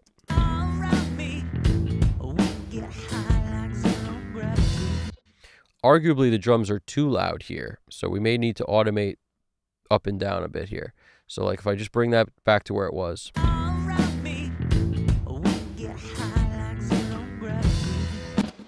And I'll put on the all drums setting. Just bring everything down 1.6.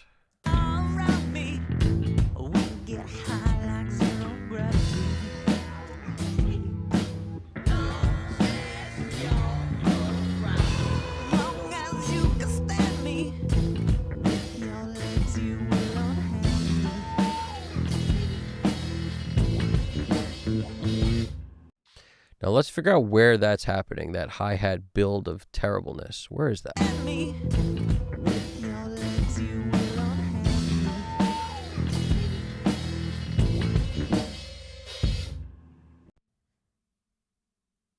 Let's get rid of this track altogether.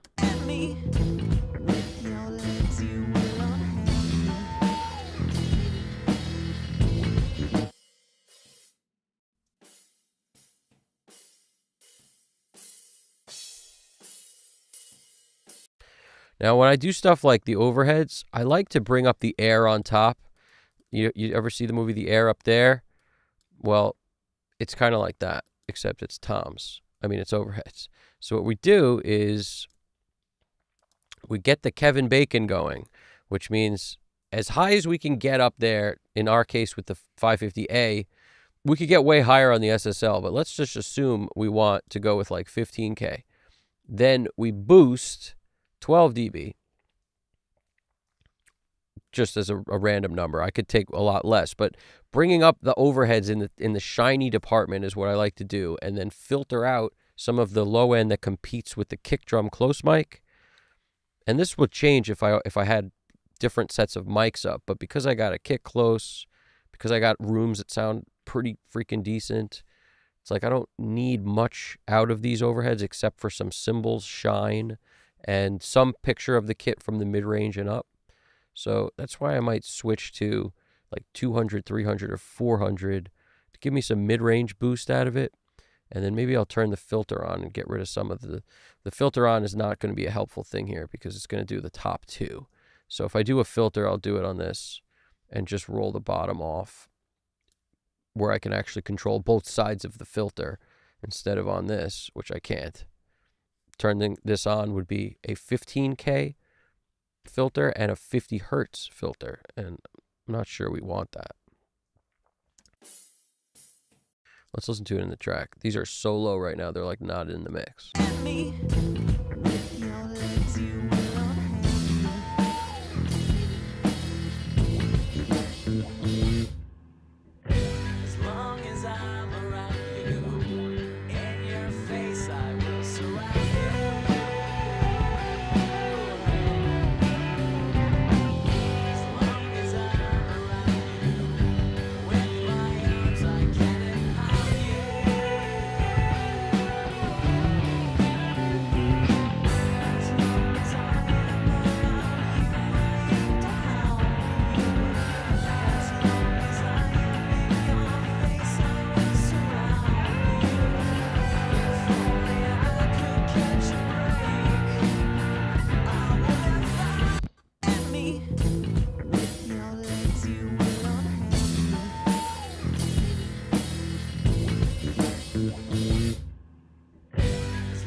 Niles, I totally hear you on that, man. That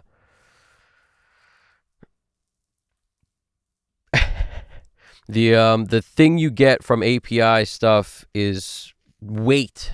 That's the best word for it. So much weight. Similar to Neve, but something about just clicking those dials into position, having less choices in terms of how much gain. It's just like levels of weight. So much weight you get with those things is the best way to put it. Like, that's why they're really good on drums and stuff. They're really powerful EQ. Yeah, the high end and low end is awesome. Niles is a good point. Yeah, it is. With a lot, I find with the Neve stuff too, it's very hard to make things sound harsh. Like, you can pretty much crank in all directions on a lot of stuff and it doesn't sound that harsh. But it's the frequency choices in addition to how smooth the curves are of the cue that just make it work that way.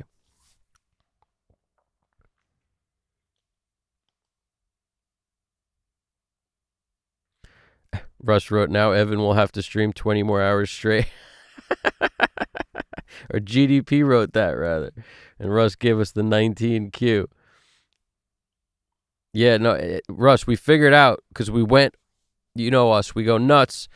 We went over 12 hours once, and then it was just it just luckily it saved it, but didn't work. It like cut us at 12. And then me and both G, we were like, why did this happen? And then we found out that that's what they do. They don't like encourage you to stream more than 12 hours, which is kind of crazy to me. It's like, why not?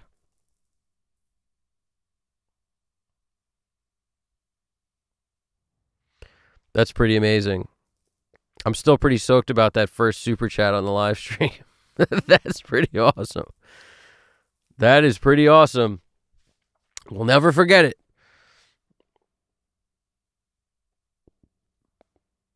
Let there be shred. So true. So yeah, let's keep her moving. We're going to rock and roll right here. Let's keep it going. We're about to get to VCA automation. What we've done so far is thrown 2 EQs on stuff and a compressor here, there, and everywhere, but mostly not a whole lot of compression, to be honest. It's just I try to do as little as I possibly can and be happy so that I'm not doing the thing that we all do, which is overcook everything. Like the goal is to not overcook. So on the kick, there's a little more action happening. On the snare, there's a little more action. And the snare is being sent, and the kick as well is being sent to down here. We got some parallel stuff on drums. Other than that, very straightforward mix. The bass is being sent to a bunch of different things, including all the bass comes here. There's an effects channel for bass. So in addition to hitting Neves and Pultecs and saturation, twin tube, Sansamp, Spectre, a lot of saturation, 3 plugins. Because I love saturation on the bass.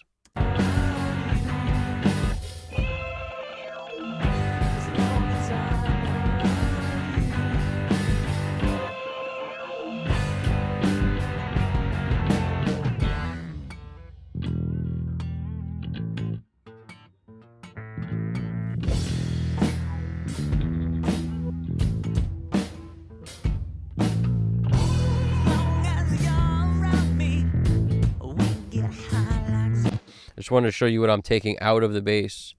I'm taking out a lot at, when I hit the dividing by, it's 110 hertz. And I'm taking out a ton so that it's less, I don't know what you want to call it, but less obnoxious, less thuddy. Just kind of cleans up the bass information, getting rid of some of that 100.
I'm definitely stoked on the sidecar.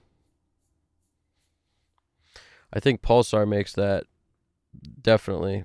That's Niles, definitely. Pulsar modular.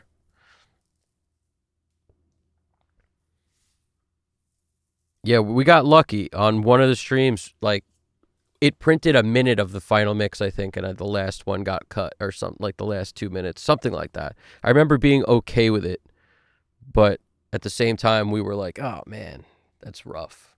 Like, we didn't know that it cuts after 12 hours. That's a shame. But for the people who saw it live, it happened. They just don't save the video after a certain point for later.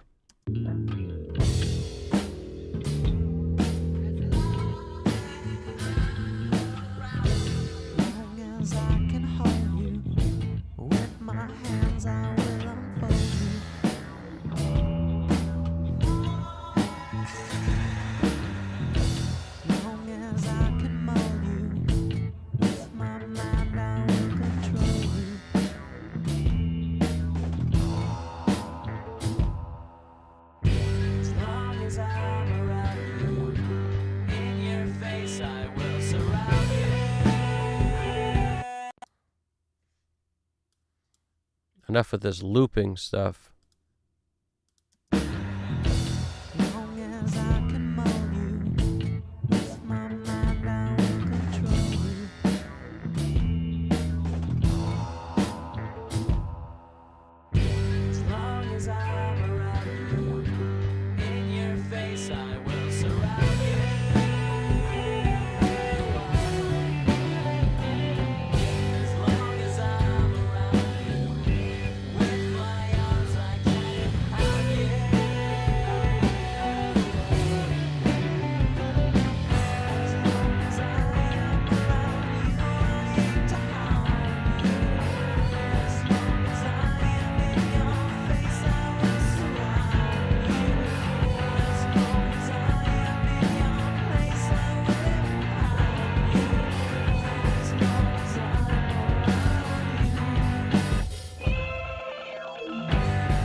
All right, getting happier now. Maybe they're just a little loud, but the snare now doesn't sound like a foot. A little better than a foot. That's where we're at. I'm checking out the little chat catch up. Catch up with the chat real quick. Let's catch up in here. What do we got? Any questions? Throw them in there.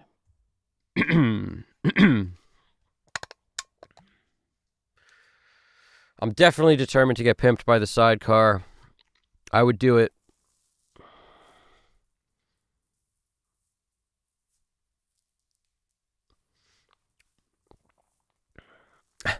It would be a pretty cool sponsorship.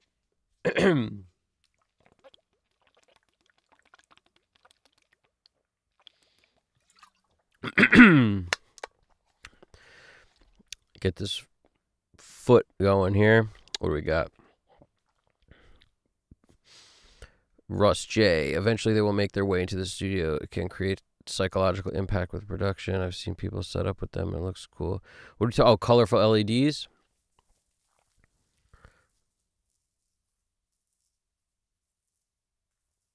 Colorful. Yeah, we need some LED like party time action happening.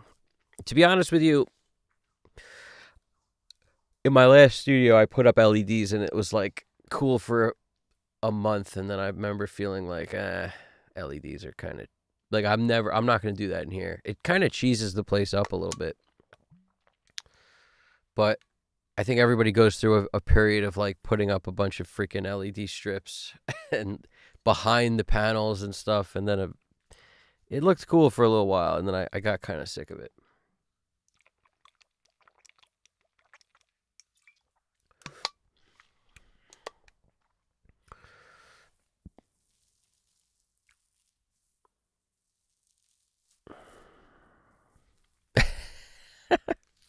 We would definitely start World War III.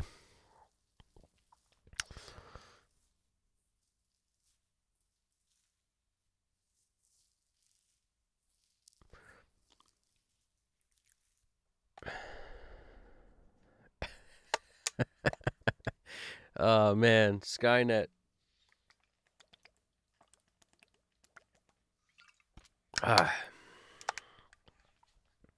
Oh, there we go. There's a triple. It's a triple for us. Just what we like to see. Just what we like to see. Three Skynet messages in a row. Perfect. Spamming myself. Yeah, they definitely look tacky a little bit. They're cool in a pinch, and then afterwards you've just got these sticky strips that don't stay on anything unless you glue them like crazy. It's just a mess, and that's not ideal for back of panels. It's a lot of work if you to do it right, and it's a bit of a disaster unless you're just putting it on like one spot. You know, I did it around like the whole room, and it was cool for a day, cool for a month or two, and then I was like never turning them on anyway, so it's kind of a waste.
turn some effects on these vocals. It's party time. Once it's party time, we just turn all of what comes on the template on, which is plenty of fun toys to play with below each vocal. And these are all kind of treated as one because there's nothing happening. It's basically, you could look at it as one track. So that's why they can be sent to the same place, because this is in one place and this is in another place of the song. It's not overlapping. So they can all go to the same effects. And there's really no, I like how few vocals there are in this song.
I love that.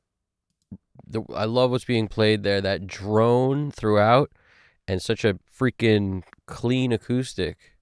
It's nice. Add some saturation to it. Dirty it up.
my hands I will unfold you.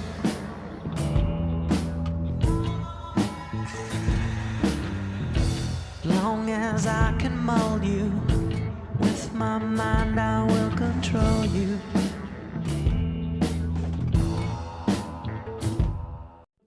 We got to be able to hear that freaking guitar. I mean the bass, drums. What am I talking about? I can't even speak. There's like a fill and all cool stuff happening. We can't even hear it. What's going on with that?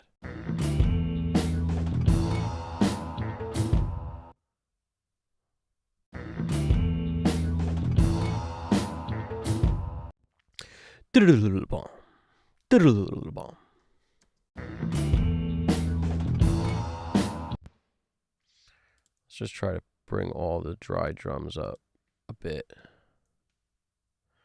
Bring the dry drums up a bit and bring the dry drums up a bit and bring the dry drums up a bit and bring the dry drums up a bit. As I can hold you, with my hands I will unfold you.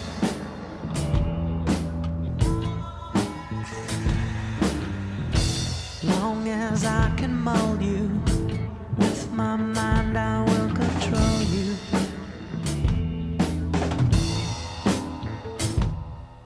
As long as I'm around you, in your face I will surround you. Mold you, with my mind I will control you.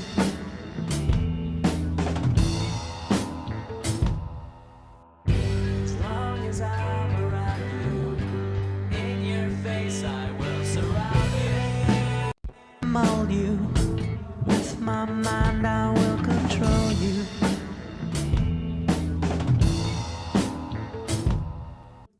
Mold you, with my This is overhead EQ I'm messing with right now on the dry drum tracks.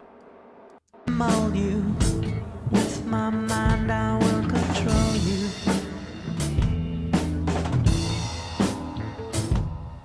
Mold you, with my mind I will control you.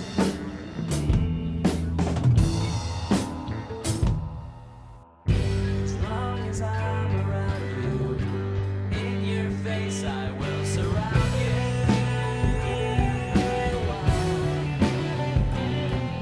As long as I'm around you, with my arms I can empower you.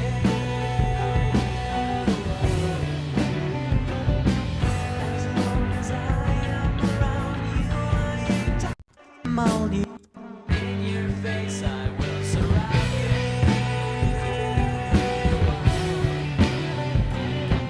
As long as I'm around you, with my arms I can empower you. As long as I am around you, I aim to harm you. As long as I am in your face, I will surround you. As long as I am in your place, I will empower you. As long as I'm around, as long as I am,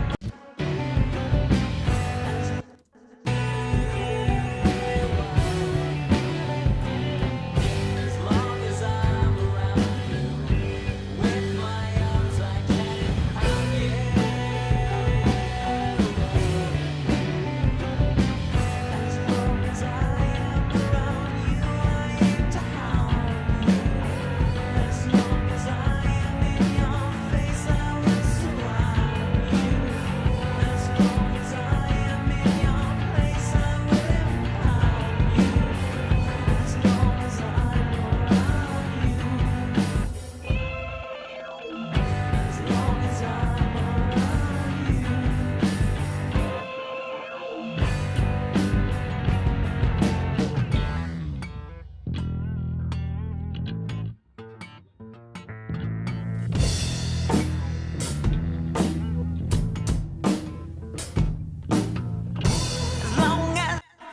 As long as I am around you, I aim to harm you. As long as I am in your face, I will surround you.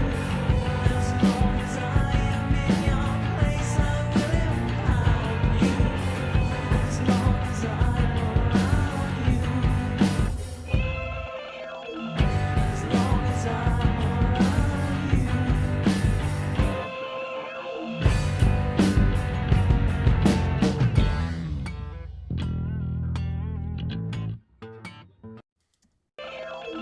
As long as I'm around you.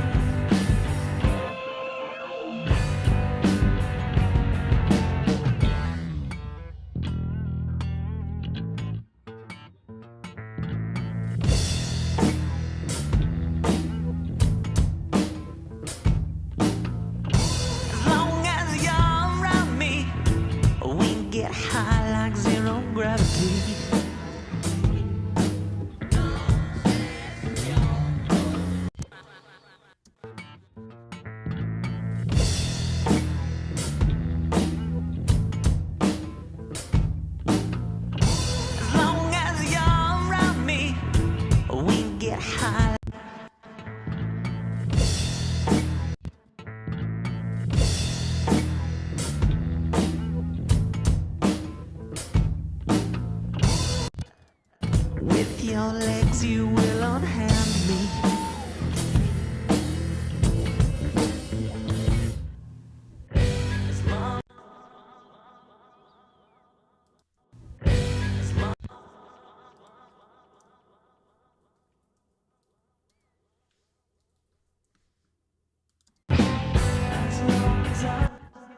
punching in basically, you know what I'm doing.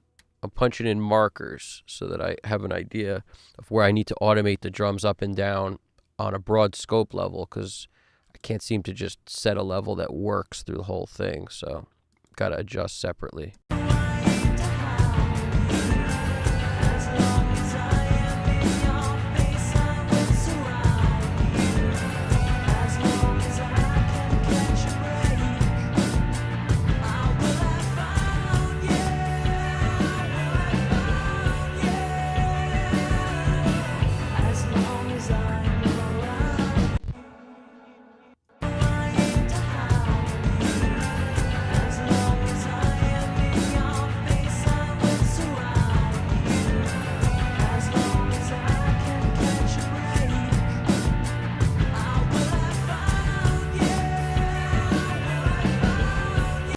I think because it comes out in the next part, because it can't be there, I just got to take it out of here too.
Wow, these are so bright and good sounding because of this freaking API EQ on there. I gotta like take that off the top. Maybe pop that filter on it. As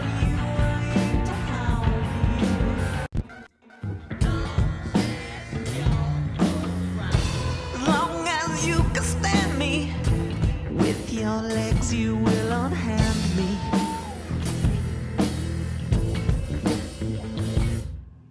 As long as I'm around you, in your face I will surround you.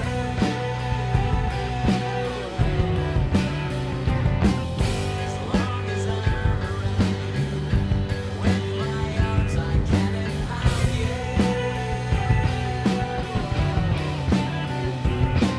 As long as I am around you, I ain't down. I just made the volume so crazy low. Bring back analog lighting, indeed. That's what's up.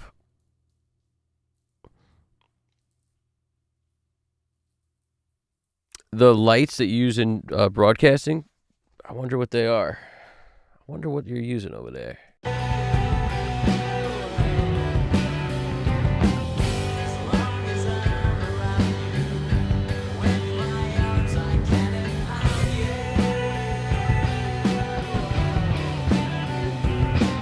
As long as I am around, in your face I will surround you.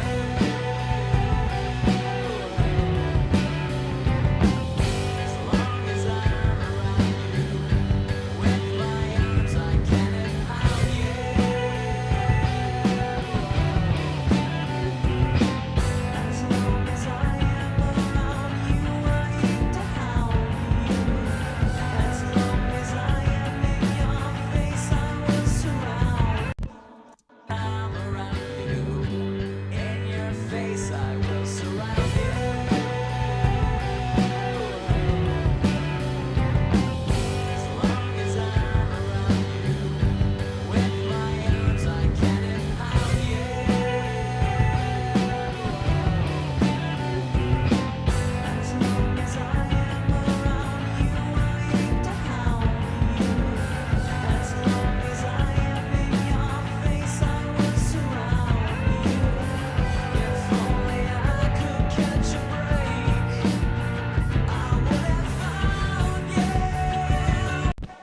Yeah, and I don't.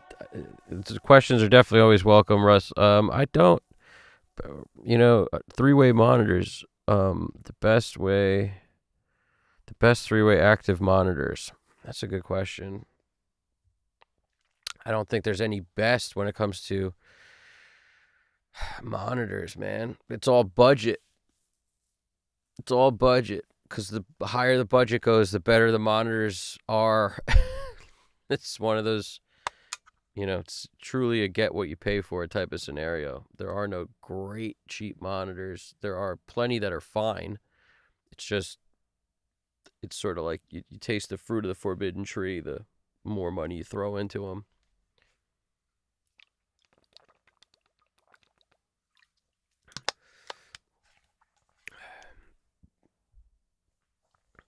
There's it depends on what size your room is and all sorts of stuff for what would work in there. As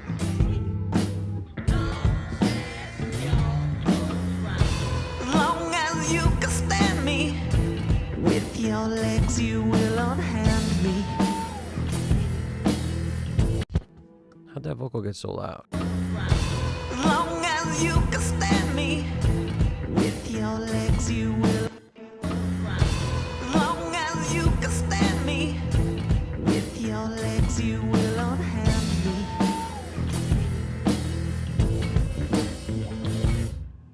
As long as I'm around you, in your face I will surround you.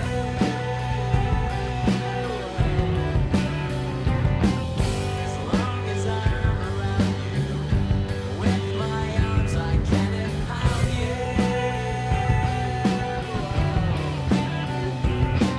As long as I am around you, I aim to hound you. As long That's starting to feel okay. Going from the pre-chorus here as I'm around you, to the chorus. I am around you, I aim to hound you. As long as I am in your face, I will surround you.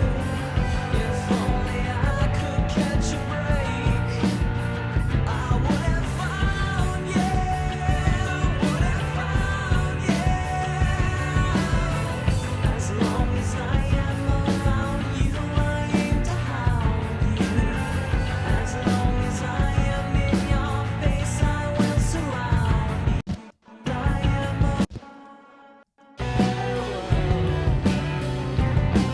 as long as I'm around you, with my arms I can empower you.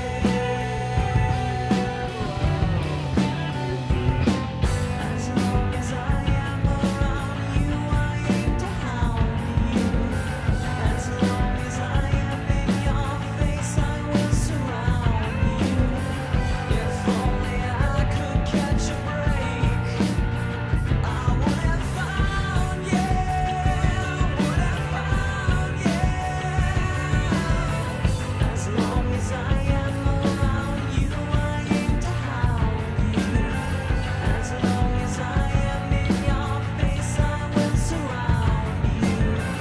As long as I can catch a break, I will have found you, will have found you. As long as I'm around you. As long as I'm around you. As long as I'm around you. As long as I'm around you. As long as I'm around you.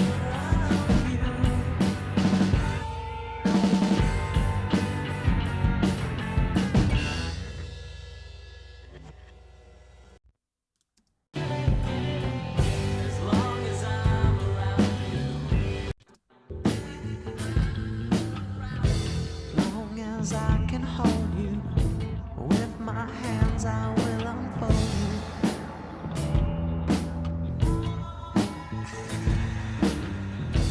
Long as I can mold you, with my mind I will control you.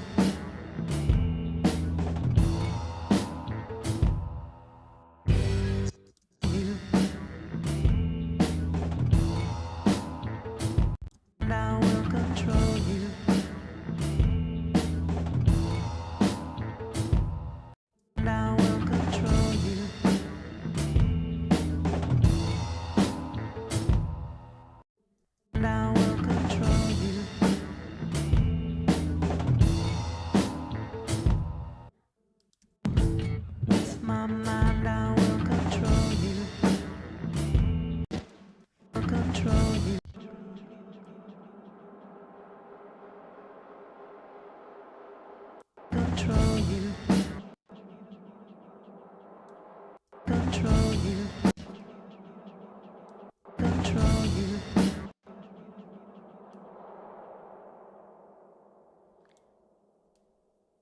Hear that galaxy in the background?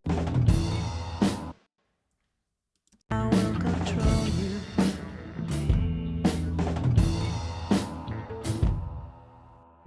As long as I'm around you, in your face I will surround you.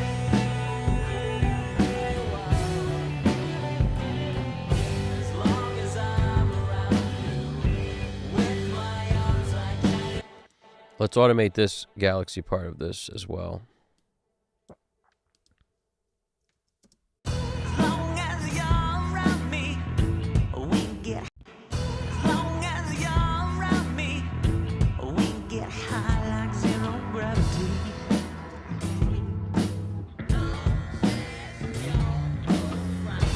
As long as you can stand me, with your legs you will unhand me.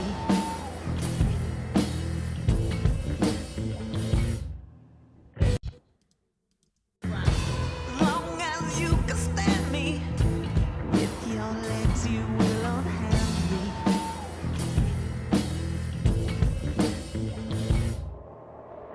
As long as I'm around you, in your face I will surround you.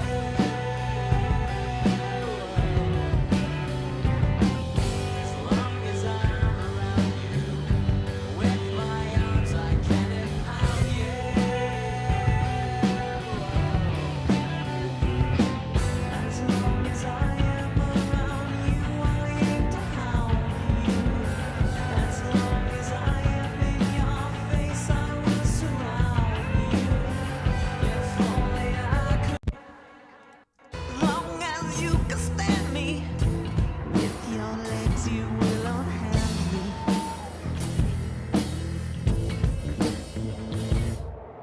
As long as I'm around you, in your face I will surround you.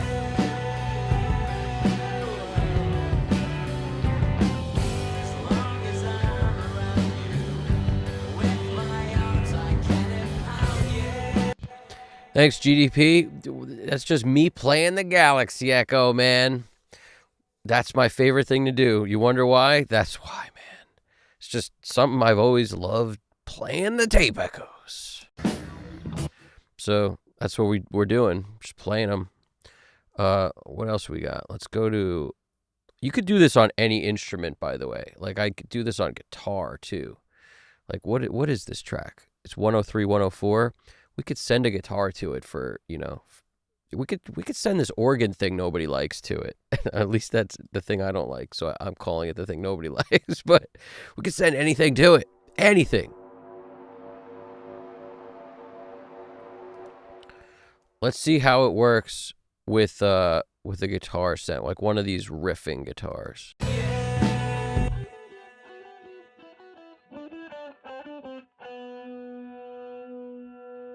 Maybe not that one. The one that's clean. Not that one. I guess it's got to be that one, huh? Let's see.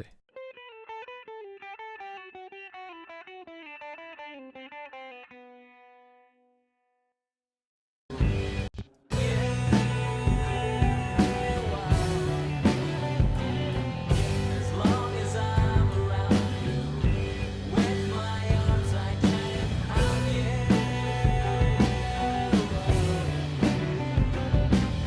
As long as I am around you, I aim to harm.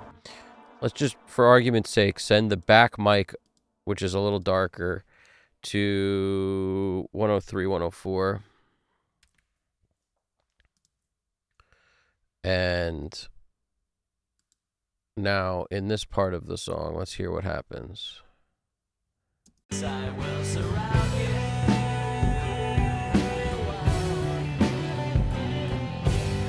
Lost track of where I put it. Here we go. I will surround you. I will surround you.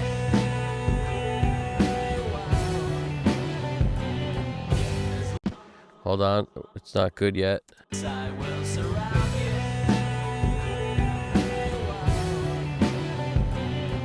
As long as I'm around you, with my arms I can empower you. No, this is why it's not good. Let's go. I will surround you.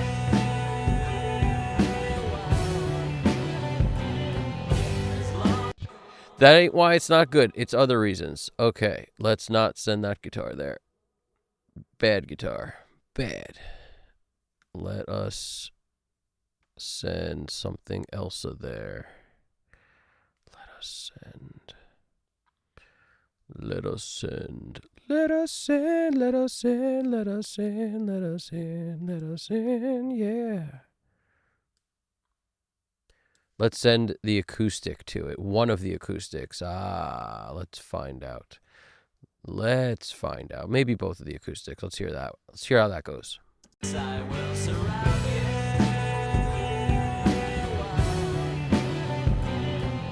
As long as Let's hear something.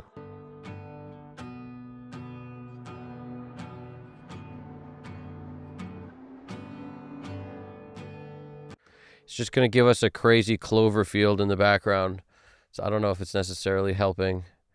It's just very Cloverfield-esque. Let's go to the organ. Organ time. I'm over here like, oh, it just works on everything. It's just then it just doesn't work on everything. Perfect. Let's go. Let's go. Come on. Let's go. Here we go. Time to boogie. Time to boogie till you just can't boogie no more. Here we go. Let's go latch. I will surround you.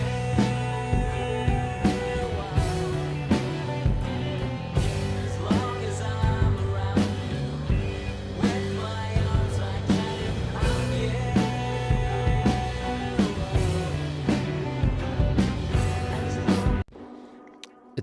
It's doing something maybe not beneficial, maybe so. Let's find out. Let's hit other things too. Bass, treble. Let's just throw a bunch of stuff in there. I will surround you.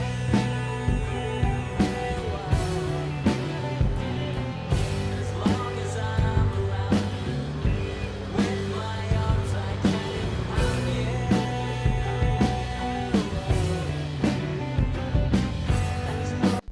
I will surround you.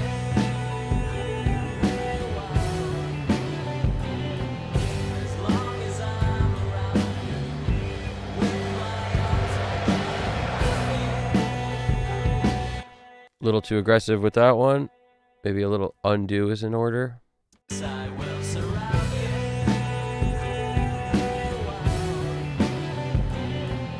As long as I'm around you, with my arms I can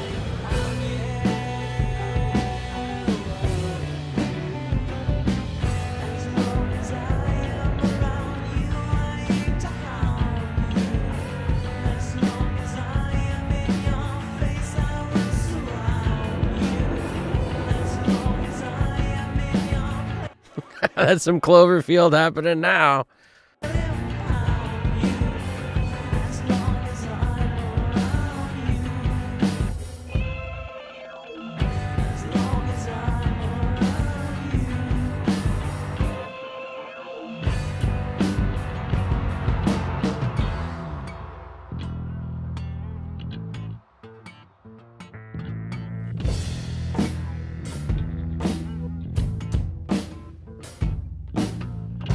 I'm just going to get out of there before I mess the second one up because it was already pretty cool in the second verse. As long as you're around me, we can get high like zero gravity.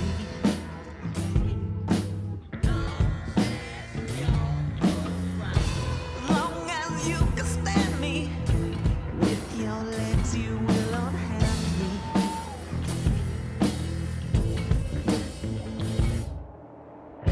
As long as I'm around you, in your face I will surround you. Long as I can hold you, with my hands I will unfold you.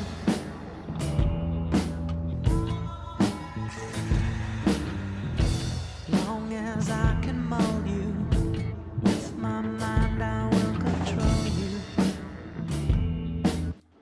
I don't recall exactly where the echo volume was, I thought it was a part of the parameters I was automating, and I don't want to hit undo 100 times right now, so I'm just going to leave it. But it was somewhere in here. It was somewhere over there, I think. GDP, what do you think? Was it 12, 1, 2? Where was echo volume set before I started trying to automate everything in the middle of the verses? Because I would revert back to that if I knew what it was. Because it was like the perfect volume for the feedback stuff. And I thought I threw it in here, but I didn't. So that's my fault. Because if you don't put it in there, it won't revert back to wherever it was if you let go of it. If you hit stop on the automation, and then, you know, it'll go back to what was written before. And that's what I was looking for, but it's okay. We'll keep it moving. Do, flop. With my hands I will unfold you. Let's also throw in some cool flavor of a little bit.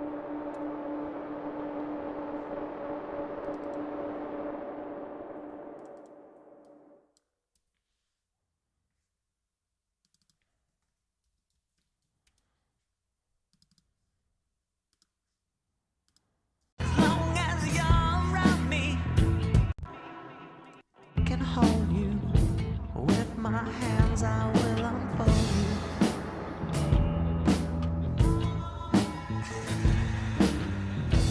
Long as I can mold you. With my mind I will control you.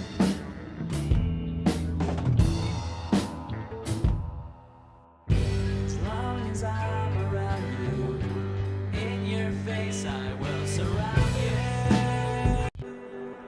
Niles, man, mixing is the most fun, dude. I agree. It can be so much fun. Like, it's just so, you know, if you don't do a song for more than a day, it's always fun. That's the trick. It can stay fun if you work on it for a day.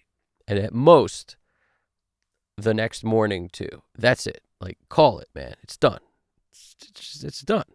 Long as I can hold you, with my hands I will unfold you.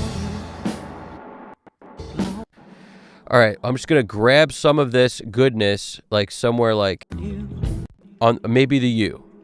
And maybe we'll get a repeat on that U.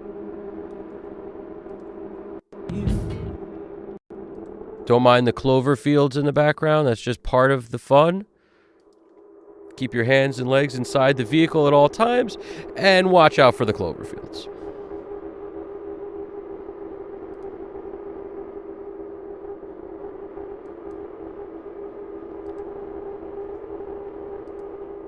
Long as I can hold you, with my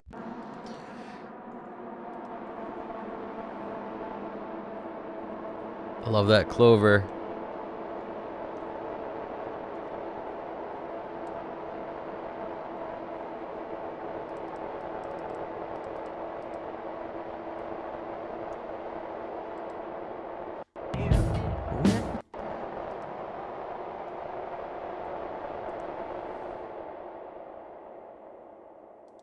That clover, man. Like I said, wherever you happen to be situated, when the thing kind of like, you know, is where it is, that's going to create your situation for you. So we're going to come in here to Audio Suite, and we're going to hit it with something, maybe some tape echo.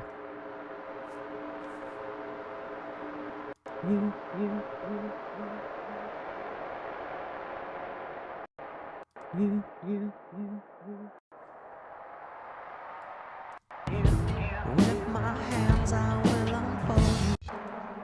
Long as I can hold you. With my hands I will unfold you. Maybe we'll get this U and this U. Fold you.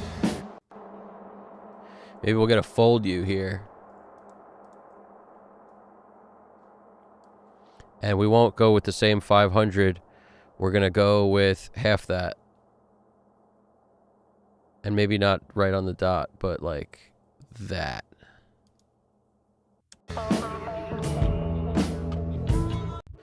I'm a fan of not exactly on the grid, not on the dot. Just put it wherever and rock and roll. As I can hold you. With my may.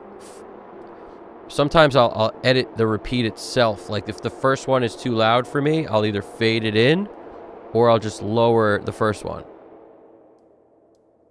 Long as I can hold you with my hands, I will Maybe the first and second one. with my hands, I can hold you with my hands, I will unfold you.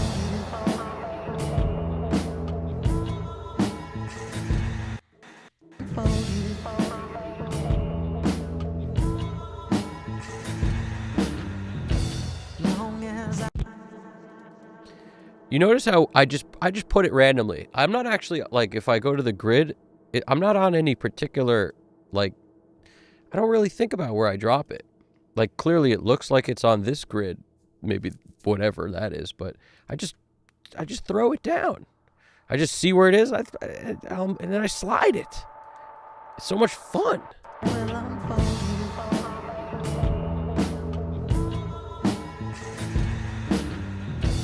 Long as I can mold you.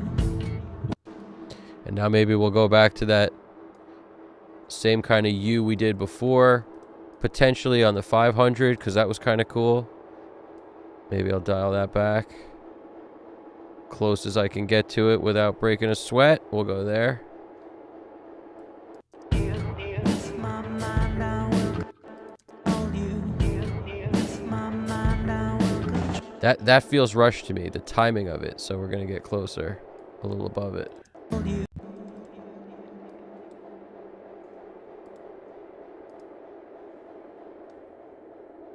Hold you. With my mind, I will control you.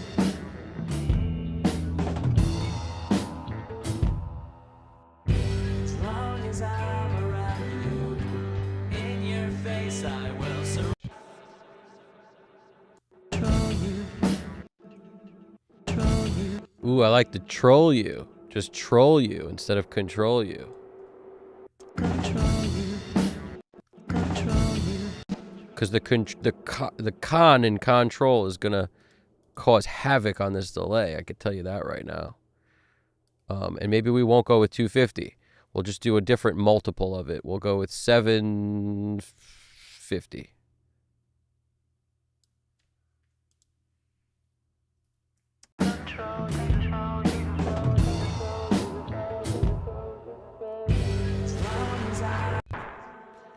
Pretty interesting. Maybe we'll fade it out before the stop. Let's see what's popping. What's popping up in Poppingham? Let's go, Poppingham. Run it. Control you. Control you. As long as I'm around you. Wow, that's pretty cool. You see, GDP just sent me GDP's just unstoppable, man. He sent me the setting, and it's literally, where is it? Echo volume is the thing I was curious about, and I had it set in the middle. I felt like was as close as I could ponder to where it might be, and he's showing it's between in the middle and the first dot, right here. Pretty freaking close. Pretty freaking close. All right, we're gonna leave it there, and I might back it up that smidge. That's pretty amazing. So he's showing it here, literally right in the middle of these two dots. That's pretty close. That would have been doable. So that should just show you. Just trust your gut. If you lose something, like you did something great, and then somehow, some way it went away, and you don't want to hit undo 100 times or go to a save session 6 minutes ago, just freaking go back to what your ears were telling you. You'll nail it too. I should have trusted myself. It was close enough, but luckily we've got GDP swinging in from the ropes. You know, about to just destroy. Flying the plane through the mountains. You got a mountain range with a V. He's flying through there with pliers, with a drill bit, getting through, surfing the mountains.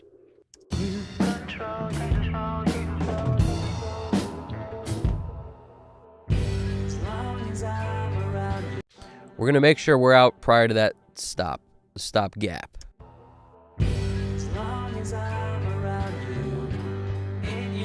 face I will surround.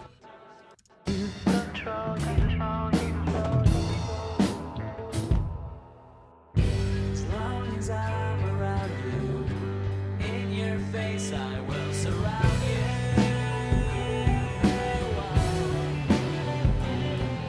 As long as I'm around you, with my arms I can pound you. As long as I am around you, I aim to hound you. All right, we're going to put these guys up here because who cares where they are, up top or bottom. I mean, maybe I do. Maybe I don't. Maybe I do. Probably not, considering we're probably going to run out of processing power sooner or later, so I might as well just throw it up here. That's the beauty of Audio Suite. We're committing these effects, so it doesn't really matter where you put them. Like, you could put these effects here, just, I won't use the tape echo now. I'll use, that was the T-Rax IK multimedia stuff, which is great plugins. They were actually the first plugins I ever owned, was a bundle from T-Rax, and I fell in love with plugins. But specifically those, because they were like one of the first OG companies to give you like Pultex and Neve emulations and SSL emulate. Like, they were the OGs as far as I remember. I'm sure somebody else may have done it, but when they came out, I remember being like, these sound really good. They were the first time I was like, I like these plugins. That's why I still own them, because T-Rax is amazing like that. I bought it once 100 years ago, and I can still use it all the time. As long as I'm around you, in your face I will surround you.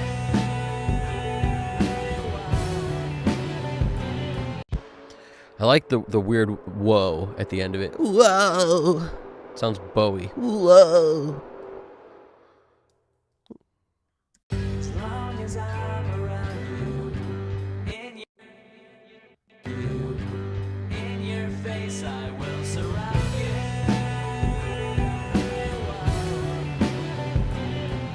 As long as I'm around you, with my arms. Let's see if we can make the whoa cool, or if it's just going to fall on the vine and just be out for the count.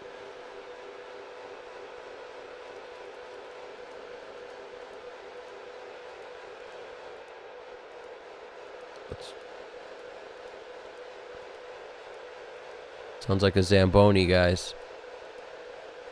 Hear that Zamboni? It's one of my favorite presets.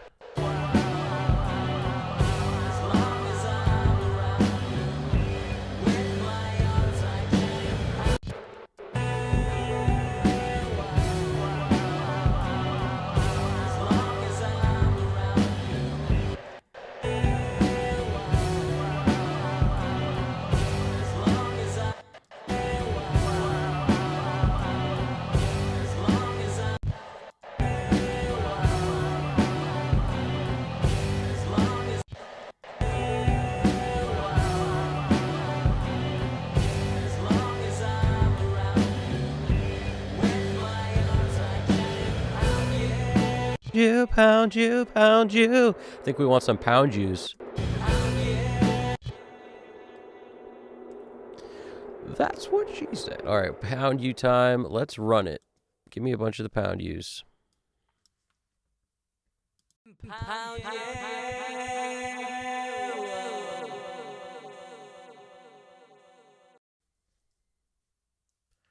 I think you could tell why I like this preset so.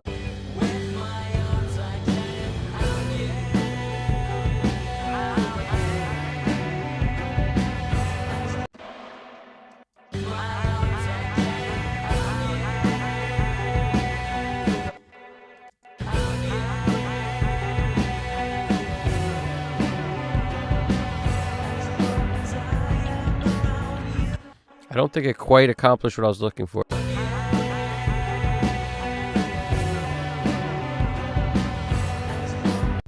It's a very interesting delay, so I don't hate on it. I'm actually enjoying it a little bit.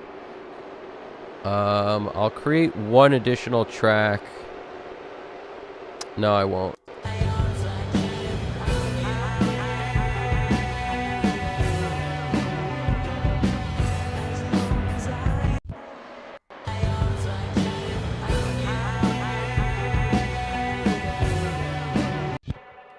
Just gonna try one other thing on another track right below it. If it doesn't work, we will ixnay on the pound you say.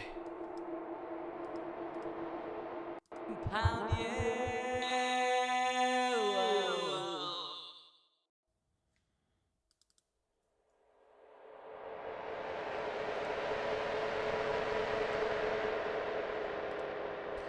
Don't mind that train passing through. It happens from time to time.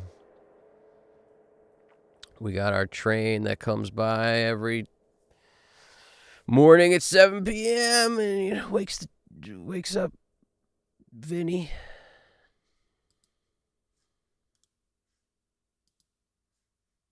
No audio was selected. Let's go. Select my audio. Come on, you should know what I'm trying to select over here. Pound you.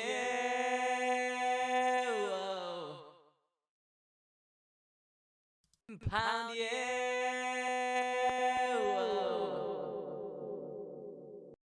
Pound you.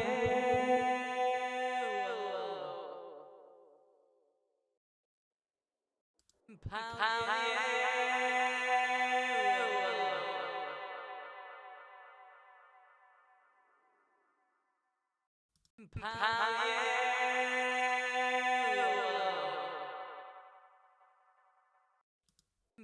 Pound you. Pound you. Pound you. Pound you.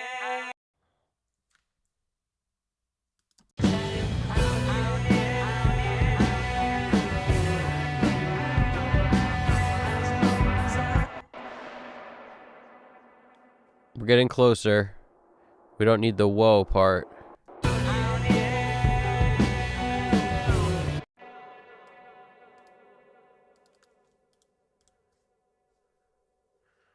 And maybe we want to take the time. Where's the time? It's the cool thing is if you set the note, it'll then tell you, okay, that's 7:31. And then we can kind of manipulate that a little if we wanted.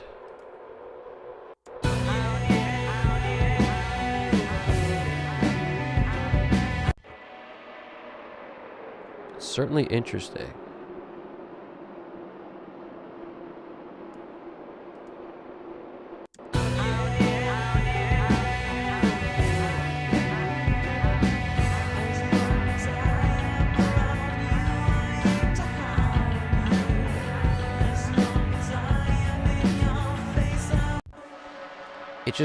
It just takes so much time, and I don't really want to fade the whole thing out. So I don't think this is working. We'll see in a second.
All right, now we need a jump from here.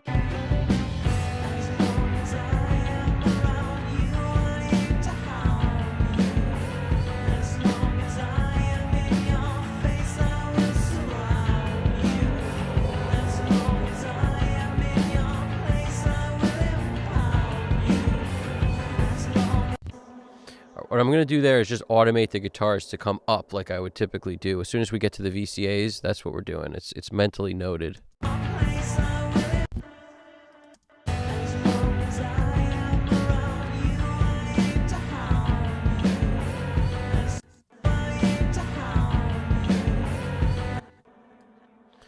just hound, like in Game of Thrones, the hound.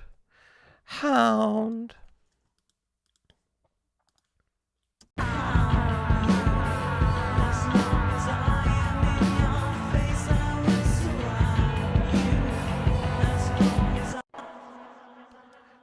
See, this is just a taste thing. It's just my taste.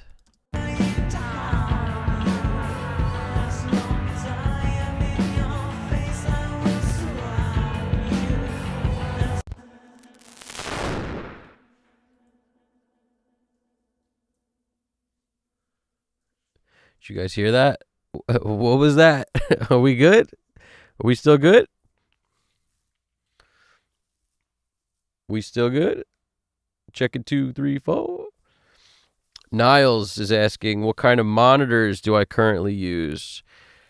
I use ATC 50s.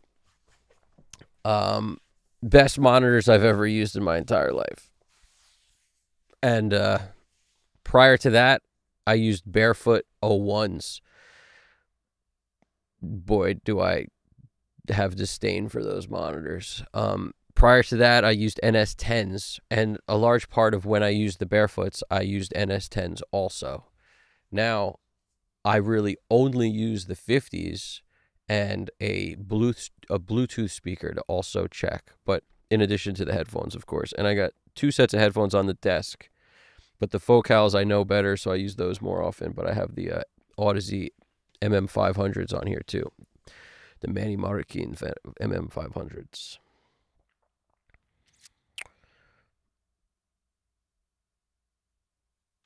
It's Kali LP6. Nice. Those are quality, dude. A lot of people love the Kali stuff. A lot of people love the Atom Audio stuff, the Kali stuff.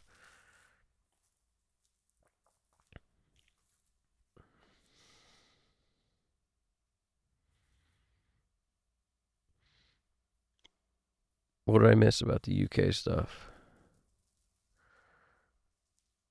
Yeah, do the stuff with the tape echo, man. You're going to love it. I'm all about that.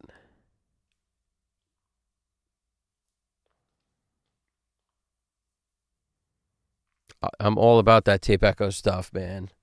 The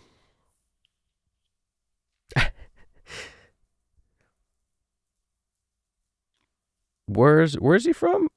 GDP. Where did I miss here? What area? The States. Is that north south specific enough for you? The States. Was that all I'm missing?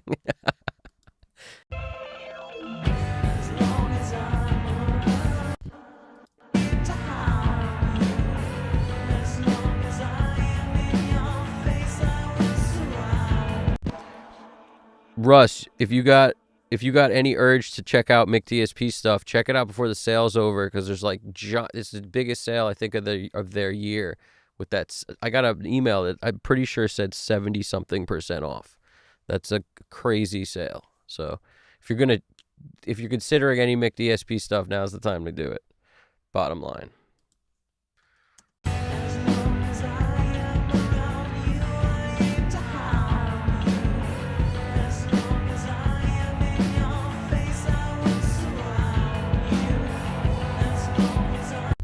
So that tape, that Galaxy doing its thing.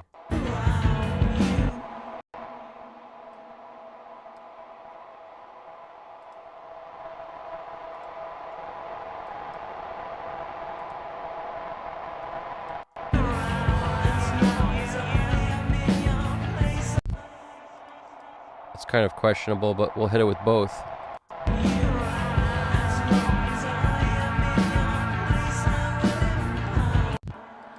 Weird enough for you?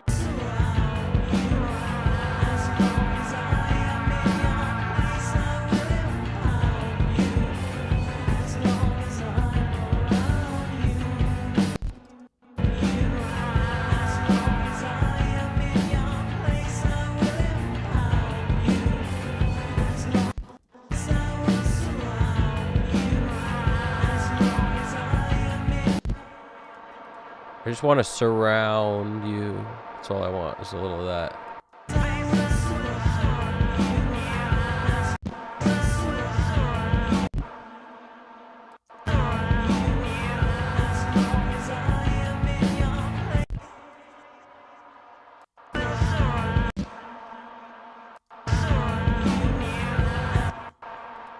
just want that, but in the right place.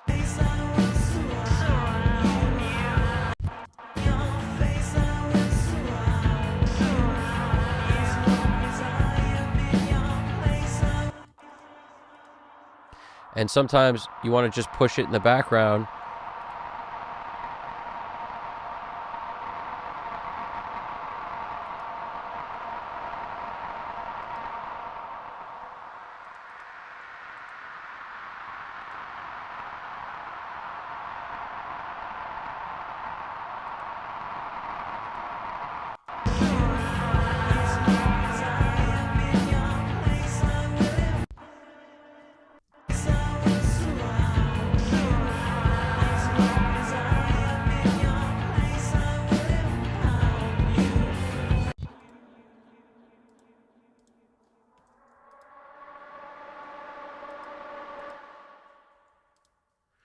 To get that to stop happening, you just have to click outside of the zone where the feedback is like on 10. Because to get that effect, you have to turn the feedback up so much that you then have to back it down to not have that effect take over the freaking whole thing. But when you just put your cursor sitting in a place where it's on feedback 10, you're all messed up. It's going to be bugging like it does when I do that. And I know there's a way to fix it. I just don't do the way to fix it, which is basically there's some way to separate where your cursor is from where the playback head is or something. I don't really understand it. GDP explained it to me once, and I was like, I'm going to need another one of those explanations on that one. I'm not really sure exactly what I'm supposed to do to make that happen.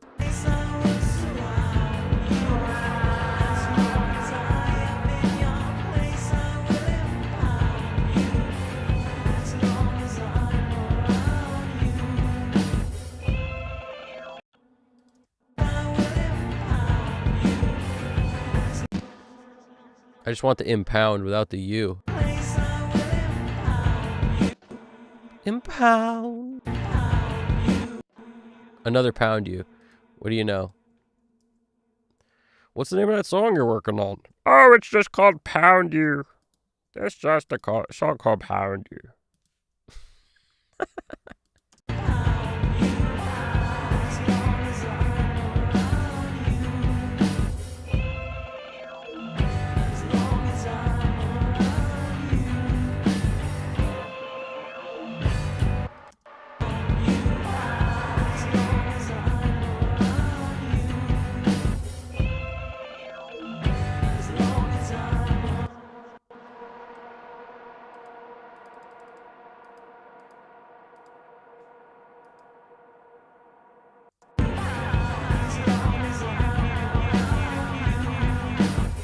Too crazy. Maybe the gallops. Gallops.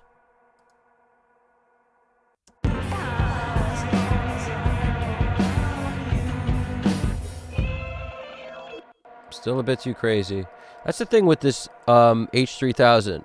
There's so many cool presets that you could spend your whole life going through the presets on the H3000.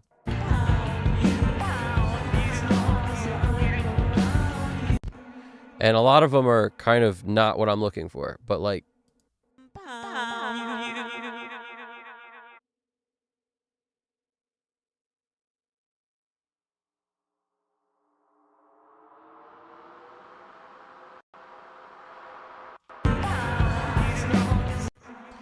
this nice little spring reverb sound kind of thing.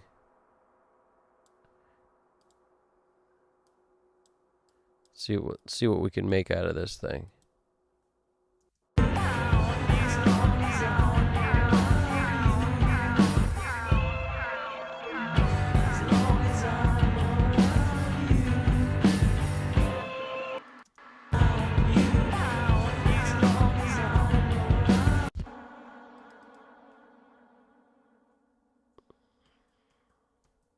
I need like a shorter burst of coolness, just in and out.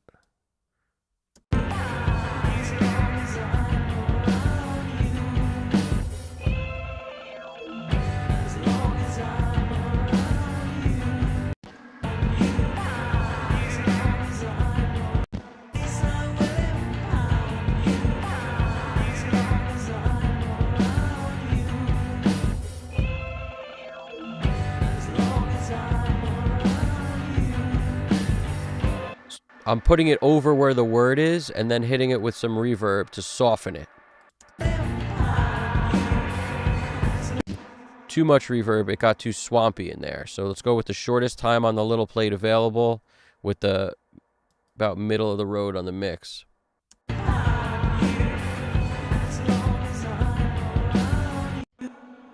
kind of works.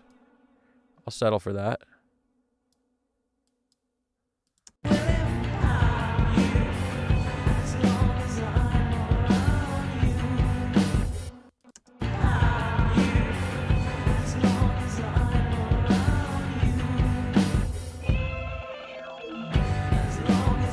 And I'm not going to do one here because there's that nice gap for the music. I don't think it needs one.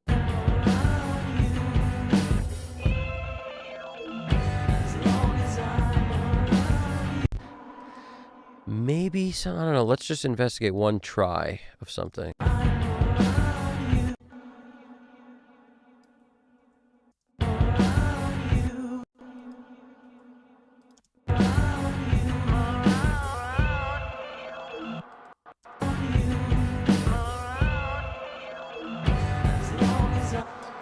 I don't really like it.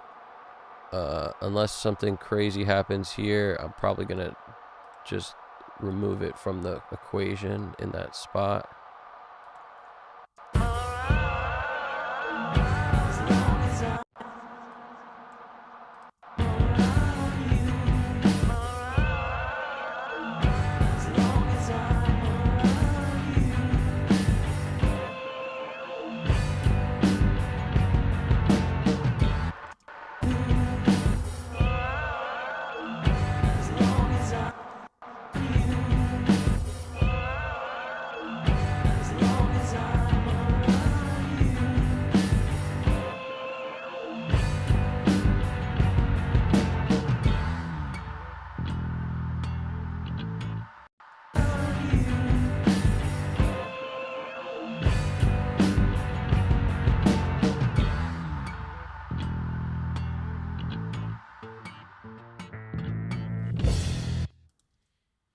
I think we got it in terms of we're not going to overdo this.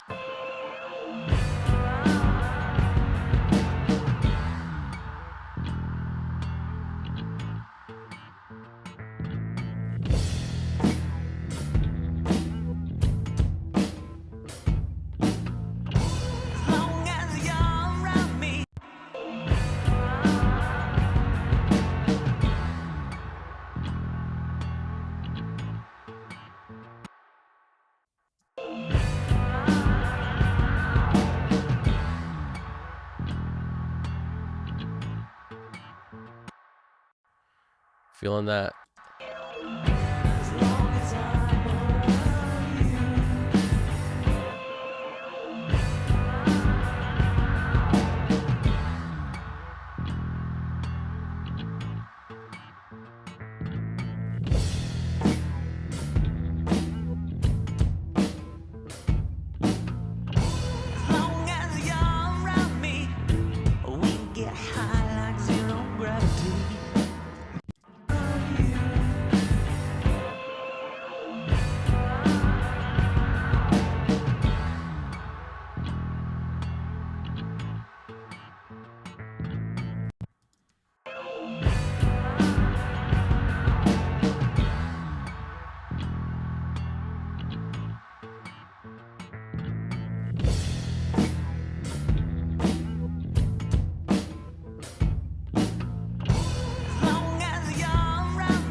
There's a line down at the bottom I gotta use for one of these, I think. We'll maybe start with this.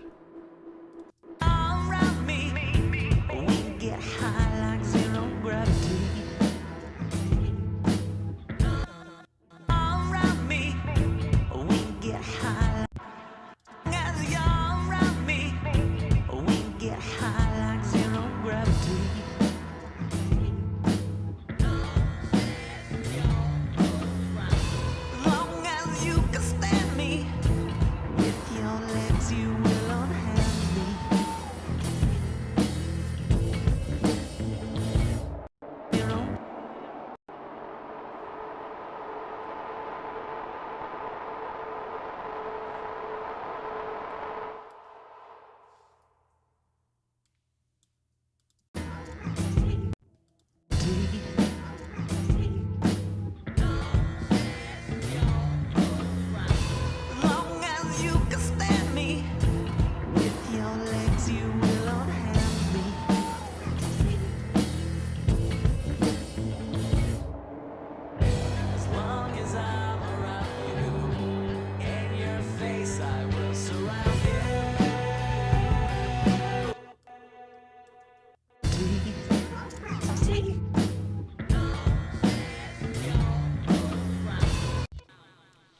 Russ, man, it's been a pleasure chilling with you over there, dude. Thanks for checking it out. Thanks for stopping by, and thanks for being the very first of our super chats. Honestly means the world. I seriously appreciate it. That's awesome, man.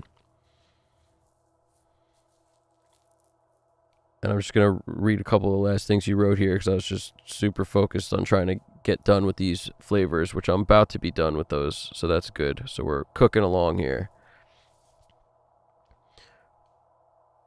Yeah, McDSP's been around forever, GDP. They're so good. I agree with you. Russ is saying, I've just got the filter bank plugin. It sounds amazing. I think it's because of the saturation that is included. Totally, man. The saturation on their... They have some of the best saturation emulations. One of their amazing plugins is... I forget what it's called, but it has telephone effects, radio effects, like just a lot of weird sounding, saturated, like answering machine tape, like weird stuff that I found very cool. You know, like a chewed up cassette. I don't even know. I don't know what it's called. It's a great plugin though. They got a lot of cool stuff. Take care, Russ, man. You're the man, dude. I really appreciate you sticking around, checking it out. And anybody else, you know, hit the like button if you haven't, subscribe, notifications, all that. And there's, I mean, we're gonna finish this thing up tonight, and it's, I don't know, I can't tell exactly how long, but we're getting there. We're almost done with the flavor. After that, it's VCA automation, so I'm gonna push faders around to kind of give it life. Once the mix is feeling pretty good, which I'm pretty much there, the little moves get made on the faders to just bring life to the track. Then we turn on some mix bus automation, mix bus processing, and then call it a day. Around me, we get high like zero gravity.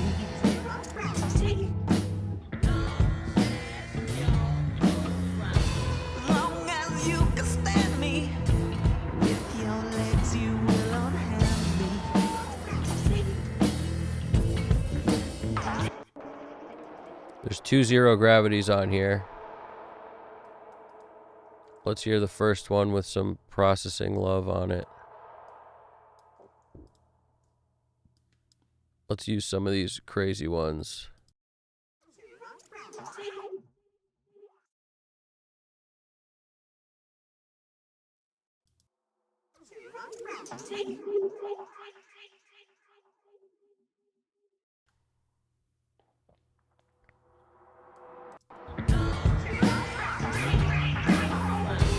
Long as you can stand me, no gravity.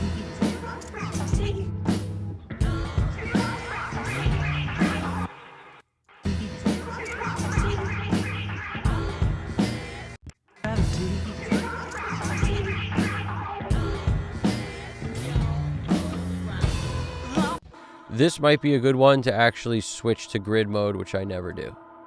Let's go. I mean, I'll do for some certain things. Let's just let's just get exactly where it's supposed to be. It's supposed to be, I'll use this as a bar line right there.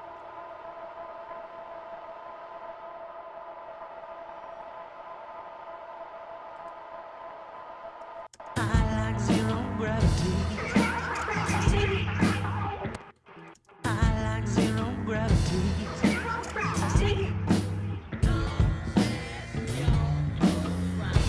Long as you can It's got to sound like a spaceship because we're talking zero gravity here.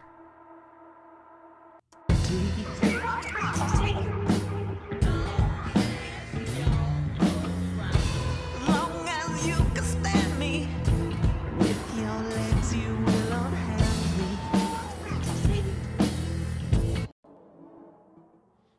There's another one of these. I'm looking up here. You see where the arrow is? That's what tells me where to go. So I just, if I copy this where it's at, then I scroll up and I put it right on that arrow.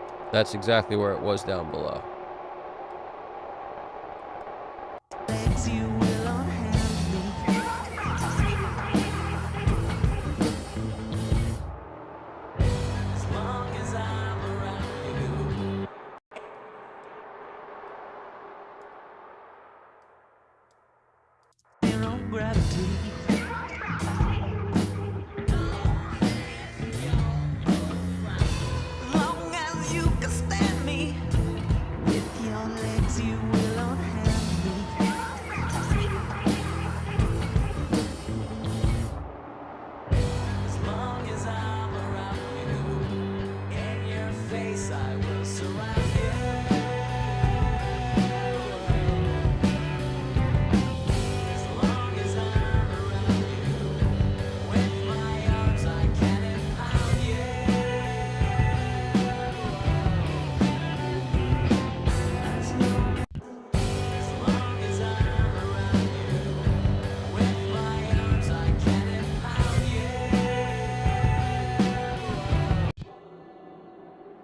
I don't necessarily love this here in this spot. I'm going to get to a whole nother zone.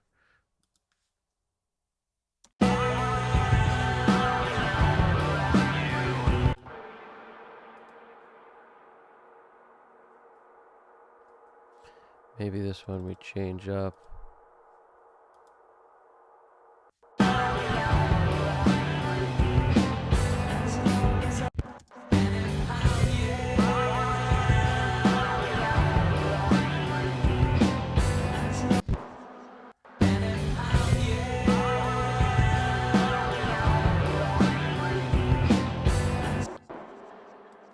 I think this is kind of unnecessary. It's interesting, but I think it's a little unnecessary.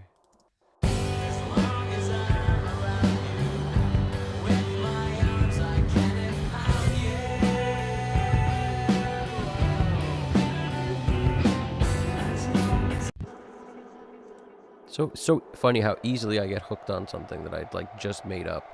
It's like maybe I shouldn't get hooked on it, but I do.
This is interesting. Let's just flip this thing backwards.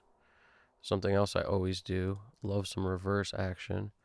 Especially when you use a word that's not really a word. It's kind of the ideal thing to do is reverse it. Put it wherever you want. And then sometimes even hit it with some reverb. Or a delay or something like that. But where's my little plate? There we go. Little plate, come to town. Little plate, time to boogie. Little plate, come to town, little plate.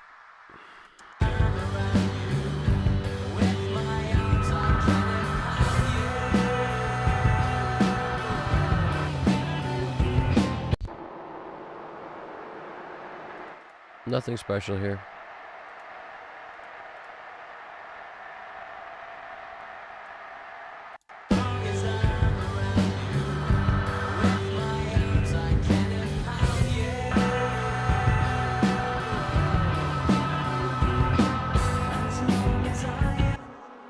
It was cool just to hear that riser for a moment in time, and then it got old real quick.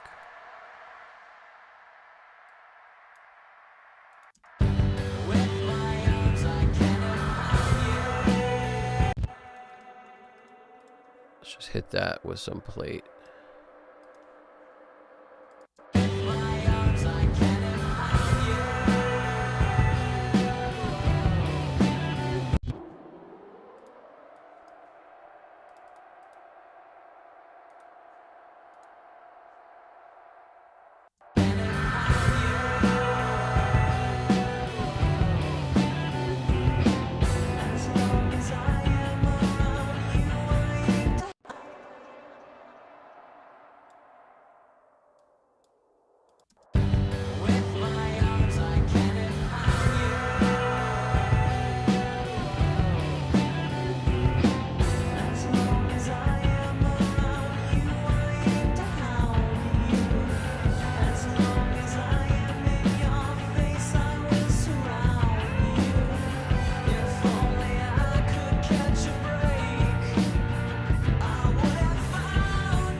Now, in this case, a delay may get in the way. If it does, we just got to use a reverb and just kind of embellish that line.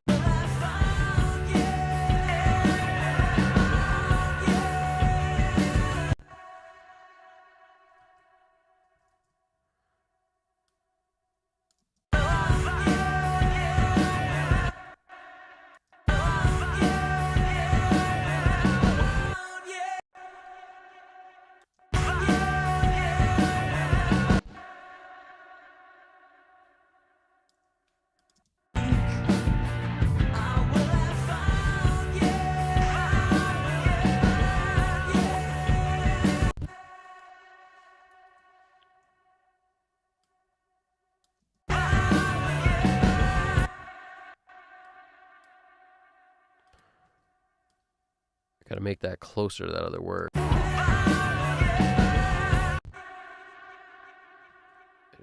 Something like that felt like it needed to be done.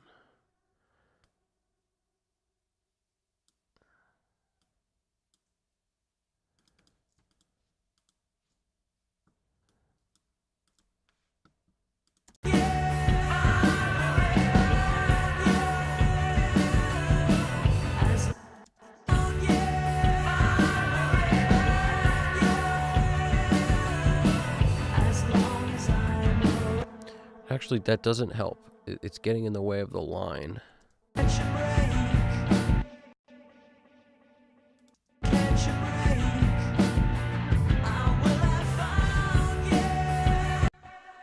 Maybe we just leave it off that and just go with the catch a break. If we even need this. Maybe we don't. Let's see. You don't know if you'll need it until you try it. Sometimes it's like you got to try stuff.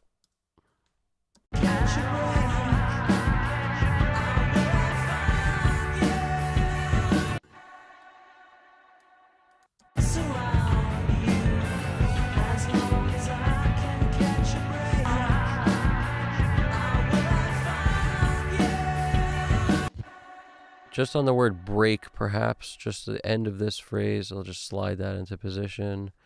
Break is somewhere here, so I'm just going to put it on break.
Want more repeats?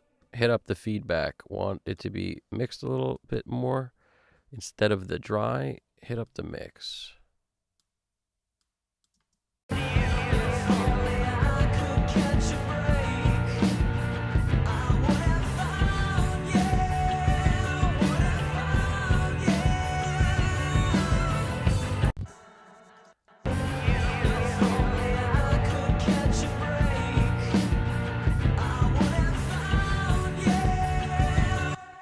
Gonna grab one of these breaks.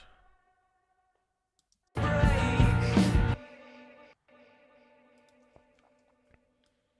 do a similar thing we did before, except we'll do it with the space echo on a different time, maybe 16th.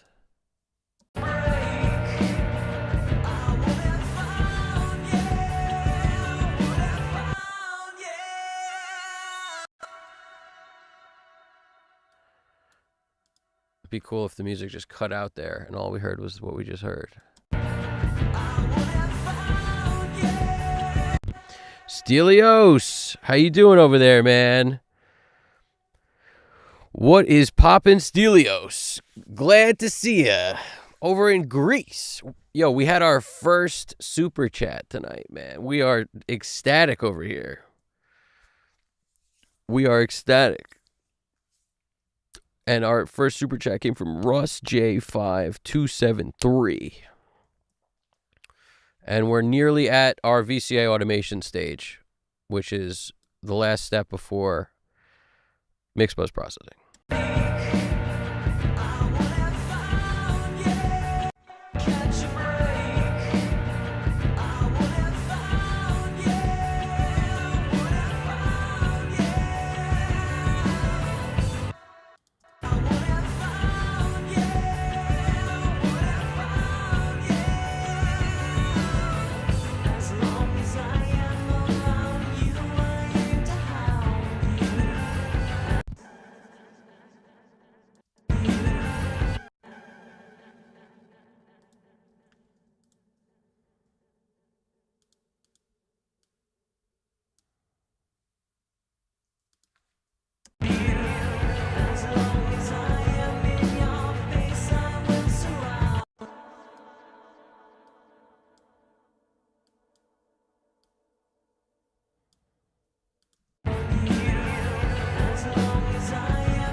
Just going to do every other here because it's already pretty solid.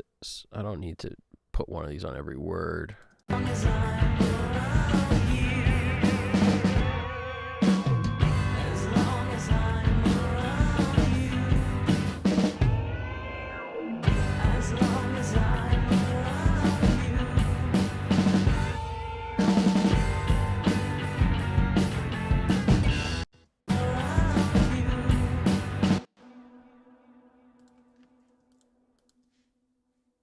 I like this settle down echo thing. That thing is pretty cool, to be honest with you.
as long as I'm around you.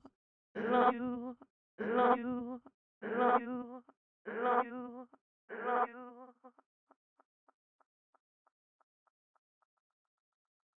As long as I'm around you.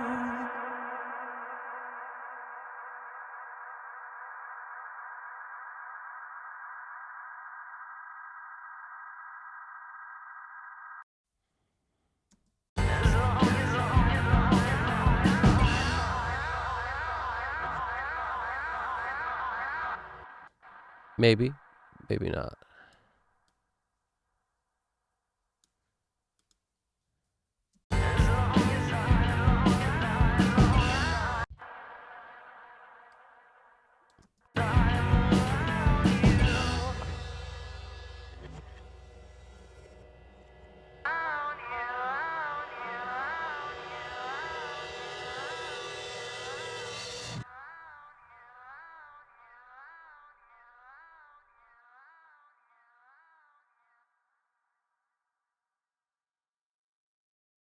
See how it should start with a little fade in potentially.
All right, now let's grab a guitar.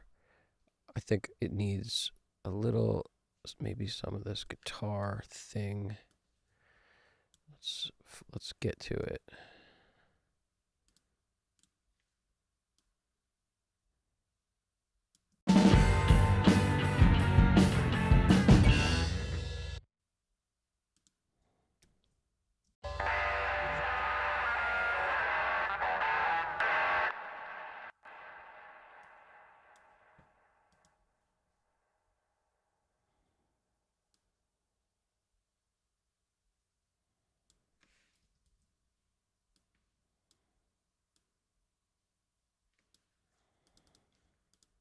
I reversed it.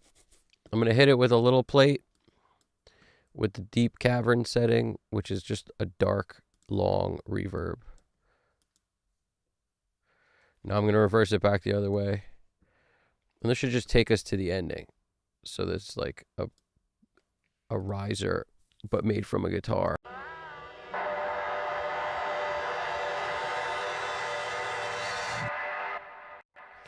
I don't love it, but I understand what I was going for, but it wasn't that.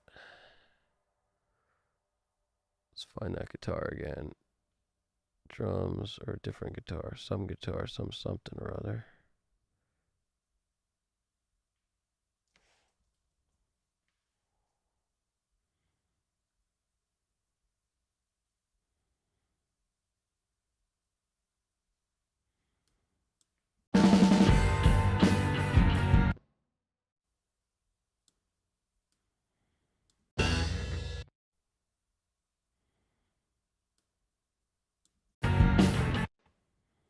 Da, da, da. Maybe the last.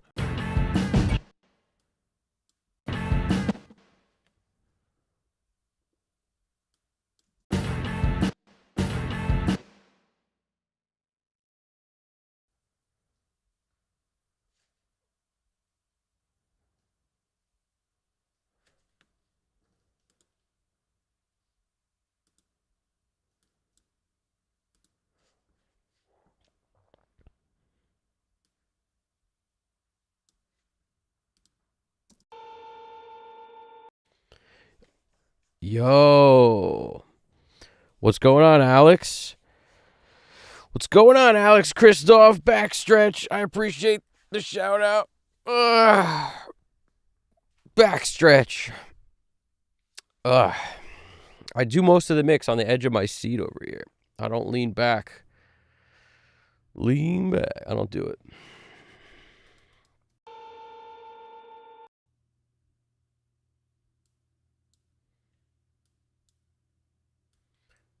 And I may abandon this idea in a second. It's just, I had this idea, so I have to mess with it.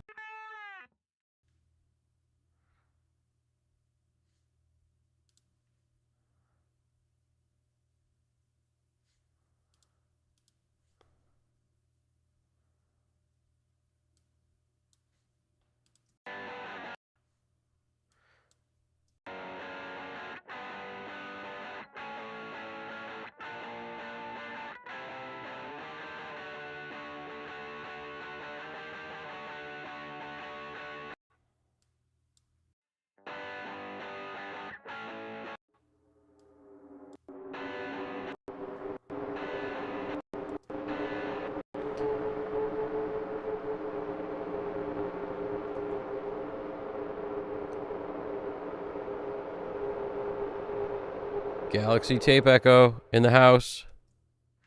And what I might do is actually that. That's how I'll get us to the ending. First, I'm just going to take this thing and reverse it.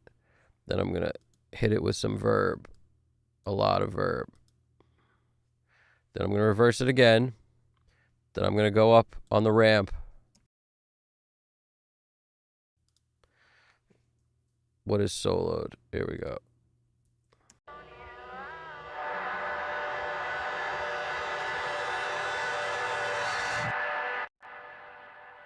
Yeah, kind of. Not really. I may just, instead of hitting it with that verb,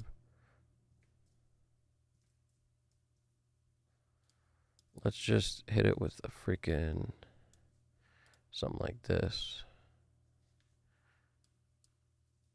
Let's give it a ramp. But let's just send that to the tape echo. That's what we need. We just need a little tape echo to take us out of this spot. It's like, get us out of here, tape echo. It's already going there, so let's hit it. Let's hit it. Get us out of here, Galaxy. That's what we need to do. Get us out of here, Galaxy.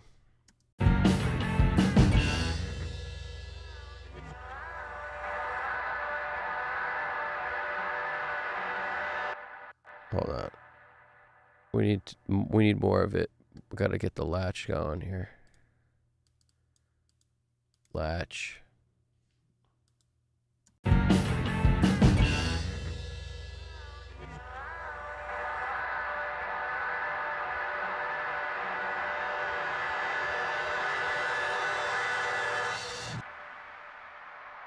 We might have to get rid of that guitar sound. It's ruining our spaceships here.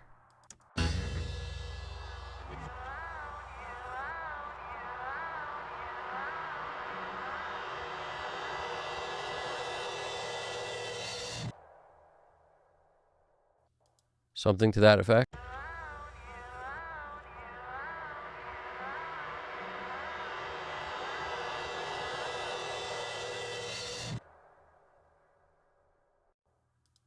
That's more like it.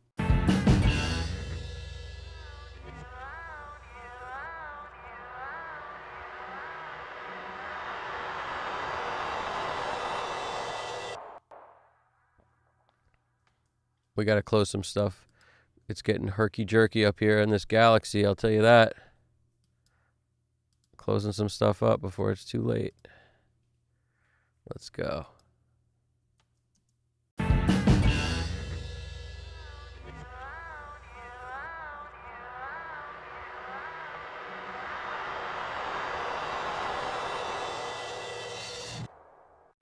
could just do that a little more gently.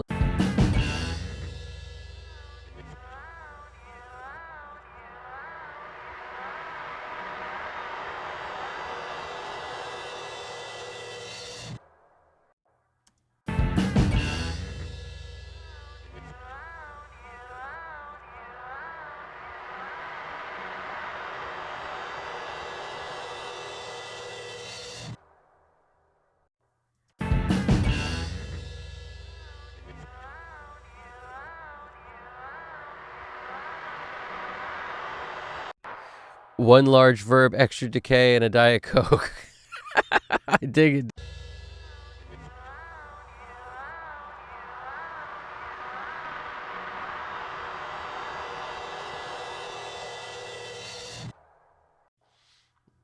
That'll do.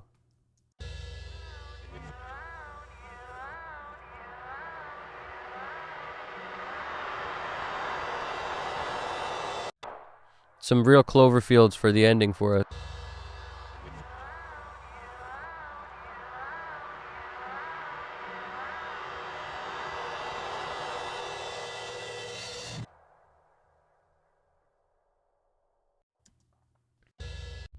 All right, let us automate stuff.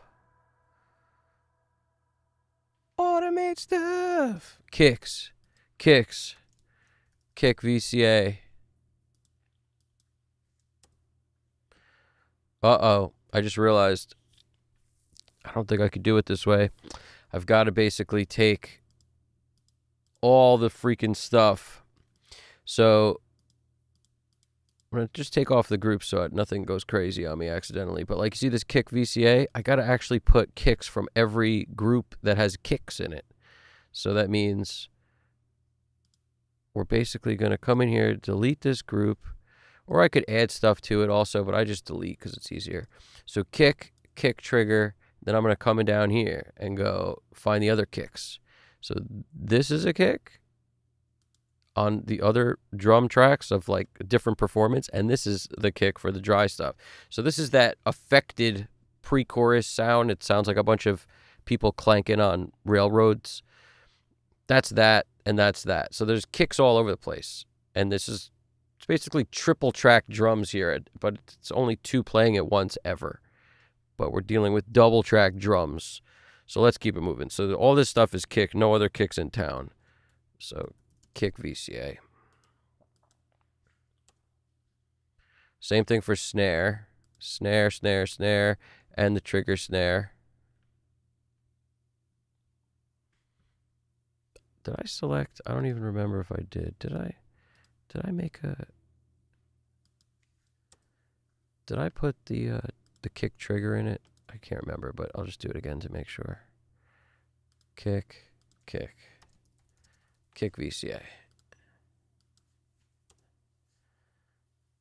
Then we're going to go snare, snare, snare, snare, snare. Oh, that's an overhead. I'm glad I just did that. The snare's down here.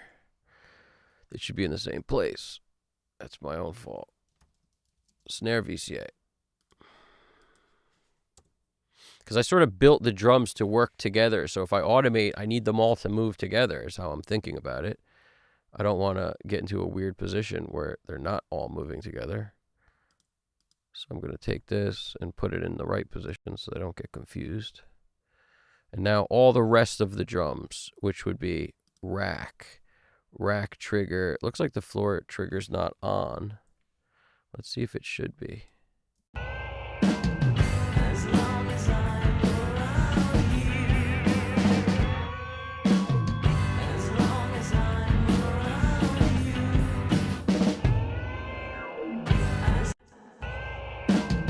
As long as I'm around you. As long as I'm around you. All right, so we're going to go rack all these drums. There's a bunch of them through the rooms.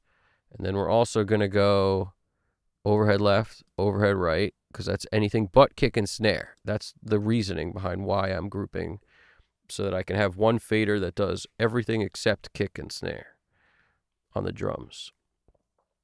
And that should do it. We'll call this drums VCA. It's basically the rest of the drums other than kick and snare. Just making sure I did it right. Yeah. Okay.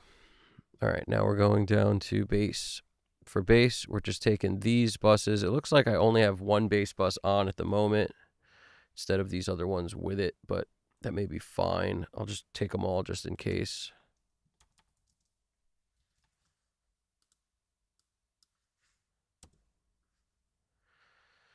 Just realized I can't do it that way either. The bass has another freaking bass track with it. So, okay, delete active group. We're going to do the bass with these buses and these tracks, which are not fed to those buses. They're fed straight to the mix bus. And it's all part of the bass sound.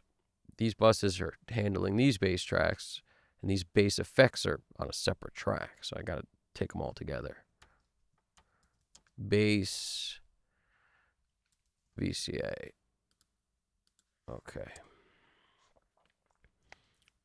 Now, acoustic guitar all the way through every guitar. I'm going to put all together. So these are the guitars. There's no reverbs or anything in there. It's just Guitar City. Acoustic. All the way through guitar here. And that's going to be guitar VCA. And then we have an organ thing in this. So that'll be other. Organ, organ, organ, organ. Organ, organ, Billy Corgan. And the keys will all go there too. So now we got other VCA, which is really organ. So might as well call it that. But in here, we'll call it other. Okay, good. Bada bang. And now lead vocal and the flav. Because how many VCAs do we have left? We've got 2. So we've got vocals and flavor. That's what we'll do. We'll just do all vocals, which is, these are a bunch of vocals. This one's not even being played because it's just doing some nonsense noises I didn't actually want. Are they on this track too? No, that all works. Everything that's in works. So I'll leave that and that. And what else?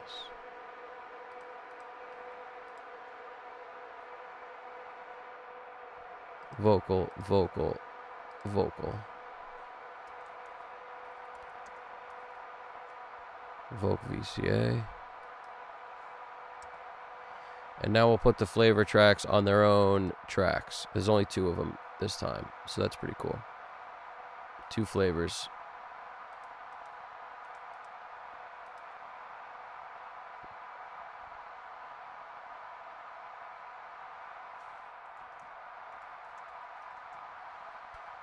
Okay.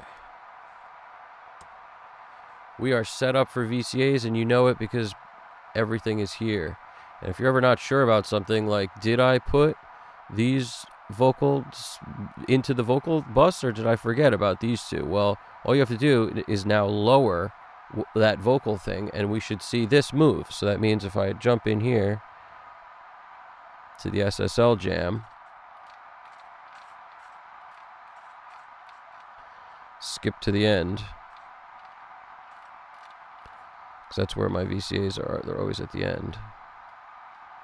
All right, now that we're at the end, if I were to lower, I'll pop back up here just to do this test. If I were to lower this Voc 5, I'll lower it right on this fader in front of me. And if I lower this,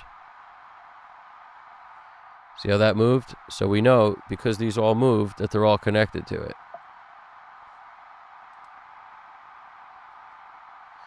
So that's how we know. Bada bing, 18 negative, negative 11. So we're all connected, good to go. Let's do some automation pass stuff real quick.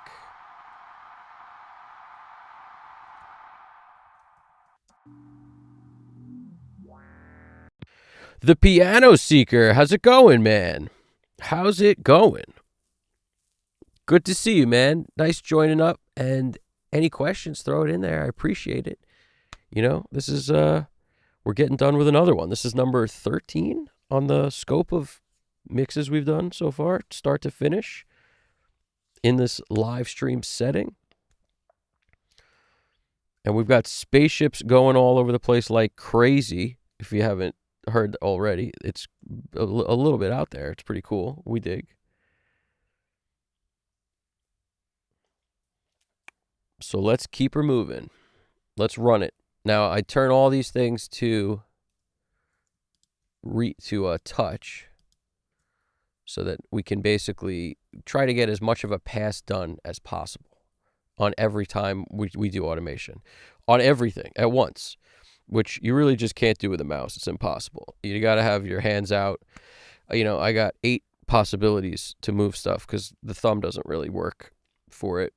It's kind of all herky. You need, like, it's not just my thumb. I just feel like it never really works where you can get everything and a thumb down. So I go with the 4-finger splinker. If you've never heard that term, splinker, well, I'm happy I could share that with you. Now, where's this one? I just want to make sure. All right, we're off read automation for everything, or we're on read automation, rather. Just flipping through, making sure. Okay, good. Here we go. Let's run it. Just double checking some stuff because I am definitely towards the tired side.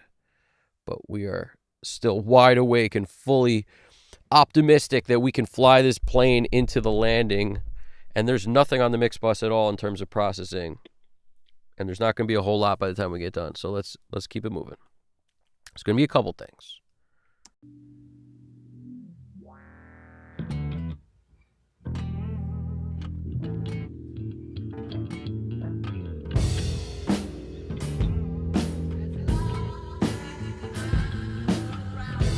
Long as I can hold you, with my hands I will unfold you.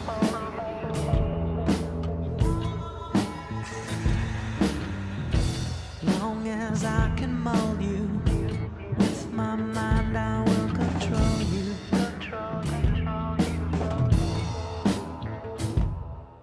As long as I'm around you, in your face I will surround you.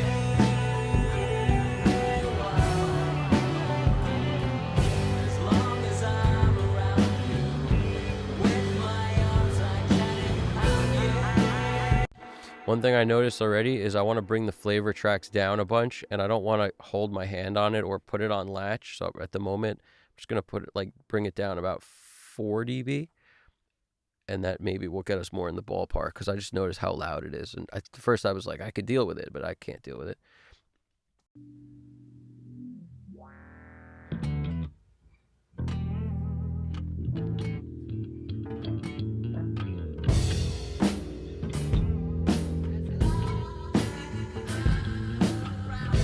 Long as I can hold you.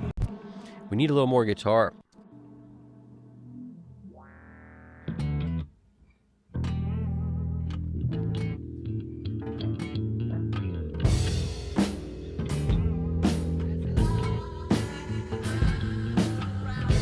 Long as I can hold you, with my hands I will unfold you.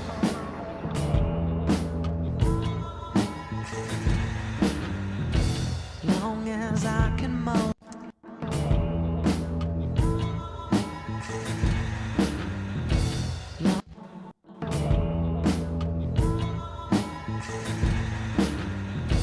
Long as I can mold you, with my mind I will control you.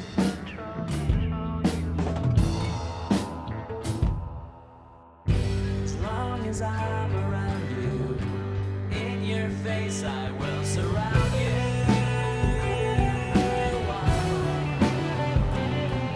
As long as I'm around you, with my arms I can impound you. As long as I am around you, I aim to harm you. As long as I am in your face, I will surround you. As long as I am in your place, I will impound you. As long as I'm around you.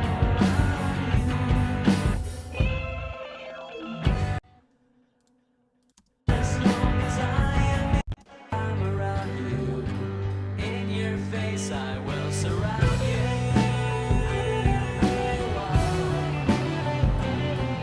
As long as I'm around you, with my arms I can impound you.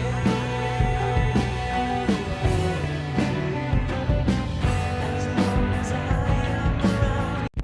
I got to hold back on the guitars ahead of that so that I can get up to like 5 dB in the chorus of a boost.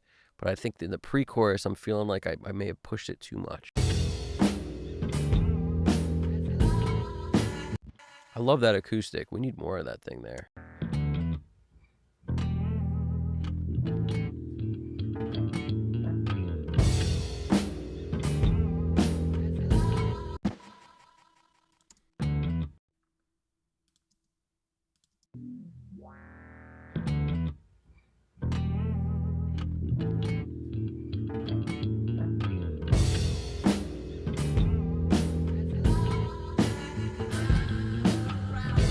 Long as I can hold you, with my hands I will unfold you.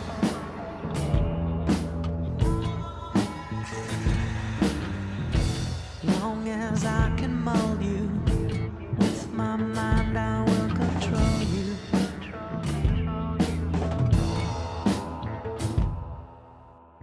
As long as I'm around you, in your face I will surround you.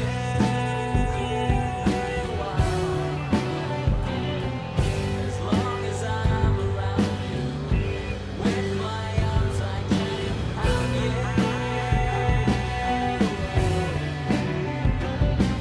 As long as I am around you, I aim to harm you. As long as I am in your face, I will surround you. As long as I am in your place, I will impound you. As long as I'm around you. As long as I'm around you.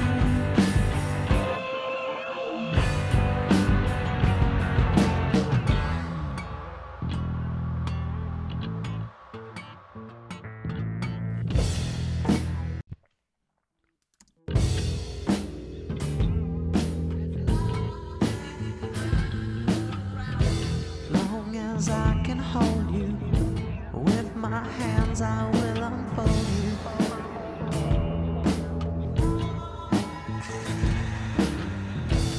Long as I can mold you, with my mind I will control you.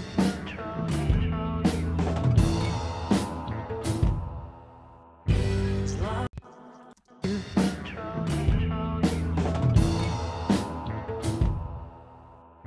as long as I'm around you, in your face I will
Let me just see something here.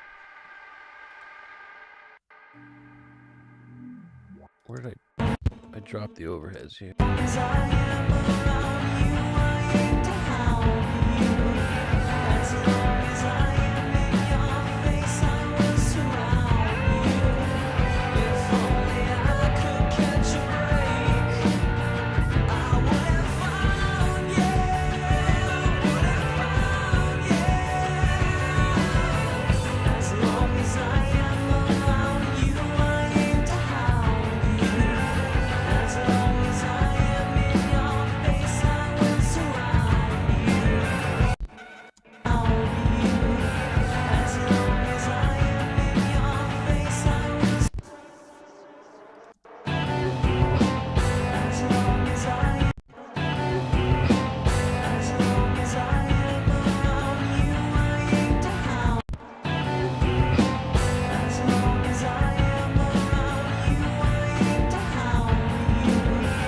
As long as I am in your face, I will surround you. If only I could catch a break, I would have found you. Would have found you. As long as I am around you, I aim to hound you. As long as I am in your face, I will surround you. As long as I can catch a break, I will have found you. Will have found you.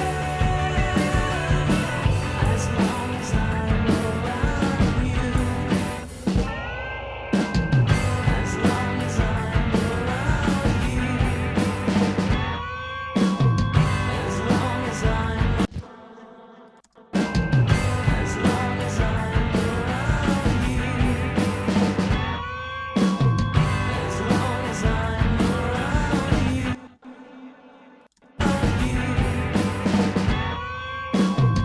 long as I'm around you. As long as I'm around you.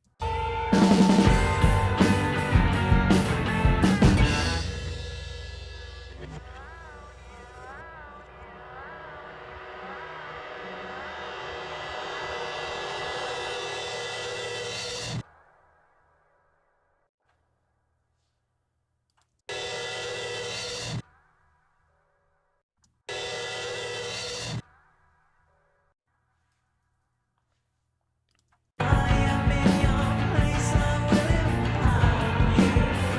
As long as I'm around you. I make the volume super low when I do these, and I definitely pushed up the volume as the track was going, but I don't actually, I kind of like that. Like, I want the track to move, to get louder. So I'm not totally opposed to that. Also got to bring down the master a bunch so that we're not sitting louder than I want. Maybe 5 dB. I am in your place, I will empower you. As long as I'm around you. As long as I'm around you.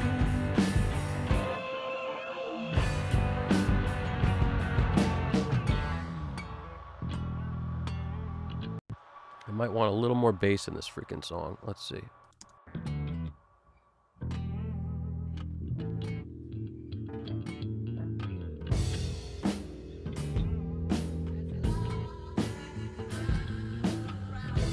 Long as I can hold you, with my hands I will unfold you.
little bass fill there. I want to hear.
Every time I open the sidecar at the end of the mix, the computer bugs out for a second and then it catches itself. But it's a very heavy-duty processing plugin, so be prepared to eat up a lot of computer resources when you use it.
Just want the drums to come up on that chain.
Anybody hear that cat?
Brandon Alexander.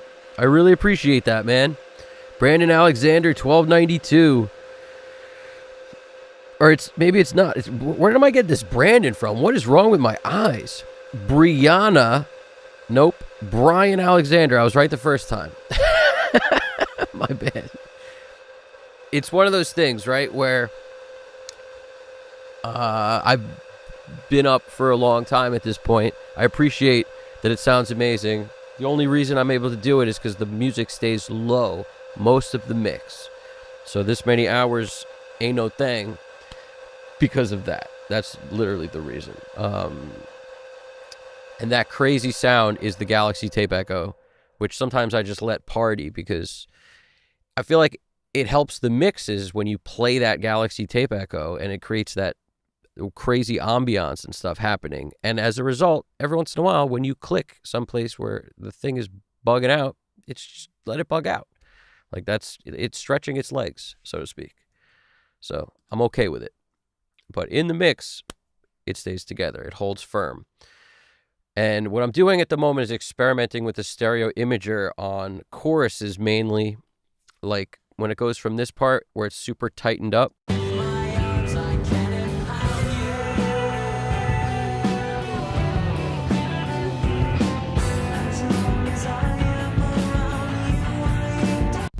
That's the stereo imager coming to life, in addition to the guitars with their automation being bumped in that chorus a bit. So like,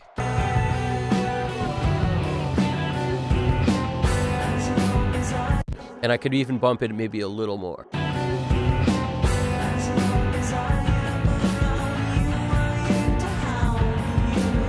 And you don't need to leave it up the whole time. You could let go after it establishes itself, so to speak. Like like right now, it's kind of this steady, gradual rise.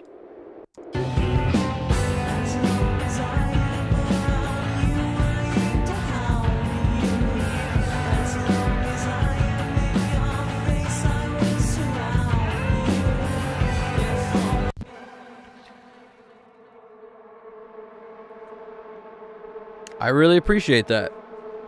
And this track was a bit of a pain to put together just because of the ideas. There's so many ideas in it. It's Idea City with it's basically double track drums, which is a weird thing that not a lot of people do, and I gave it a shot because I had a bunch of in the verses. This is double track drums. We get high like zero gravity. And I don't hear enough of it as I play that. I'm like, I want to hear more of the double track drums.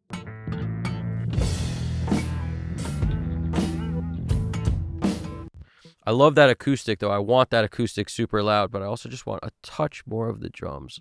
As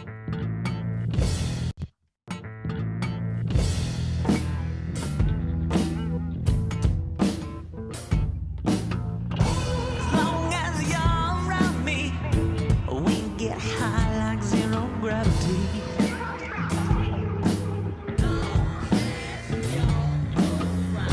As long as you can stand me, with your legs you will unhand me.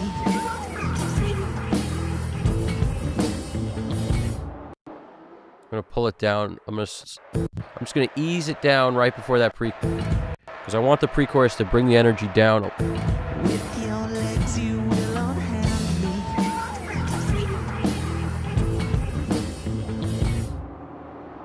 As long as I'm around you. As long as I'm around you. As long as I'm around you. In your face I will surround you.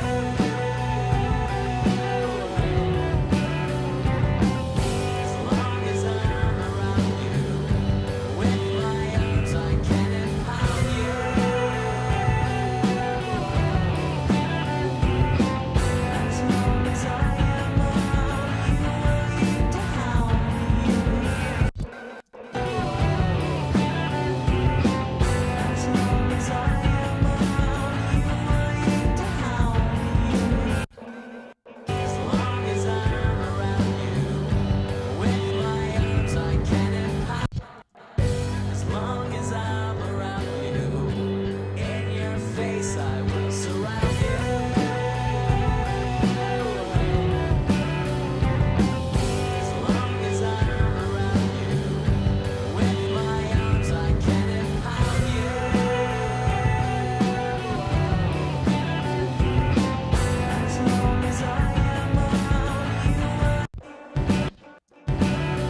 Alex Kristoff, this track makes you feel like you ate a bag of mushies.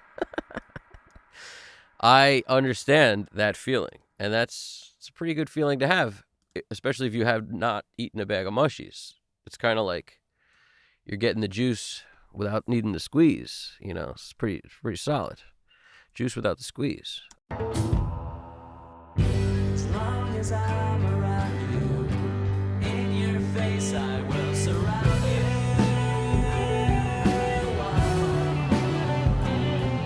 As long as I'm around you, with my arms I can empower you.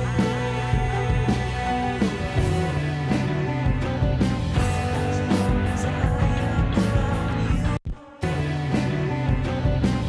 you. So that's the stereo imager popping on in the choruses. And I could have marked this so we'd know this is a chorus. I didn't do it because I was lazy. So I'll mark it now.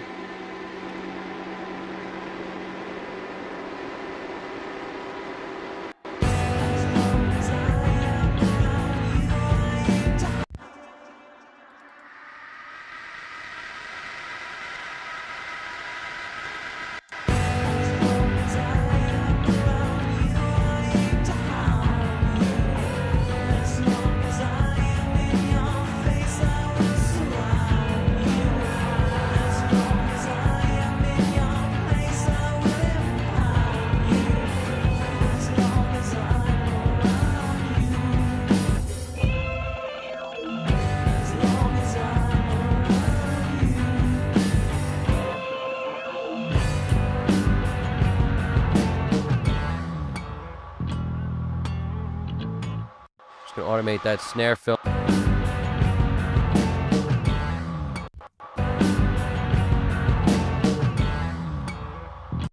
That snare is now heard because I bumped it.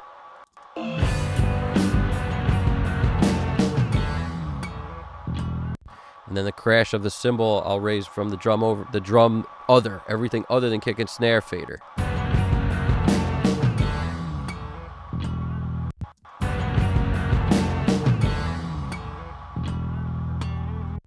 Maybe even more yet. As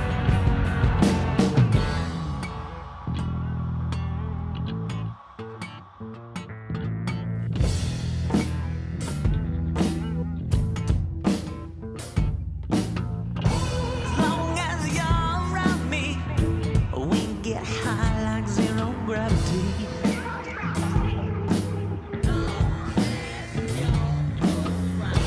As long as you can stand me, with your legs you will unhand me.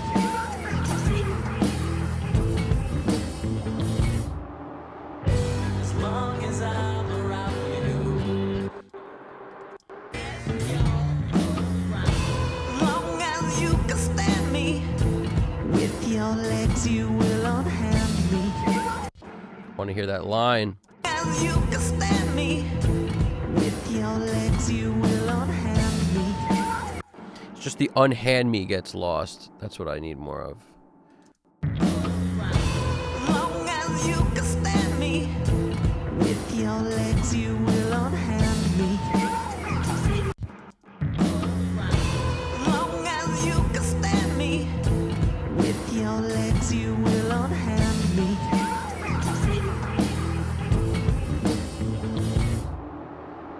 As long as I'm around you, in your face I will surround you.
catch a break, I will have found you.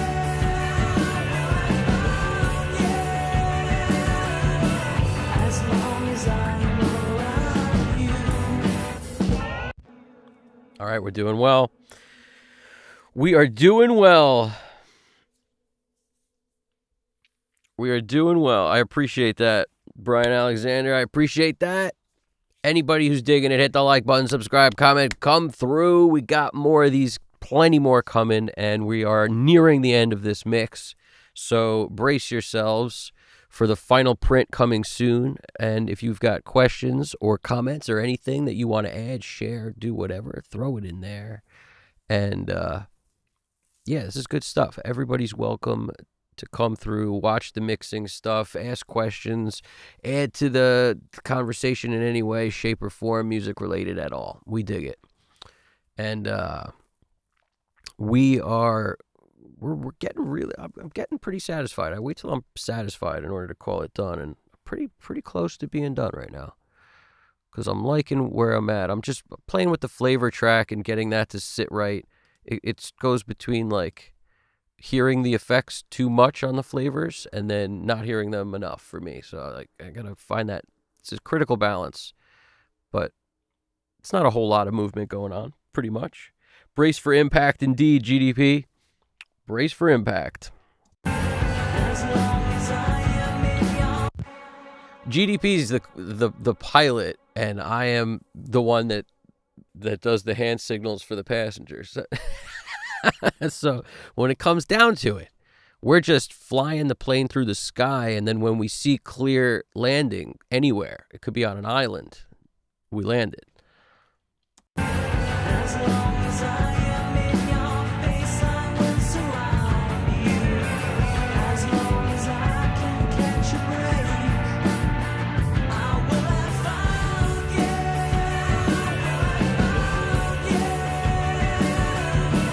As long as I'm around you. As long as I'm around you. As long as I'm around you. As long as I'm You hear that keyboard thing? We need a little more of that. around you. As I'm around you. As long as I'm around you. As long as I'm around you. As long as I'm around you. As long as I'm around you. As long as I'm around you. As long as I'm around you. As I'm around you.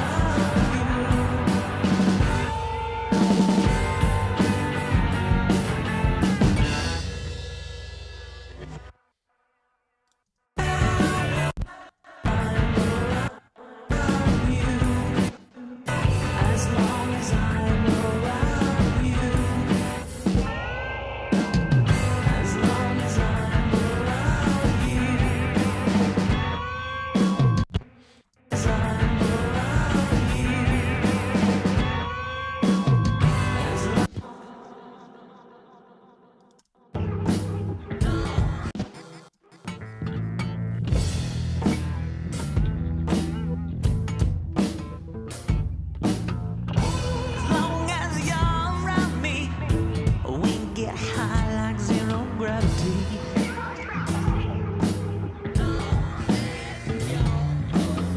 As long as you can stand me, with your legs you will unhand me.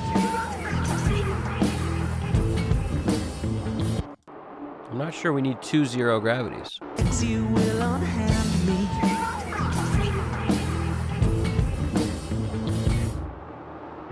As long as I'm around you, zero gravity.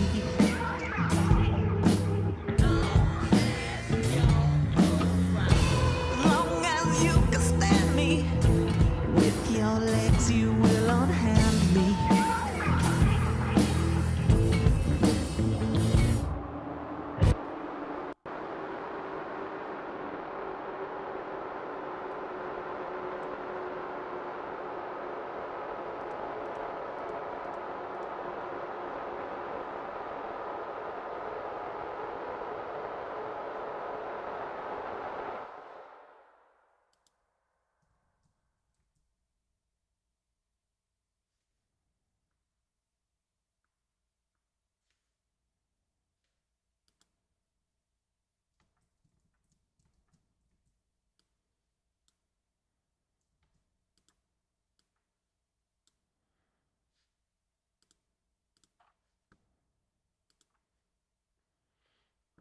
Basically, getting rid of the second zero gravity.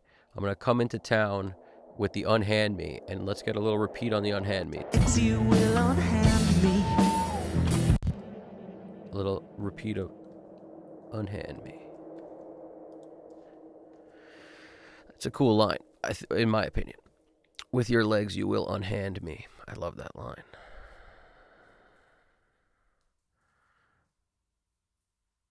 What else we got? Let's hit it with Echo Boy. Potentially, it's just the easiest, peasiest to get done, the quickest and the sleaziest. So let's just get her done. Let's hit it with the memory, man. As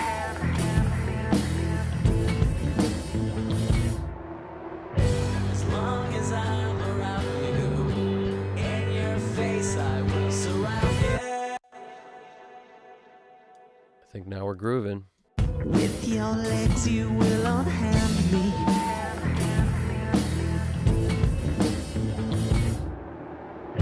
As long as I'm around you, in your face I will surround you.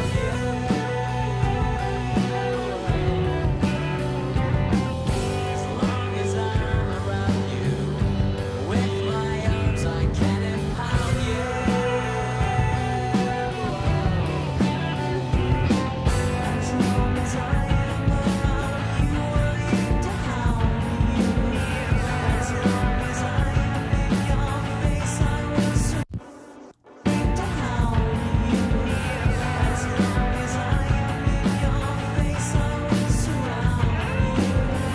If only I could catch a break, I would have found surround you. If only I could catch a break.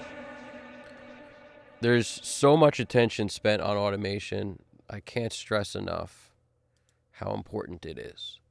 It's definitely my favorite part of mixing, and also the part that I think is absolutely the most necessary in every track.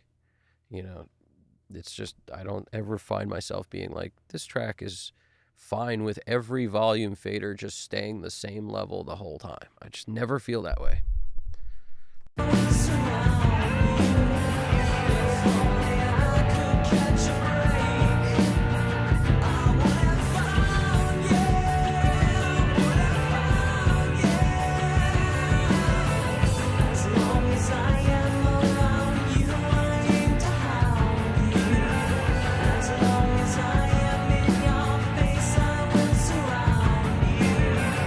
As long as I can catch a break.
Talk about using Galaxy for everything. It's like a one-trick pony. I should try to mix a song using only the Galaxy Tape Echo. I mean, it's pretty interesting.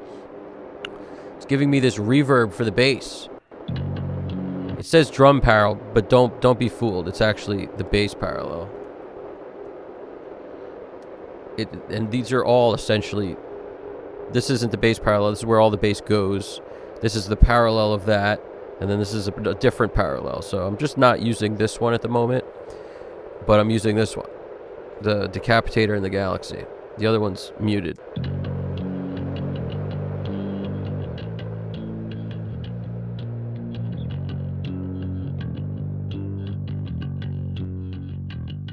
And I may not, because it'll focus the bass, but at the same time, that width, you get a similar effect from using chorus, but I just feel like everybody does that.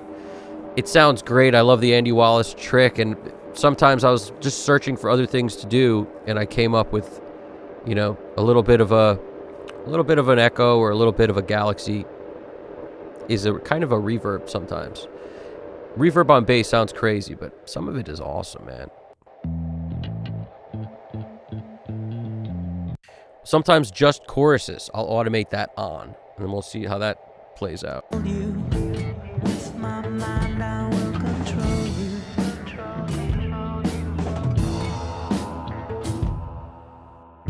As long as I'm around you, in your face I will surround you.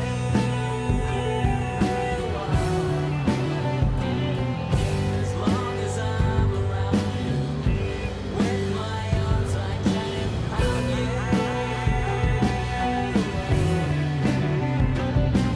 As long as I am around you, I aim to harm you. As long as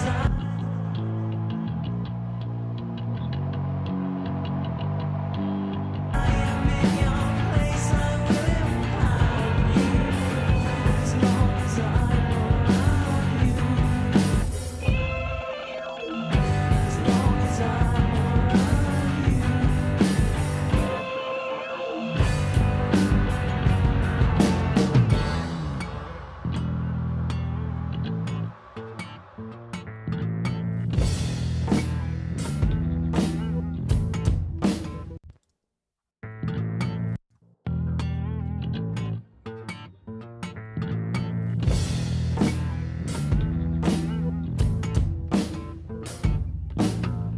As long as you're around me, we get high like zero gravity.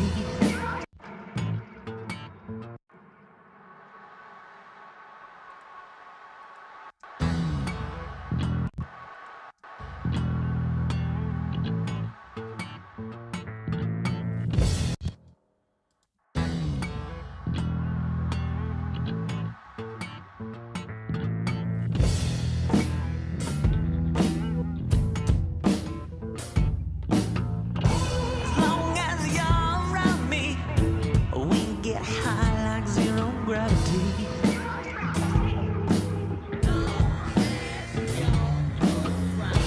As long as you can stand me, with your legs you will unhand me.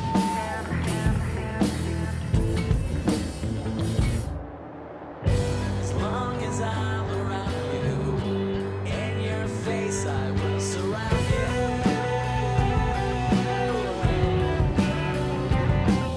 As long as I'm around you, with my arms I can impound you. As long as I am around you, I aim to hound you. As long as I am in your face, I will surround you. If only I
coming into this thing really freaking hot and leaving it pretty hot, but I don't want to mess with it because the freaking sound is pretty much there.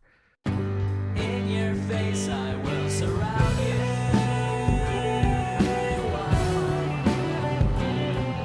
As long as I'm around you, with my arms I can impound you. As long as I am around you, I aim to harm you. As long as I am in your face, I will surround you. As long as I am in your place, I will impound you. As long as I'm around you.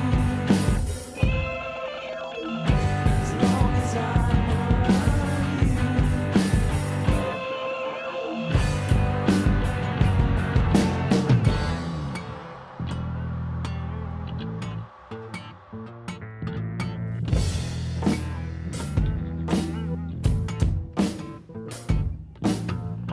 As long as you're around me, we get high like zero gravity.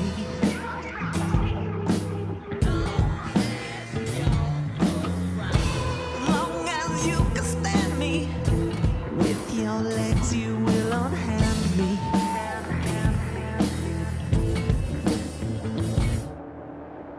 As long as I'm around you, in your face I will surround you.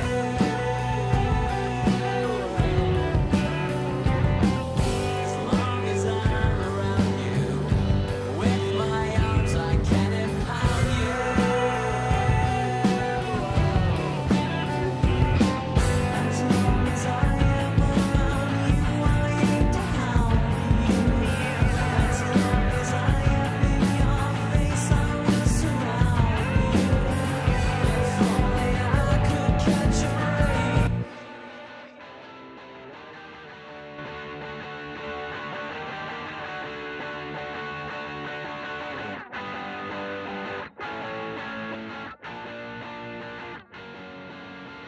As long as I am in your face, I will surround you. As long as I can catch a break, I will have found you. I will have found you.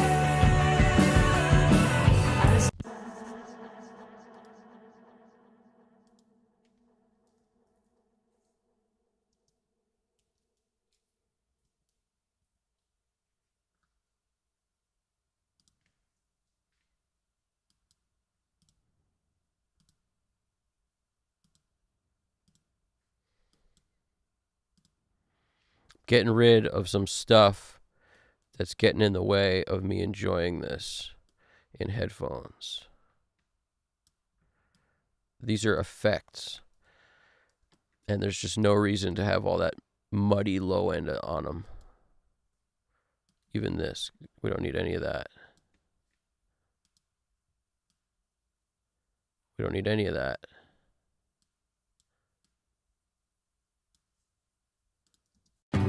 In your face, I will surround you.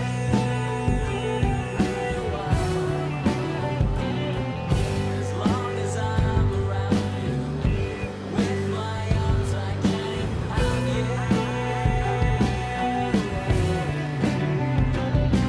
As long as I am around you, I aim to harm you.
I don't recall that Screechy Hawk being in there.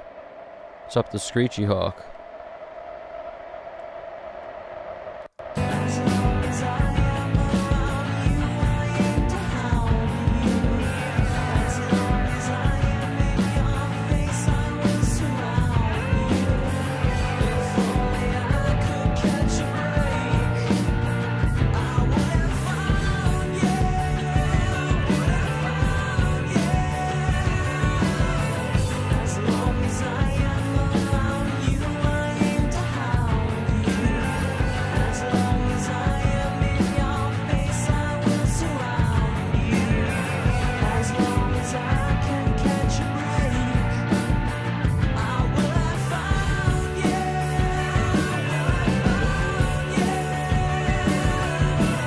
As long as I'm around you. As long as I'm around you. As long as I'm around you. As long as I'm around you.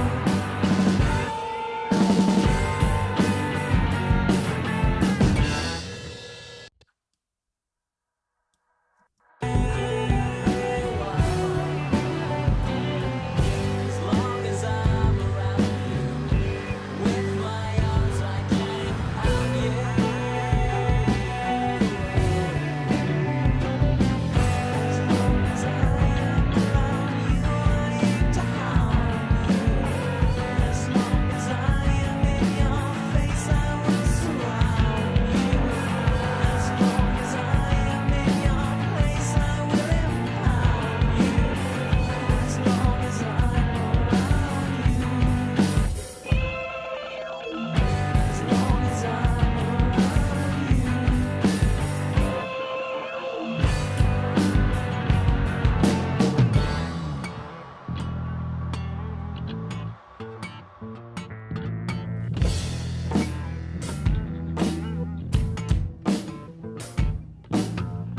As long as you're around me, we get high like zero gravity.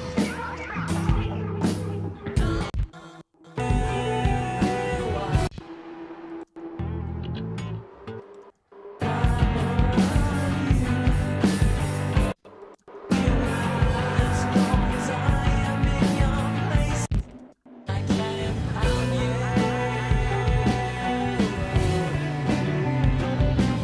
As long as I am around you, I aim to harm you. As long as I am in your face, I will surround you. As long as I am in your place, I will empower you. As long as I'm around you. As long as I'm around you.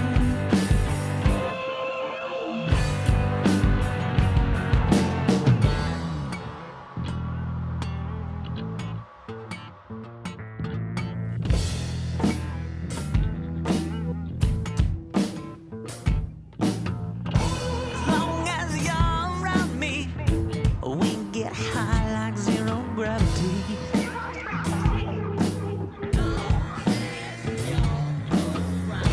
As long as you can stand me, with your legs you will unhand me.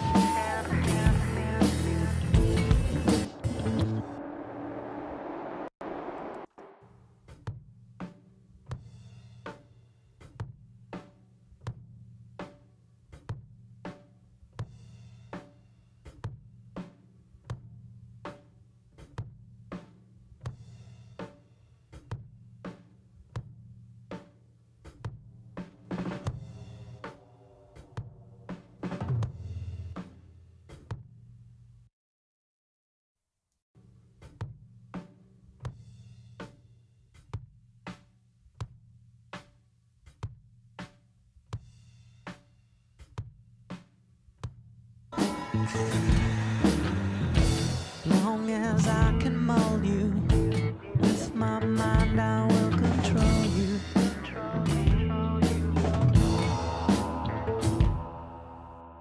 As long as I'm around you,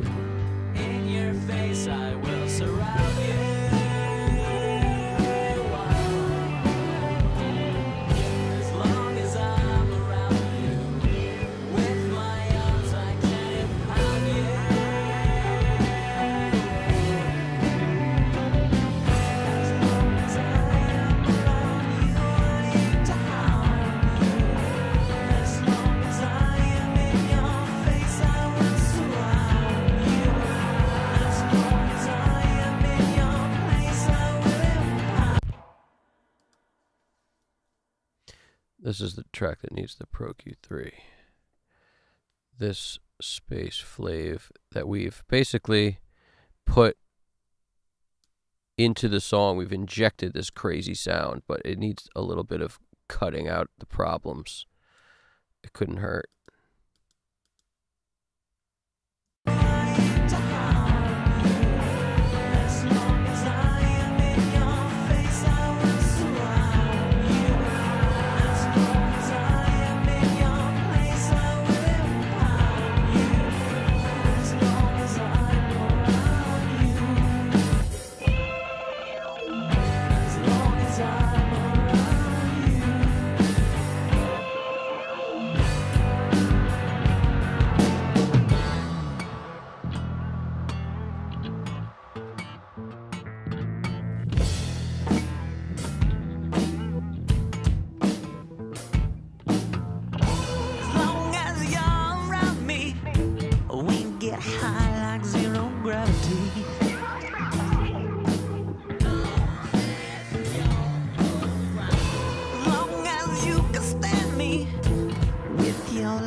get high like zero gravity.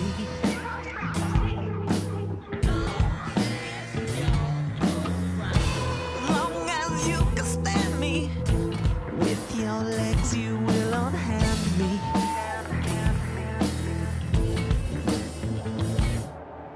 As long as I'm around you, in your face I will surround you.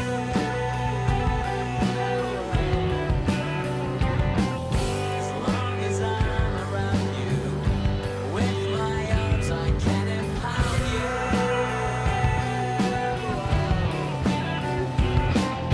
As long as I am around you, I aim to hound you. As long as I am in your face, I will surround you. If only I could catch a break, I would have found you. Would have found you. As long as I am around you, I aim to hound you. As long as I am in your face, I will surround you. As long as I can catch a break, I will have found you.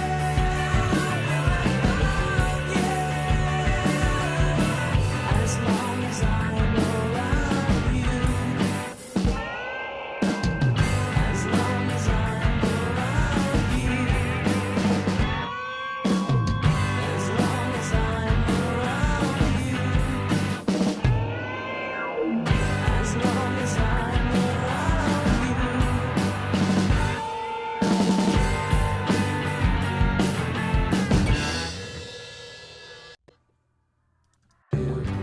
In your face I will surround you. All right, we're nearing the end.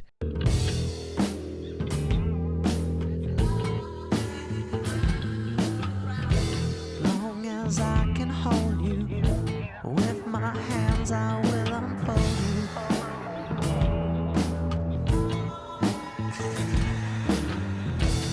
Long as I can mold you, with my mind I will control you.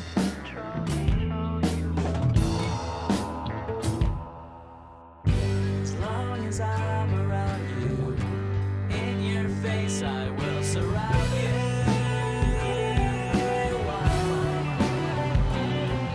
As long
All right, I gotta call it there because I'm feeling it.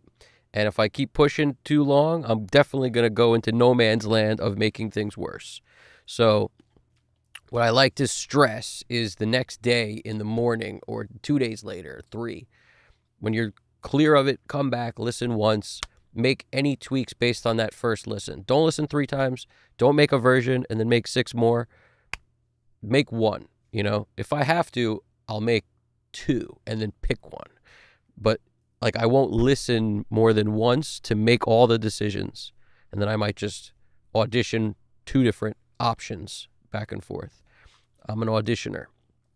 Because it's so quick to print a version offline bounce that, like, what are you worried about? You think the bass might be a little loud or low? Well, print one with the bass 1.5 dB lower than the other one and then make the call. Like, that kind of thing. But I'm a fan, man. I'm liking where we got to. There's a lot going on in the song. It's such a busy song, and I think we've managed to make it make sense, make do of it, make sense. Everything's kind of living in a place that works for me anyway at the moment. So I plan on running a print of the track right now, and then we can basically call this thing done. But before we do, if there's anybody who's got questions or anything in the chat that you want to add, say, do, whatever, throw it in there. You know, this is the closing print right here. So hopefully it's great. And if it's not, I will adjust tomorrow or the next day. After one listen, I'll make a couple adjustments if necessary. But I'm feeling pretty good about it. Feeling very satisfied with the work we did here today. So hit save. Grab that thing. M2, 13, Italy, 2496, MP3, good to go. All right. This is the one. This is that print. Here we go. I ain't going nowhere. I'm going to listen to this thing through and jam out.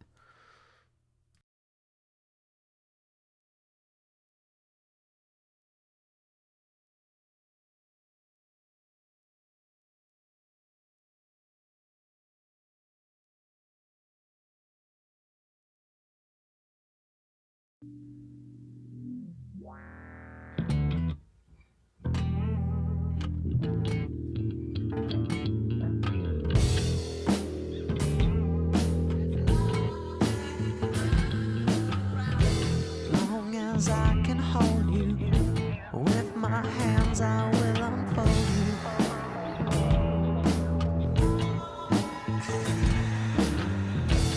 Long as I can mold you, with my mind I will control you.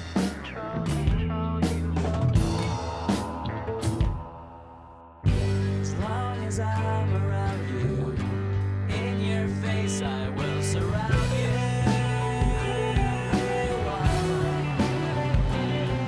As long as I'm around you, with my arms I can hold you.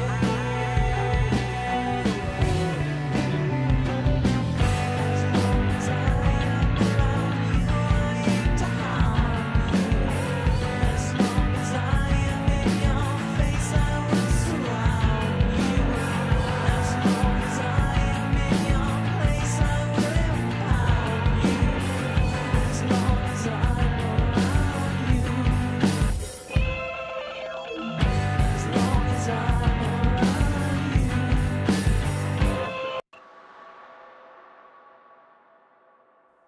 Hang on.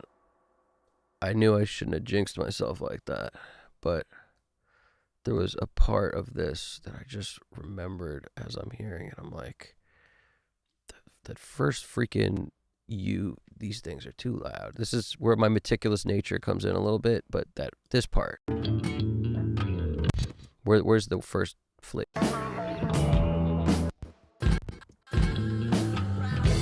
Long as I can hold you with my hands.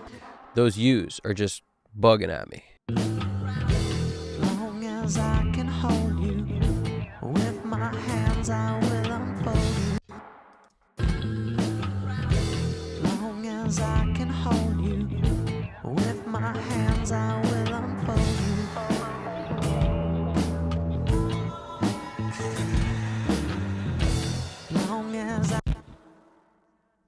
That's working for me. And now in the verse, we pulled these down. What did we do with this one? That's up in the chorus only. Let's bring it up in the chorus. Let's get a little bit of a match on it.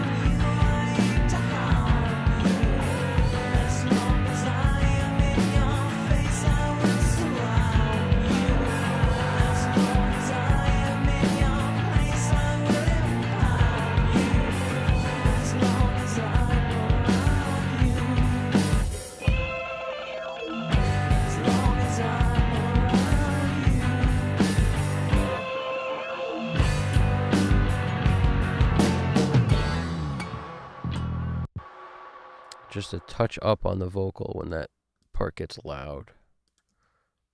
A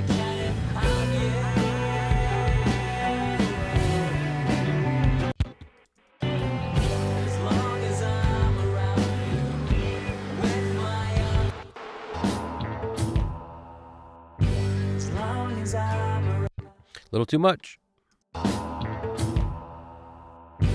long as I'm around you, in your face I will surround you.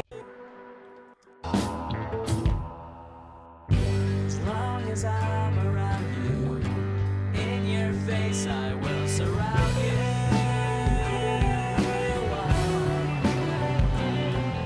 As long as I'm around you, with my arms I can impound you.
as I'm around you,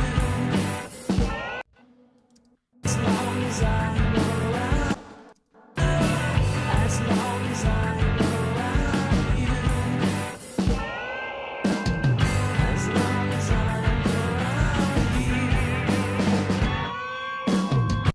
I'm around you,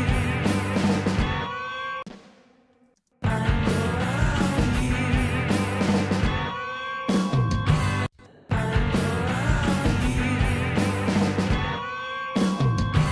long as I'm around you, as long as I'm around you, as long as I'm around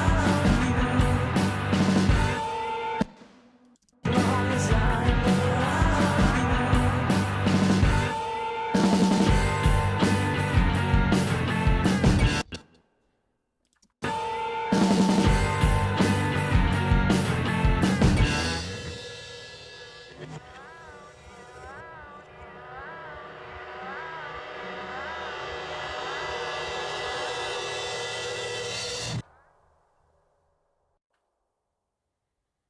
Okay, now we're done. I just had to do that. I felt like I was losing the vocals at some points, and my ears weren't telling me that it was okay. So I was like, gotta do that again. Now, on the verse thing, there's just, what is this? So I was just getting these things locked up. Basically, DB verb down in the chorus. Where is it over here? DB verb up in the chorus. Okay, that's okay. I don't mind the switch. But if this, is that even the chorus? I guess that is the chorus, huh? So let's say we do the same thing we did in the first verse. Second verse, DB verb up, chorus up. Where's our pre-chorus? One of these is a pre-chorus. That's the problem. Okay, now I'm understanding. So pre-chorus down with the DB verb. As long as I'm around you, All right, this is the DB verb. And this is our pre-chorus. So it's down in the pre-chorus. Where's our verse?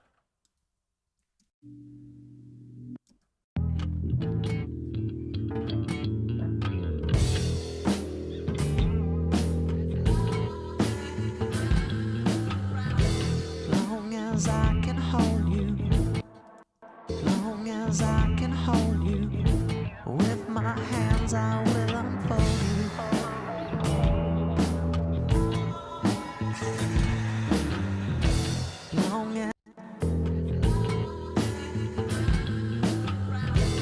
Long as I can hold you, with my hands I will unfold you.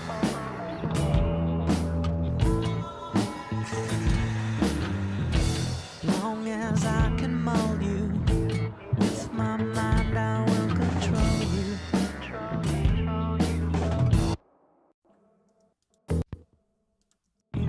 With my hands I will unfold you.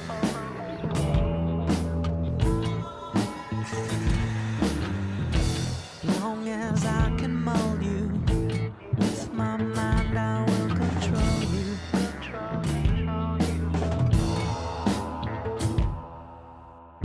As long as I'm around you, in your face I will surround you.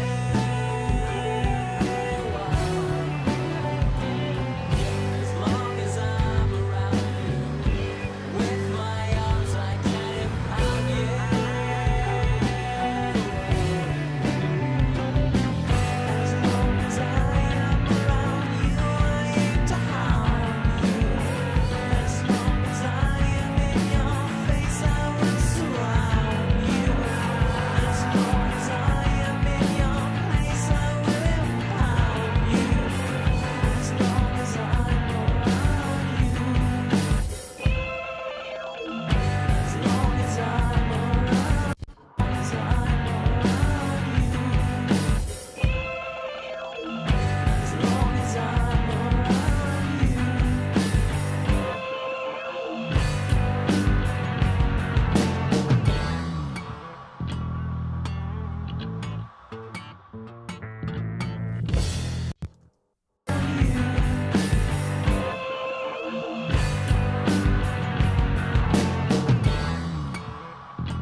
What's poppin', Bin Jammin' Buttons? How's it going over there? AIM AI Energy, how's it going over there? We are just on the literal last touches of all time. Everything's been done in this track. I was printing the last version and I was like, nope, gotta do 5 more things. And that's what I just did. As I can hold you, with my hands I will unfold you.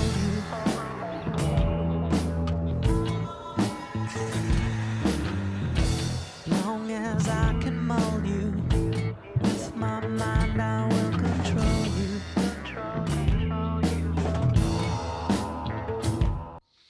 Glad it's going okay for you, man. Glad it's going good over there. Been jamming. We've been jamming all night. My voice is pretty shot.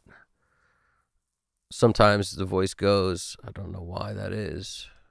Must need more water plugins. I will control you.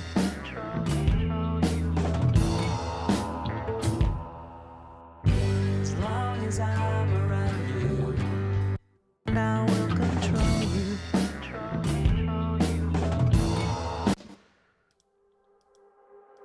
I will control you.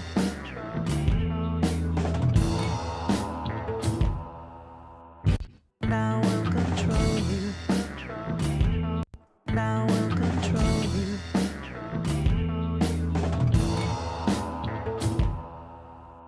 I will control you.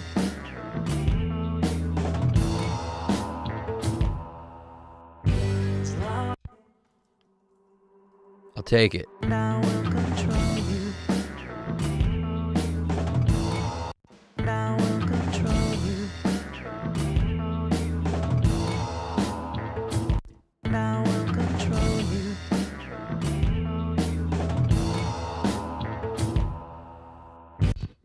Faded that down in the beginning and then up at the end. It's interesting. I will control you.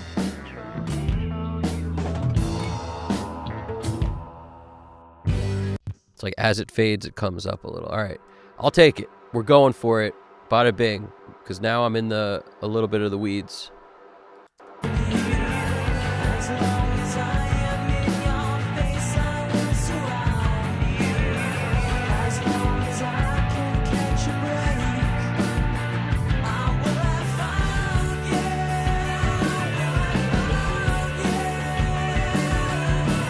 As long as I am around you.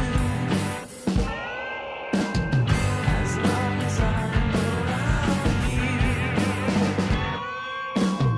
As long as I'm around you. As long as I'm around you. With your legs you will unhand me.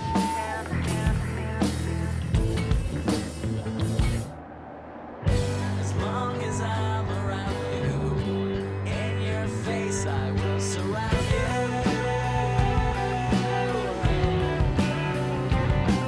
As long as I'm around you, with my arms I can empower you.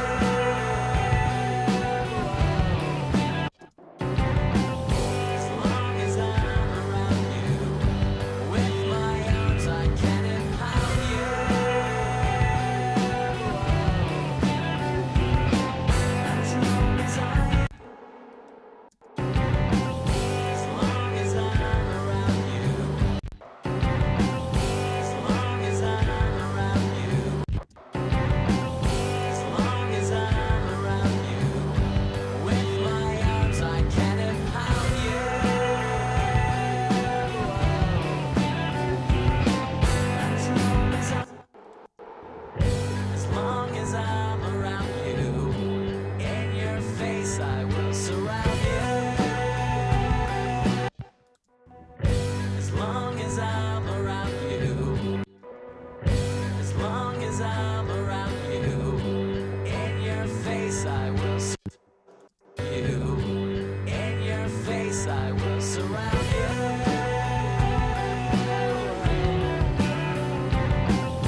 going for it. Any other corrections shall be done tomorrow. But I tell you the truth, I'm feeling good. So if it's anything, it's nothing. It's nothing. If it's anything, it's probably nothing. Feeling good. Feeling like we accomplished something. Save M2. Here we go. This is the print. Stay tuned for the print. Anybody who's chilling, checking it out, any questions, get ready to throw them in the chat. As soon as this is done, we'll go over there. We'll wrap up. Thank you guys for watching. We're going to thank a bunch of names. Anybody's got anything they want to throw in the chat over there, questions, answers, comments, all of it, throw it over there because we're about to go read all that right now. Discord coming soon. Here we go. Last print of the night. Let us run it. Here we go.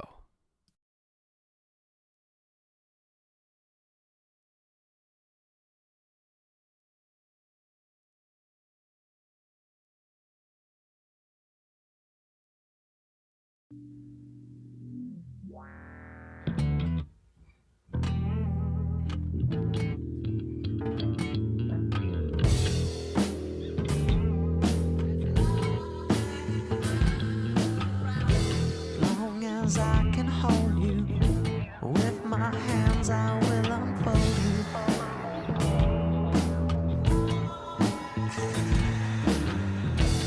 Long as I can mold you, with my mind I will control you.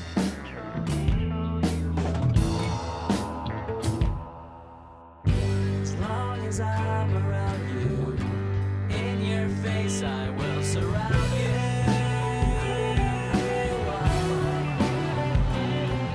As long as I'm around you, with my arms I can hold you.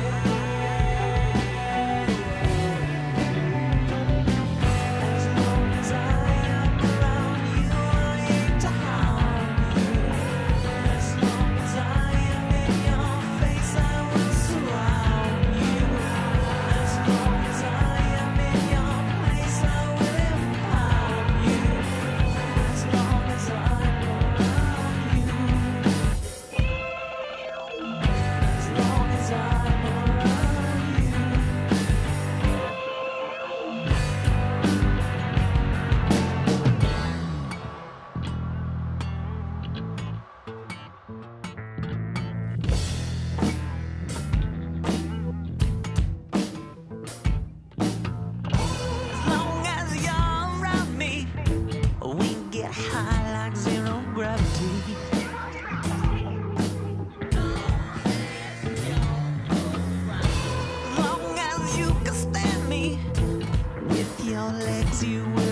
Alrighty, we are back, and that is our final print of the night. And I can already tell that tomorrow is going to be a great day to listen to this and feel pretty accomplished with it. I also didn't add the CG2 on it, which I typically throw at the end of these. So when we're done with this stream, I'm going to print one with the CG2 on it, because just keeping almost within some sort of congruency between all these tracks I've been doing, I think it'll be helpful. The other thing is, when I go to master these, I actually plan on probably taking that off, and probably taking off even the L2 and the gold clip from the chain, like just those last on the right side, gold clip, L2, CG2. I'm going to take those off when I master everything, so that I have more, basically, room to push it in any direction to do whatever I want with it. And that's the beauty of working the way I do. None of this is really impacting the sound very much. This is just making, the gold clip makes the limiter easier to work. The CG2 just kind of bumps up the volume of everything. But in a mastering process where you're trying to make all the tracks sound cohesive, I could see these three coming off, and the mixes would be fine. That's the other beauty of when you have in-the-box mixes, man. There's some huge benefit to just open the session and offline bounce one, and like the length of the song divided by 2 usually. It's roughly like, not quite twice as fast, but like 1.5 to, depending on the plugins you've used, really. But it's pretty fast. So it takes like no time to just make a version without that stuff. And I'll probably, since I have this one already, I could always switch over if I want to. But I see myself wanting the room in mastering, a little more room in the clip department, a little more room in the limiting department, as opposed to just what I'm doing here at the end. And I wouldn't want to necessarily do that twice. So it's cool. That'll be on the way. That Discord, they're both on the way shortly. And I'm very excited to listen with fresh ears. I appreciate that, Benjamin. I really appreciate that, man. The vocal effects, as you know, since you've seen these, they take me a good amount of time, because I try not to like just rush it. The vocal effects are like everything for me. To me, that's what makes it sound like a record, is once you start getting into the nitty gritty on that. And we definitely achieve that. We are there. So a bunch of people to thank. We've got, and I'll start at the top. We got Russ J. This is the first stream that we've received a super chat, because this is our 13th stream, and we feel great about it. Russ J hooked it up. Russ J 5273. He hooked it up. The amount isn't even relevant. It's just about the fact that it happened, and it's exciting. It feels fun. What else we got? Niles Pache 1734. I want to thank all you guys for watching this. So if I forget anybody, please forgive me. Danny Lyrica, Alex Christoph drums, Braxel, Stelios Leosti 1108. R. Huggins came through for the first time over here. I recognize a lot of the names from my channel, different throughout the little bit of time I've been making videos here. I recognize a lot of the names from the comments, and a lot of these are my guys here. These are the peoples. M. Bombay, or M. Bombaby rather. AIM AI Energy, Brian Alexander 1292, The Piano Seeker, and Benjamin Buttons. And let's not forget about Skynet holding it down and making it work in all sorts of amazing ways. But most of all, Skynet really doesn't do anything at the moment. GDP is holding this thing up with one hand. He's just propping it up, and we're just coasting. He's flying the plane flawlessly. So thank you, GDP. Amazing job tonight, as usual, as always. And I hope you guys dug it. And anybody who's catching this on the repeat of the video, like when it goes up on the channel, feel free to ask me anything in the comments, or give me ideas for videos you want me to make, and we'll be doing those. Even on a live stream, I have a couple thoughts for different live streams I could do, which we may start to indulge in pretty soon. Also, The Discord thing is on the rise, and we're talking about it, and it's on the rise. All right, it's on the rise. It's happening. It's happening. So I'll let you know about that. Niles Pache, I mentioned his name, right? Niles Pache. Yeah, of course I did. Of course we did. What else? Just making sure I didn't forget nobody. And a double special thanks to Russ J 5273 for hooking up that super chat. You're awesome, man. That was cool. It was a cool moment because it's our first one, and they'll all be cool moments, honestly. But it was an especially cool, unforgettable moment. I'll tell you that. So, plenty more of these tracks to come. As I look through this, it looks like we got everybody. Looks like we picked it all up. Perfect stuff. Great. I can't get to the top of it. It never lets me get to the top, but I think we nailed it, guys. So I want everybody to keep stuff in mind over here. We are in a position to take our stuff that was recorded however it was recorded. A lot of this stuff was done in a tiny room, tiny practice room on an interface that was very subpar, and some of it was done in better circumstances, but it just shows that you can make stuff sound good no matter what it was recorded on. And, you know, it's in the past when I would try to mix stuff that wasn't recorded very well and I didn't make it sound good, it was my fault. It was the fault of the person mixing it, which was me. It was the fault of the engineer on, setting up stuff maybe in a subpar way, which was me. And again, a lot of this was recorded like so long ago. And it's pretty cool to give it life, to breathe life into it. These songs always meant a lot to me, so I'm happy to do it. But yeah, man, good stuff. Very, very exciting, good stuff. So I want everybody to remember, you can all do this. You can all sit down and mix a song in a day. You just have to start. That's the thing. Just start. Don't think about how am I going to do it? How long is it going to... You just start and you make it a goal to finish in a day. And if you do that, you'll get to a point where it will become hard to not finish in a day. Because if I don't get done with a song in a day, I actually get like upset about it. It means that something went terribly wrong. And that's not to say that the next day you won't listen once and be like, oh, it's great, except I just want to make these 3 tweaks based on that one listen, and then you do them. Boom, piece of cake. That's normal. That's typical stuff. But to have to like sit down and mix it again from scratch or make 20 versions, just don't do that. It's not actually helpful to do that.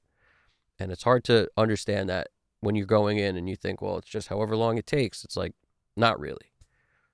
The goal is to get done before you hate the song. And if you work on it for multiple days and days and days, you're not going to like it, which means every decision you make is all going to be messed up as soon as you don't like the song. So anyway, hope that made sense. We're going to call it there. This is Evan Jaffe, Custom Cut Studios. You guys got this. Take it easy. Catch us again coming real soon.